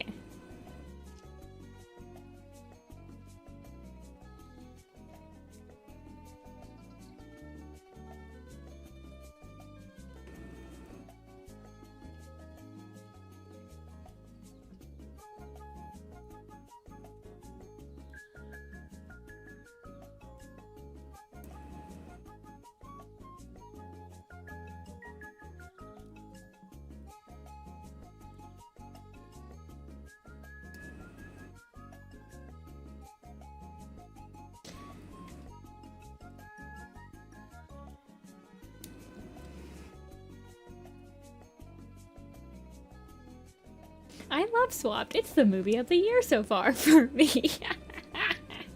How did I come up with my username? The Nifty part I picked when I was 14. Originally, I was Applestar4904, and when I was 14, I was looking at all the cool YouTube kids, and I realized that all of the cool people had no numbers in their name. That's not true, by the way, but in my mind, I'm like, oh, so to be cool, I need no numbers. And so I also looked, and I'm like, a lot of them have adjectives in front of their name, like Darko Hiri, Invader Tiger Star, Alley Cat, Nya. Okay, that one's a little bit different, but like Tribble of Doom, you know, stuff like that. Super Turtle the First. And so I looked on an adjective website for an adjective that I thought would suit me, and I came across the adjective Nifty, and I was like, yeah, that one will work. That'll do. So then I switched my name to Nifty Applestar. The Senpai came a little later. The Senpai was from Persona 4, actually. When I played Persona 4, you type in your name. That's like the protagonist is your name, and you have a first name and last name. And some of your party, and I would do Jessica Nifty.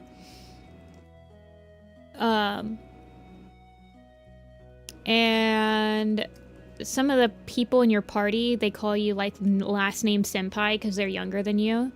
And so a few members of my party called me Nifty-Senpai, and I was like, that's funny. And so I changed my entire username to be it. There you go. That's your story.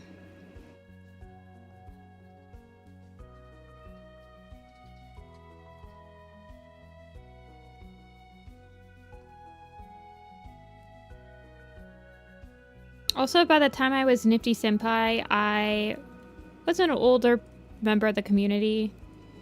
So I also kind of felt like I could use Senpai, just being like older than... Typically, you call somebody a Senpai if they have a little bit more seniority than you at a job. Whether it be age or experience.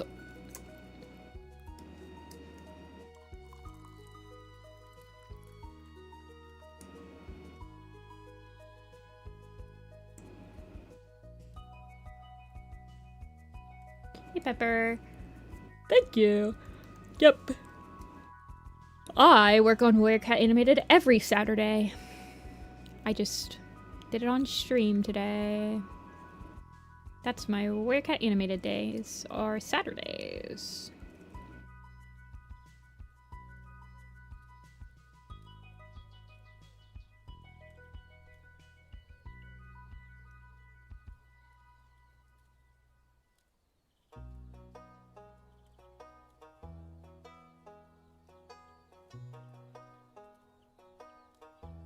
Yeah, Has-Been Hotel has a Nifty character.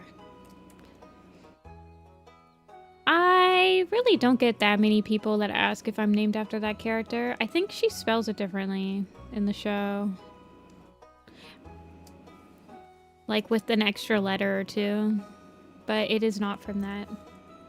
In fact, they stole my nachos. Because I've been Nifty-Senpai since 2009. Maybe 2010, actually.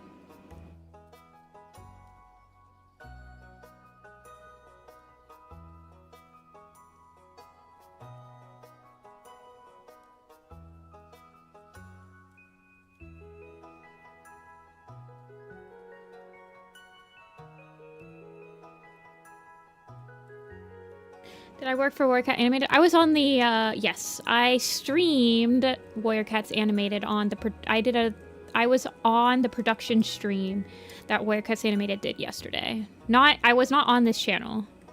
I was on the Warrior Cat Animated channel. But I was drawing. We were answering some questions, just hanging out. It wasn't just me streaming. Casey Gothfrog, one of the animators, was working on cleaning up a shot.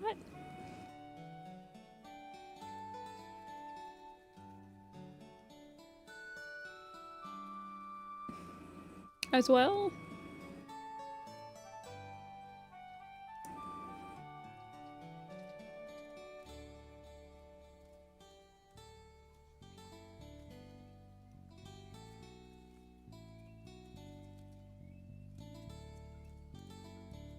Yeah.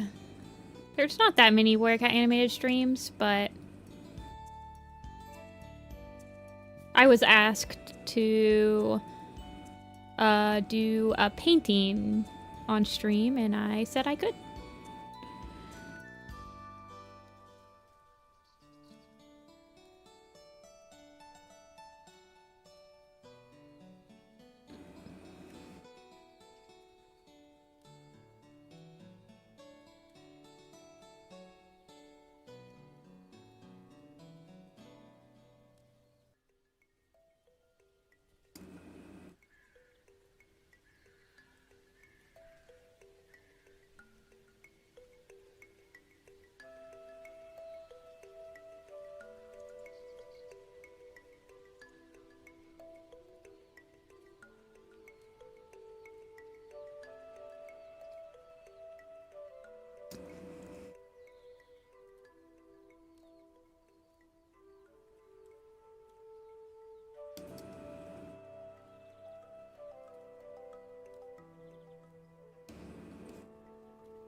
I think I pretty much rendered, I did a whole background painting, start to finish. Did like my first initial, color splash and rendering. And then I did a layout from start to finish. So from storyboard to, cleanup. And then Casey Gothfrog did some animation work on a very cool shot that's looks super difficult to animate. From a really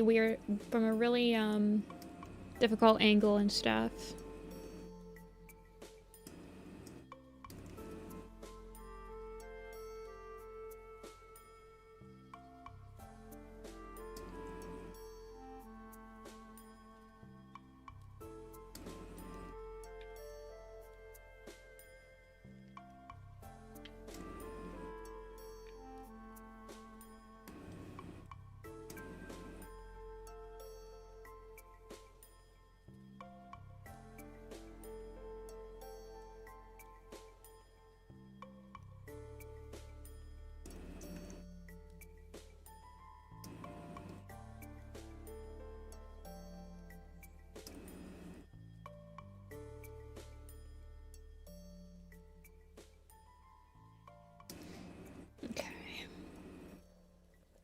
Add the purple. Let me get the head reference up a little bit. I did it specifically this way so I could have the gold tooth in the picture.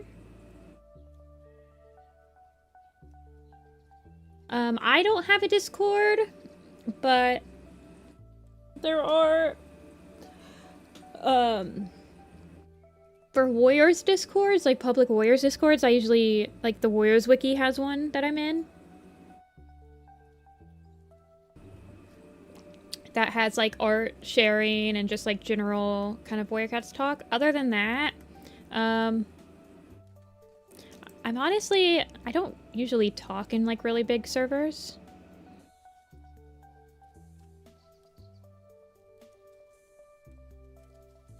I think that's the only really big public server for Warrior Cats that I'm in.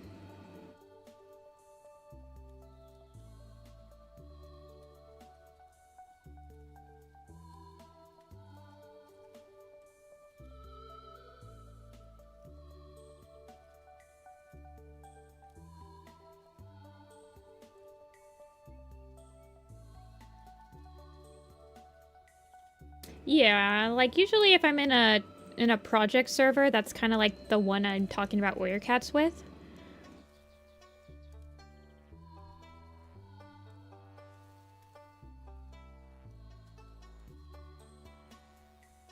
But I don't join any servers that are like... a couple of people in the community have community servers, and I don't really join them mainly because I really think public discords in general are pretty stressful and not necessarily a great idea. I prefer like smaller friend discords of people that you kind of like. It's a smaller amount of people to like join and like get to know and stuff like that. Big discords just feel overwhelming.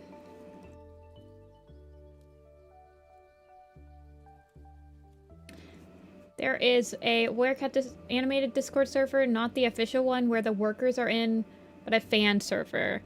There's a Patreon server, but I think you have to be a Patreon to be in it. And then I think that there's a server for like the wiki maybe, but I personally don't know any team members that are in that server. I think it's just fans. There could be. I'm not in the wiki Discord. Honestly, these streams are like my Discord server. You guys are the ones that I talk to.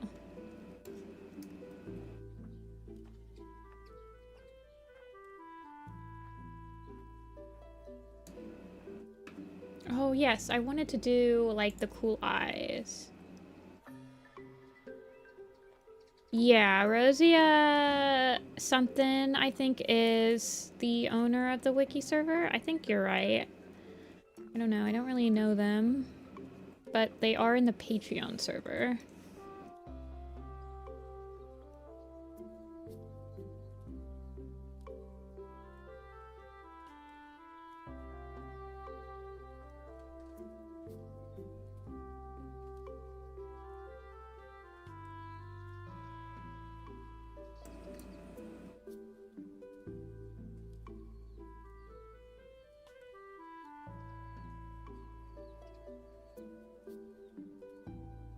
There is a bunch of people from the fan team? Okay. Yeah, I'm not in it. I don't think I would talk. Honestly, joining another server... like I said, I don't really like joining that many public Discord servers.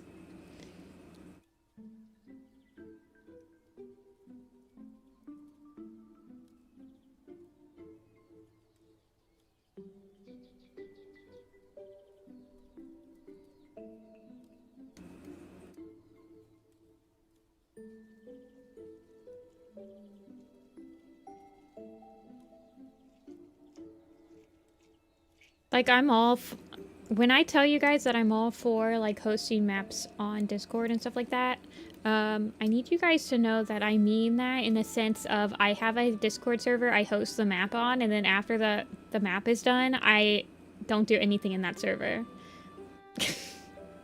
I don't really agree with people, like, creating a Discord server and hosting every single one of their maps in it. Personally.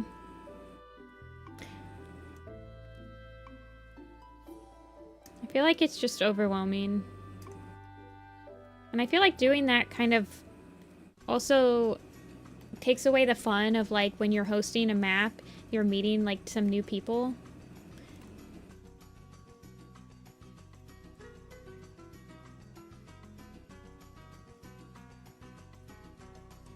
I always try to include, like, 80% new people in my projects.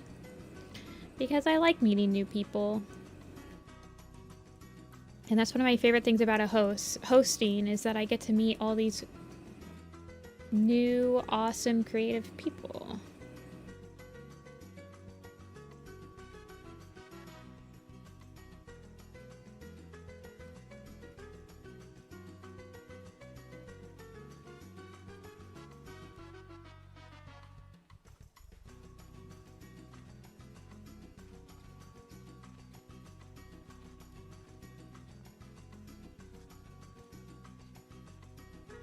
Yeah, I'm excited too. It's been a while, so it'll be interesting. I think I'm gonna have a decent amount of new people in it.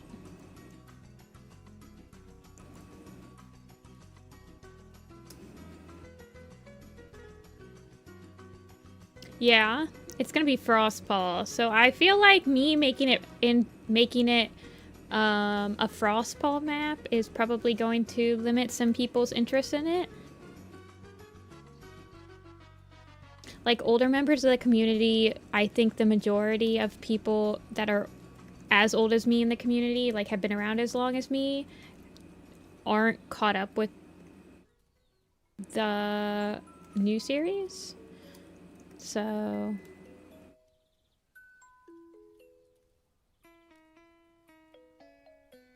when you do cleanup for animation, do you use a stabilizer? I don't think so. I probably should.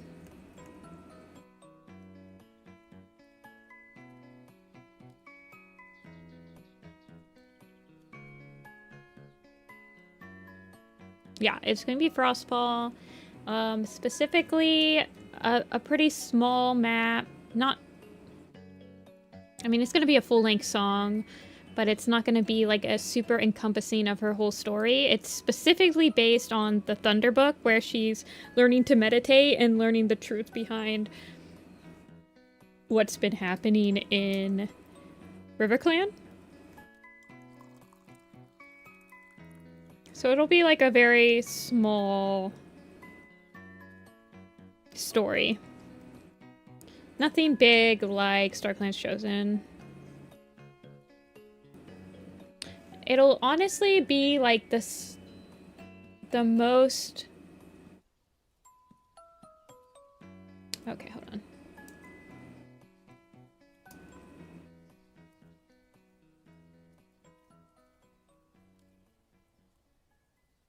It'll be the most pinpoint project I've ever done, I think.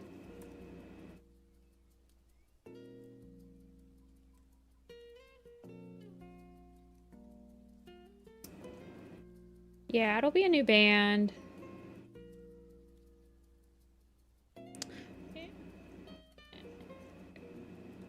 But it is still a kind of a folk indie, sort of. I would say, like, just a quieter.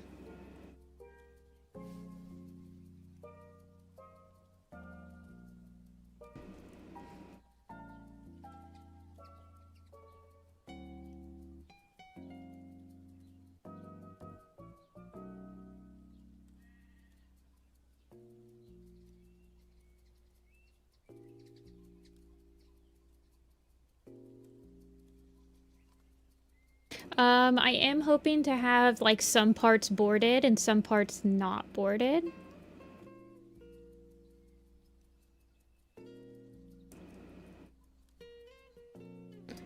Mostly unboarded, though, probably. But just for people that are more interested in doing...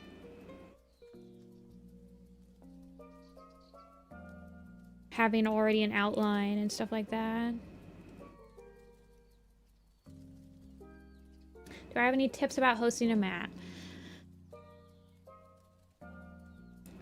My main tip is don't let people ghost you. That's like the #1 tip I give everybody. Don't let the participants ghost you. Keep on them. When you are going to be the #1 driving force of the project getting finished, and everyone is relying on you to finish that project. Whether it be putting them in contact with helpers,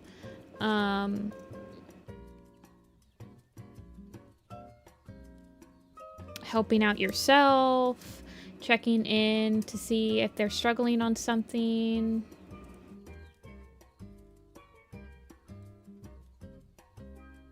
But don't let people ghost you. I do weekly check-ins where I just have somebody just make sure that they're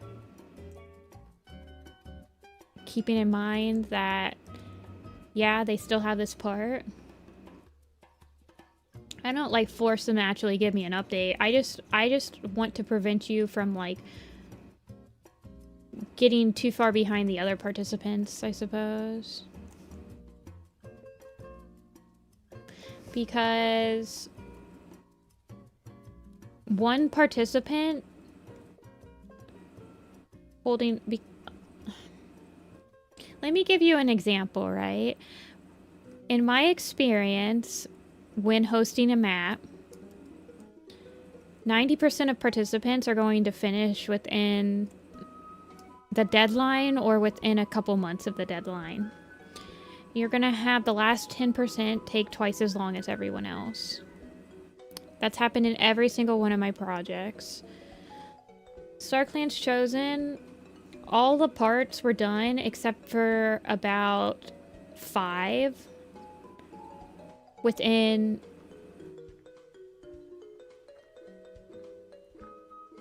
I would say 5 or 6 months. And then the last 5 parts took 10 months to do. Took twice as long.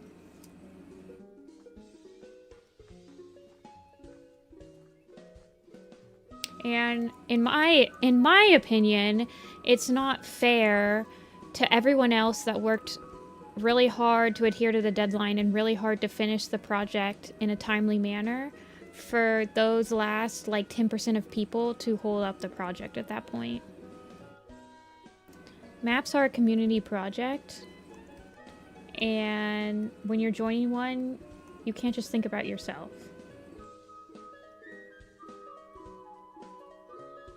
You're now part of a community project. That includes the map host too. If I'm creating a map, I'm creating it for the community, and for the animators are just as important as me at the end of the day.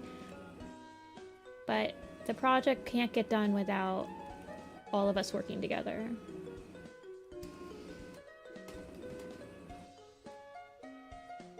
Helper rule is a very, very good thing to include. I've always had, so when I set up a map channel, I have four main channels. I have a whip channel where people can post a whip of their part. I have a critique channel because I don't want to push critiques on anyone that doesn't want them. It's a for fun project.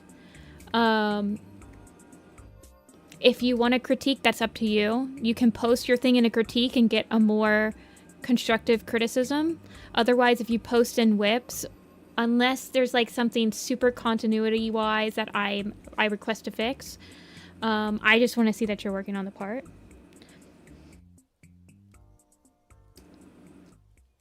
I have a help wanted Discord channel, which is when people are finished with the part, or if you're a backup, or you can get a helper role.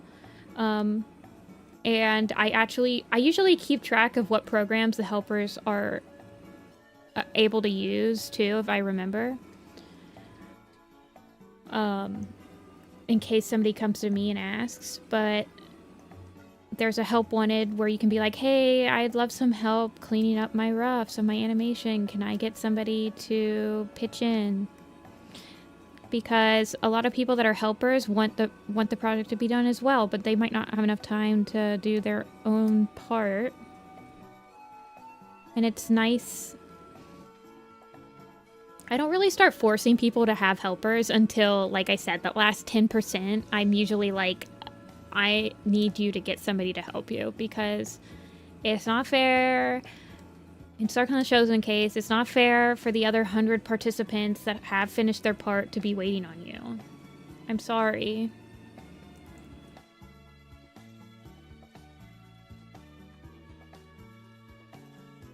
Which map was my favorite to host?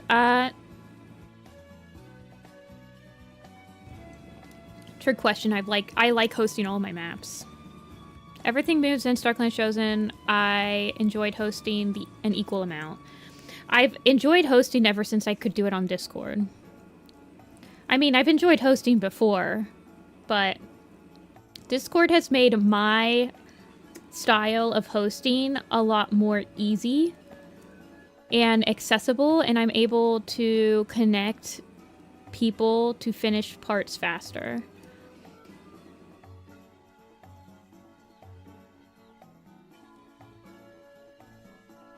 Would you allow verbal work in progresses? At a point, yes. Usually I'll just... So, for Starkland Chosen and Everything Moves, they were both not boarded. Here's the approximate production timeline for Starkland Chosen, and Everything Moves was the same. I post the map call. I use a Google form because YouTube comments are no longer a viable way to pick people because they hide. A lot of your comments get hidden, etc., etc. So I have a Google form. I look at the Google form. The Google form has your preferred parts. It has your everything. It tells me how to contact you on Discord, blah, blah, blah, blah. I pick the parts. I usually have many of my friends helping me with picking the parts. I have the final say, but I have a lot of people going through and making a short list with me, right? And then I pick at the end of the day.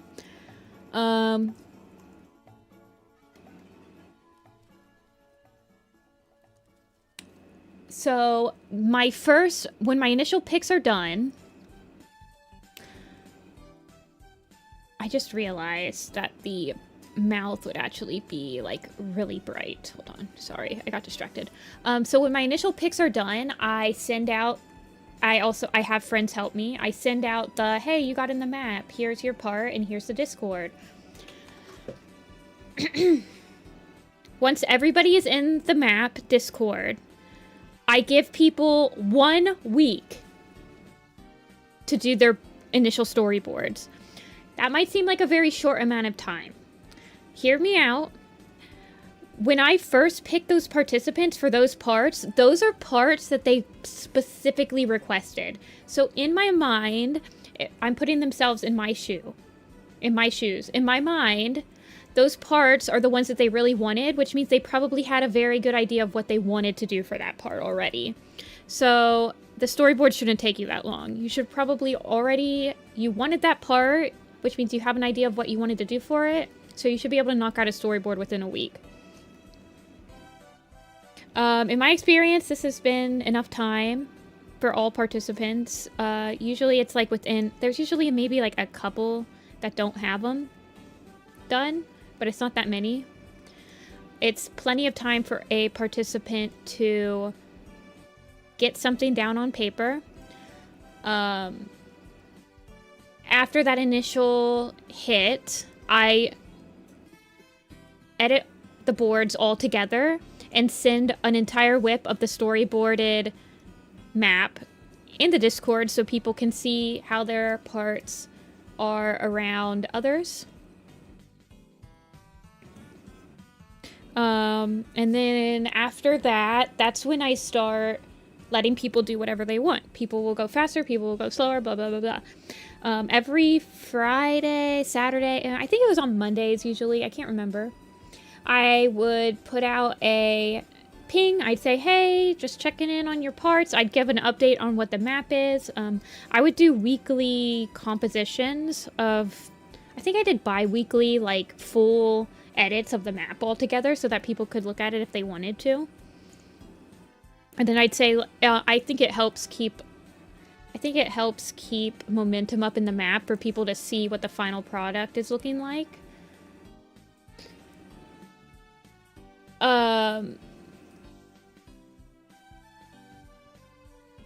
And then I say, hey, let me know how life is going, just checking in. I'm just giving you a status update. And then that's usually, some people will just go, yep, I'm here. I think so usually what I'll do is I'll let people just like react to the comment. I'll be like, check mark if you're here, right?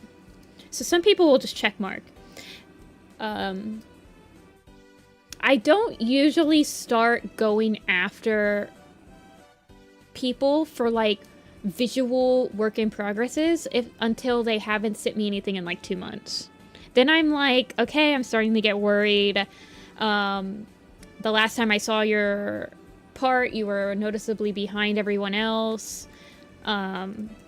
Typically there's a couple of, sorry, I'm like really rambling. Typically there's a couple of reasons I've noticed when people fall behind or like they stop sending you whips. One is that they're busy, which is completely understandable. Two, which is why I usually ask people, is sometimes they're just stuck on their part. And they're giving them like a, hey, how's your part going? Sometimes that gives the push that somebody needed to be like, yeah, I'm kind of stuck on this one part. I would like maybe some help to get over it. And I'll be like, okay, yeah, I can give you a hand and you can throw some ideas at me. Because sometimes even just having somebody else look at it and suggest something to you can get you out of like the art block on the part. But yeah, I keep track. If somebody hasn't posted a whip in a while and I message them and then they don't respond to me and it's been a week, I message them again. If they don't respond to me after 2 weeks, I message them one more time and I say, hey, if you don't respond to me within the next 2 weeks, I'm gonna have to drop your part and give it to someone else. I've reached out to you, blah, blah, blah, blah. But usually if that happens, I'm also try to contact them on like a different social media and stuff like that as well. But at the end of the day, you're gonna have to put your foot down on some participants. Sometimes people just get busier than they thought, and, you know.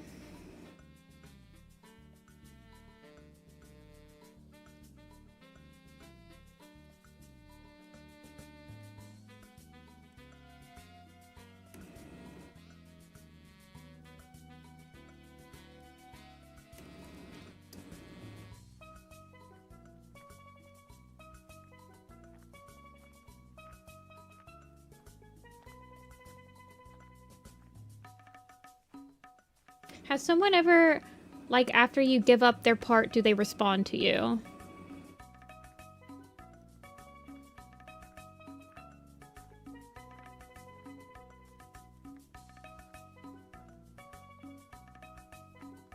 No. I can't say that that's ever happened.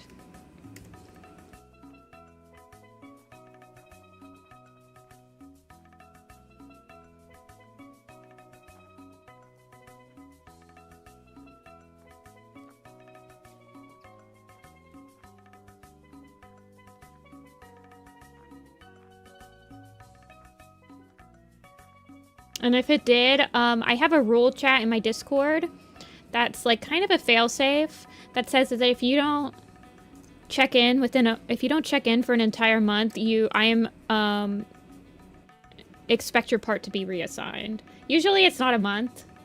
I mean, I usually give people like 3 months of ghosting me before I really like give their part away.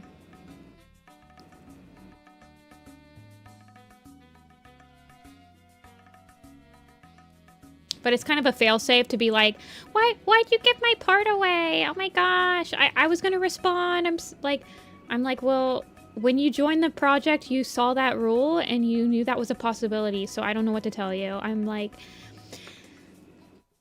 I gotta think of the other people in the map. You're not just ghosting me when you ghost the map project. You're ghosting the other 30 people that are working their butts off to do this. Like, it's a community project. I don't do thumbnail contests. I've never done a thumbnail contest. All of my thumbnails have been handpicked. All of my thumbnail artists have been handpicked by myself. They're typically my friends that want to do the thumbnail. When I pick participants, so I usually pick on style, art style, or both. It depends what part they want. Certain parts in StarClan Chosen I would pick more for an illustrative purpose. Boarding and just like composition and the ability to tell a story is way more important to me than your art style, your animations.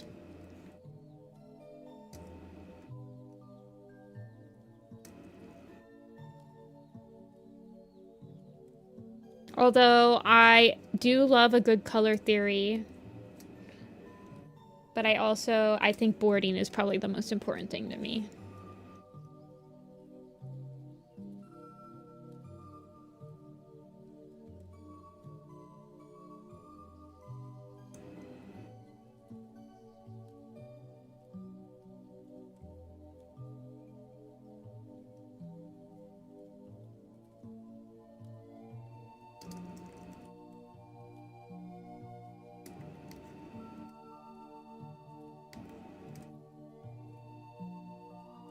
But yeah. I know that there's been...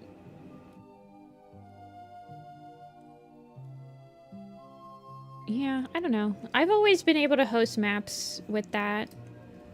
I've never had anyone complain to me that I was... I don't know. I don't go and look at what people say, but...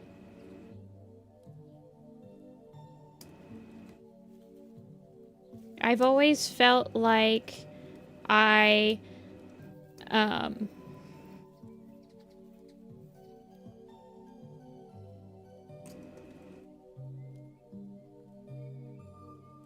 been very fair, and the deadlines that I impose are deadlines that I try to also keep. I remember in StarClan's Chosen, my initial deadline was 3 months for each part. And when I could not finish by my own deadline, I pushed all deadlines back a whole month because I don't believe in enforcing a deadline that I myself can't follow. And I don't really start pushing people to like get helpers and stuff until the last leg of the project. And I don't really force you to, because I will say that the last 2 parts for StarClan's Chosen, one of the participants did not have any helpers the entire time. They did it all on their own. They were the last part, though. One of the last parts. But the last part I did help finish. Just typical helper behavior, cleaning up, coloring the frames, shading the frames. I did the background, etc. I didn't do any of the compositing or the actual animation. I just helped do all the grunt work.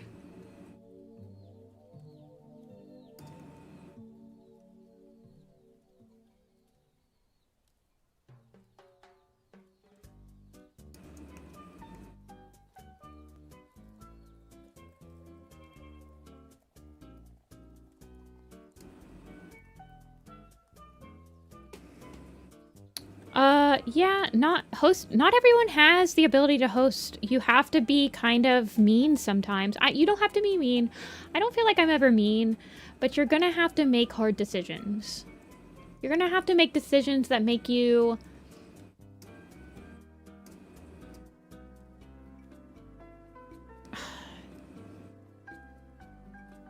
I don't know. I guess I've never really had to make a decision that made me feel bad. But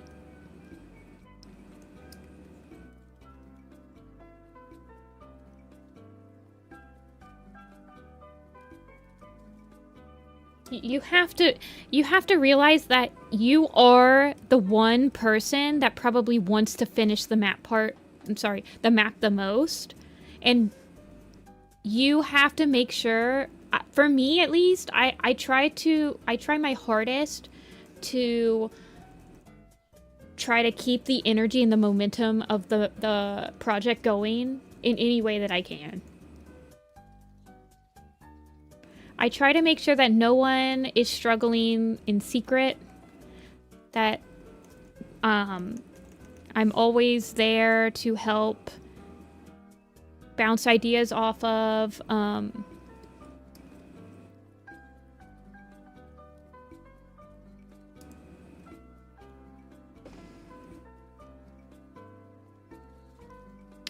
I don't think it should be mandatory to have a helper. I only really... So, the only times in StarClan's Chosen, there were some people that would... The only times that I start to, like, really... And I don't make it mandatory, I just really recommend people to have helpers at the end are if a map part has been dropped. If it's been dropped, I'll usually assign multiple people onto the part already. So I'll assign multiple backups depending on their strengths. A lot of backups in my projects are helpers, and they already have like, hey, I'm willing to help anyone on backgrounds or whatever, blah, blah, blah, blah. So I'll be like, okay, I'm putting you on backgrounds, I'm putting you on animation, and I'm putting you on this or whatever. And if it's got multiple shots, if it's dropped, then they'll usually let you have the boards as well, in my experience. So a lot of the StarClan's Chosen parts that you see that have multiple participants working on it, those were dropped parts that I separated the workload into bits so that it could get done faster.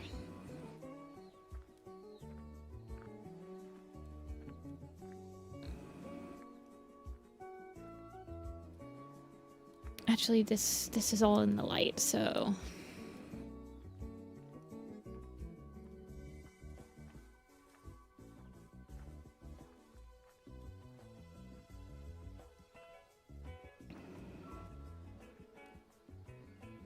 Yeah, you and Lou, I think Bok Bok Choi and Tasty Ego, I can't remember. They worked together from the start. Astral and Scott worked together from the start. There were a couple people that picked, that had helpers. There was, Crooked Star...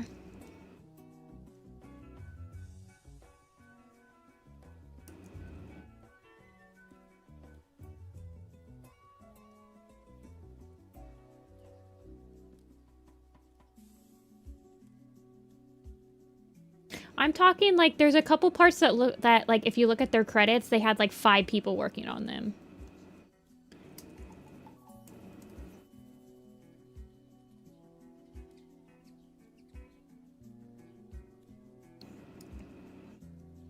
Yeah.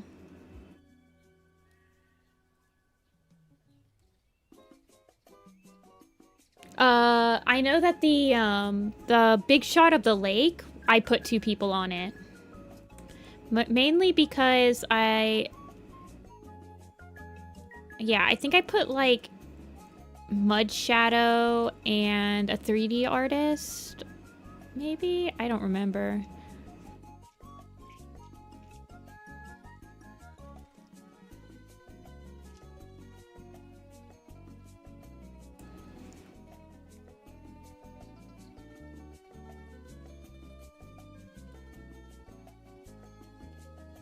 Yeah, I only make people take helpers at the very end of the project. And like I said, I don't actually force people.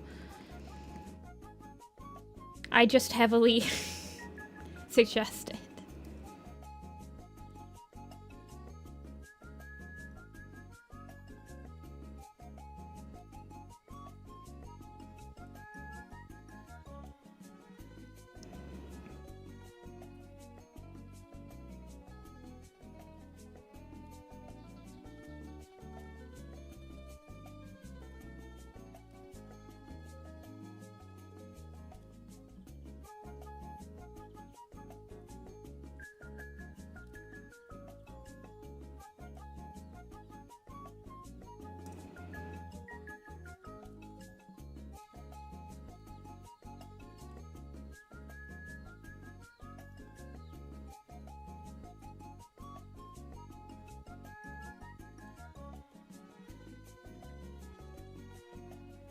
Some people just genuinely just need, like, a little bit of help.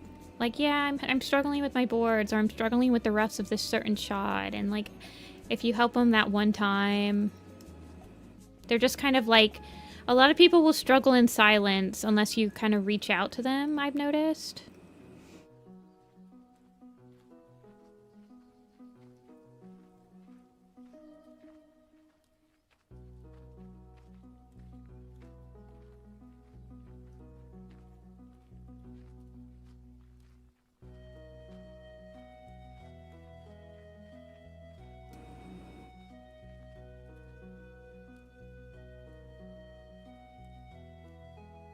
I mean, it was like that back in like 2015 too, by the way.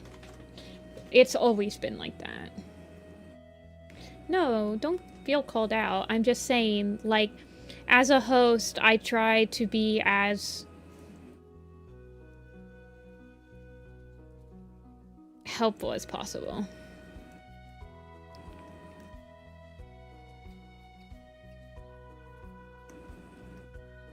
Two people that are struggling, and they might be nervous. I mean, also with Discords, sometimes, I mean, honestly, it might be nerve-wracking to admit that in a public Discord, you know? So sometimes me just like DMing somebody and being like, hey, just checking in, is everything all right? And like,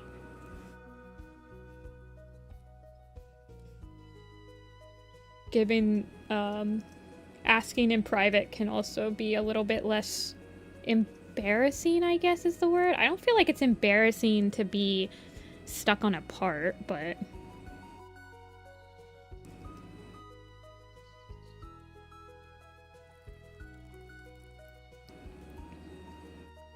I've gotten better at like asking for critiques and stuff, or like being a little bit less self-conscious when I'm like, well, something isn't coming out right, and like asking for critique ever since I joined like a project like Warrior Cats Animated, where you're constantly like you have to get critique back from your director.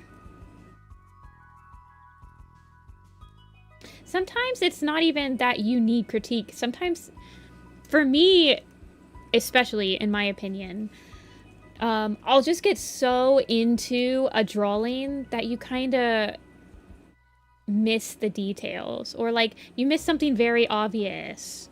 Like you're too focused on one specific part, that the actual part that's messing you up is like something you're overlooking.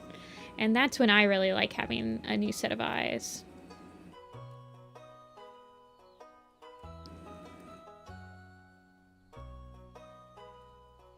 Because then that person could be like, well, this just looks weird. And you're like, oh my god, why didn't I notice that? Also, that happens to everybody, by the way. Don't think that's makes you a bad artist.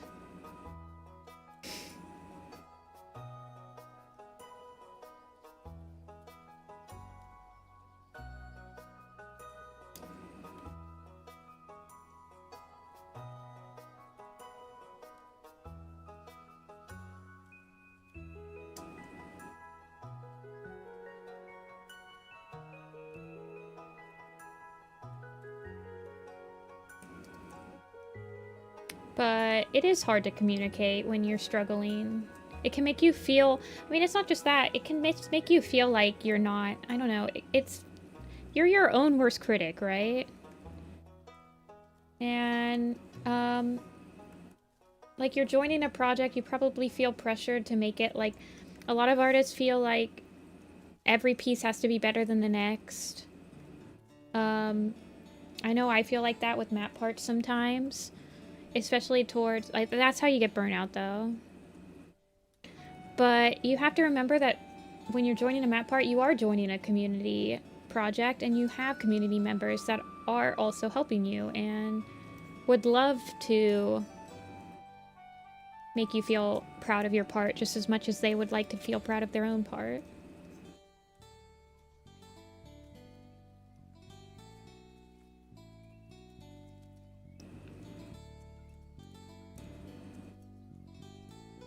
And it's okay to ask for help.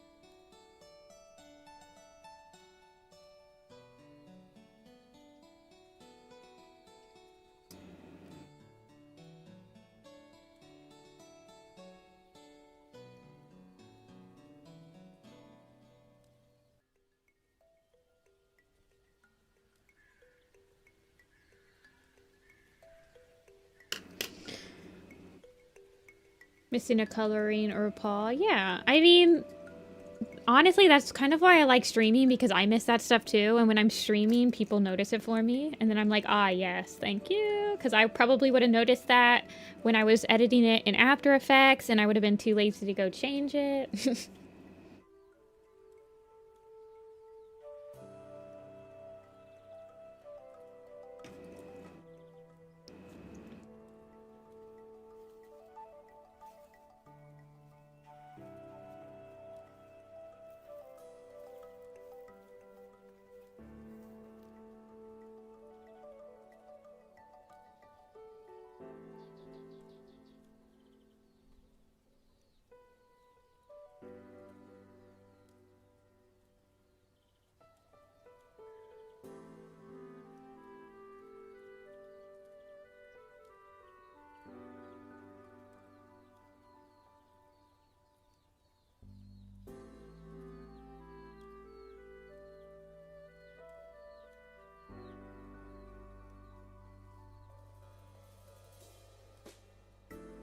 I don't want that.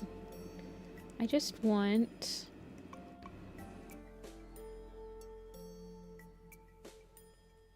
a bit of glow right here.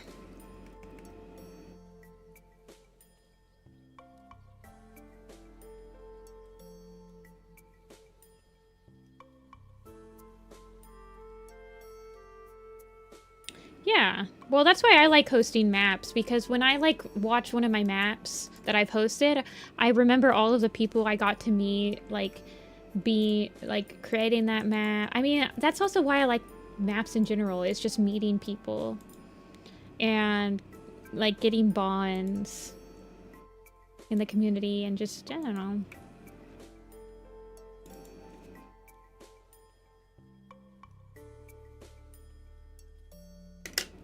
Sly.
I know, Galaxy.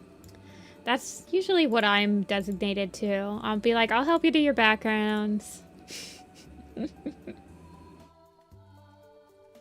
me see how this looks with the linear dodge. Really quick.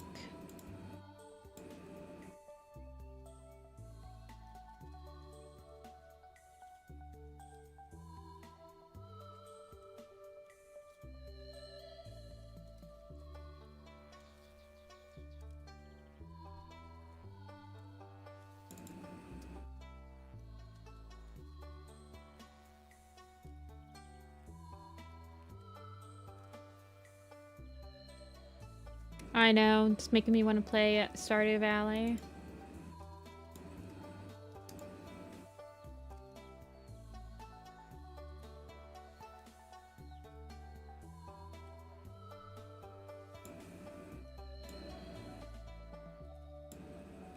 Let me send this over to links.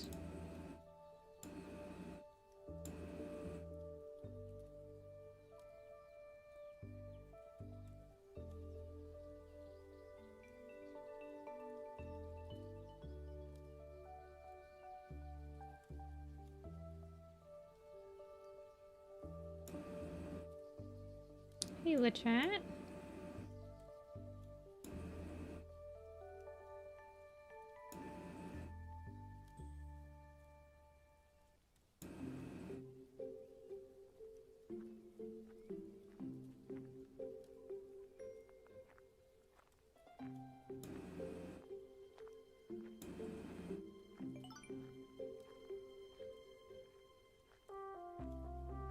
Oh, you came back just in time.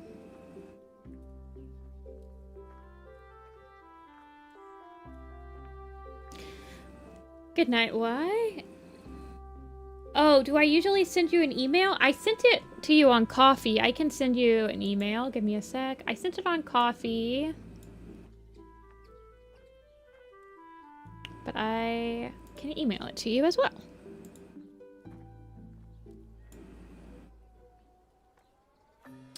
Are you okay with the email that starts with an A? It's the Gmail that you used to do the coffee commission?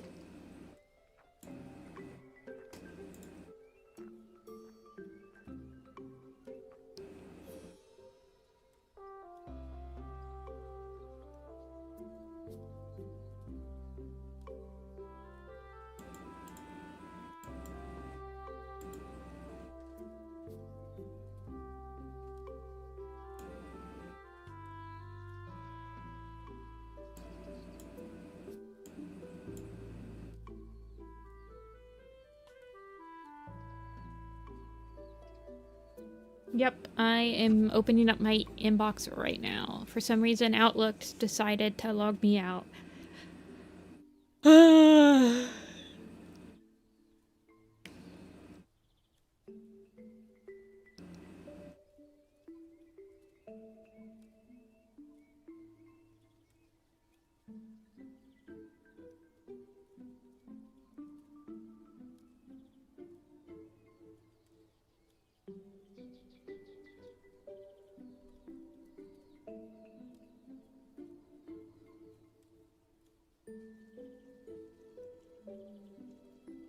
Alrighty.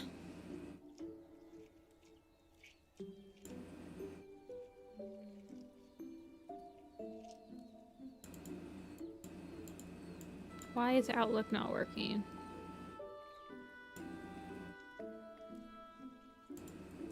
I feel like my computer, well...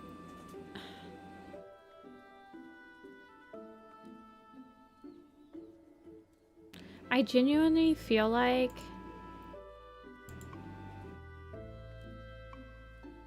they're actually forcing me... like, purposely not letting my computer do things because I'm still running Windows 10.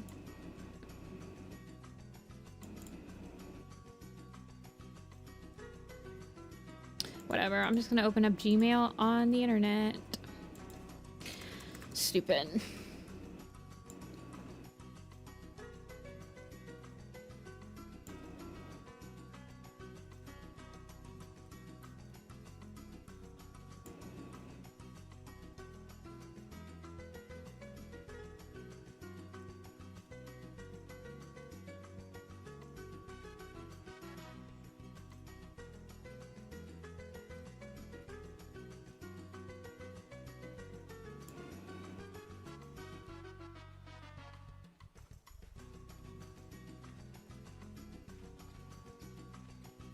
Outlook has been broken. Well, yeah, it's just stupid.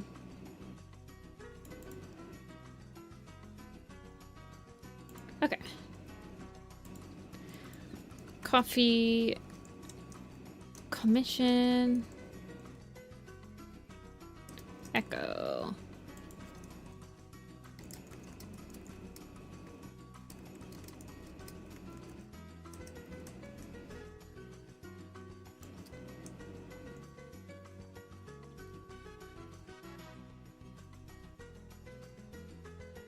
There we go. Uploading it. Sending it.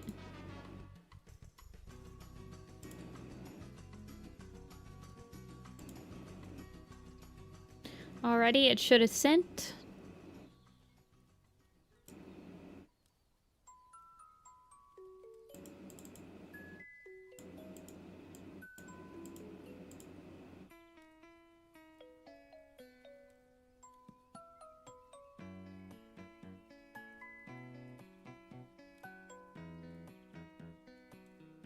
I have an appointment on Tuesday. Okay, that's what I thought. I mean, I can open up a slot for you. Hold on. It'll be for next Sunday. Yeah, no problem, Echo. I am glad that you told me you wanted it emailed. Otherwise, because I usually just send it in a coffee, but I do email it to certain people. So I'll try to keep in mind if you ever commission me again that,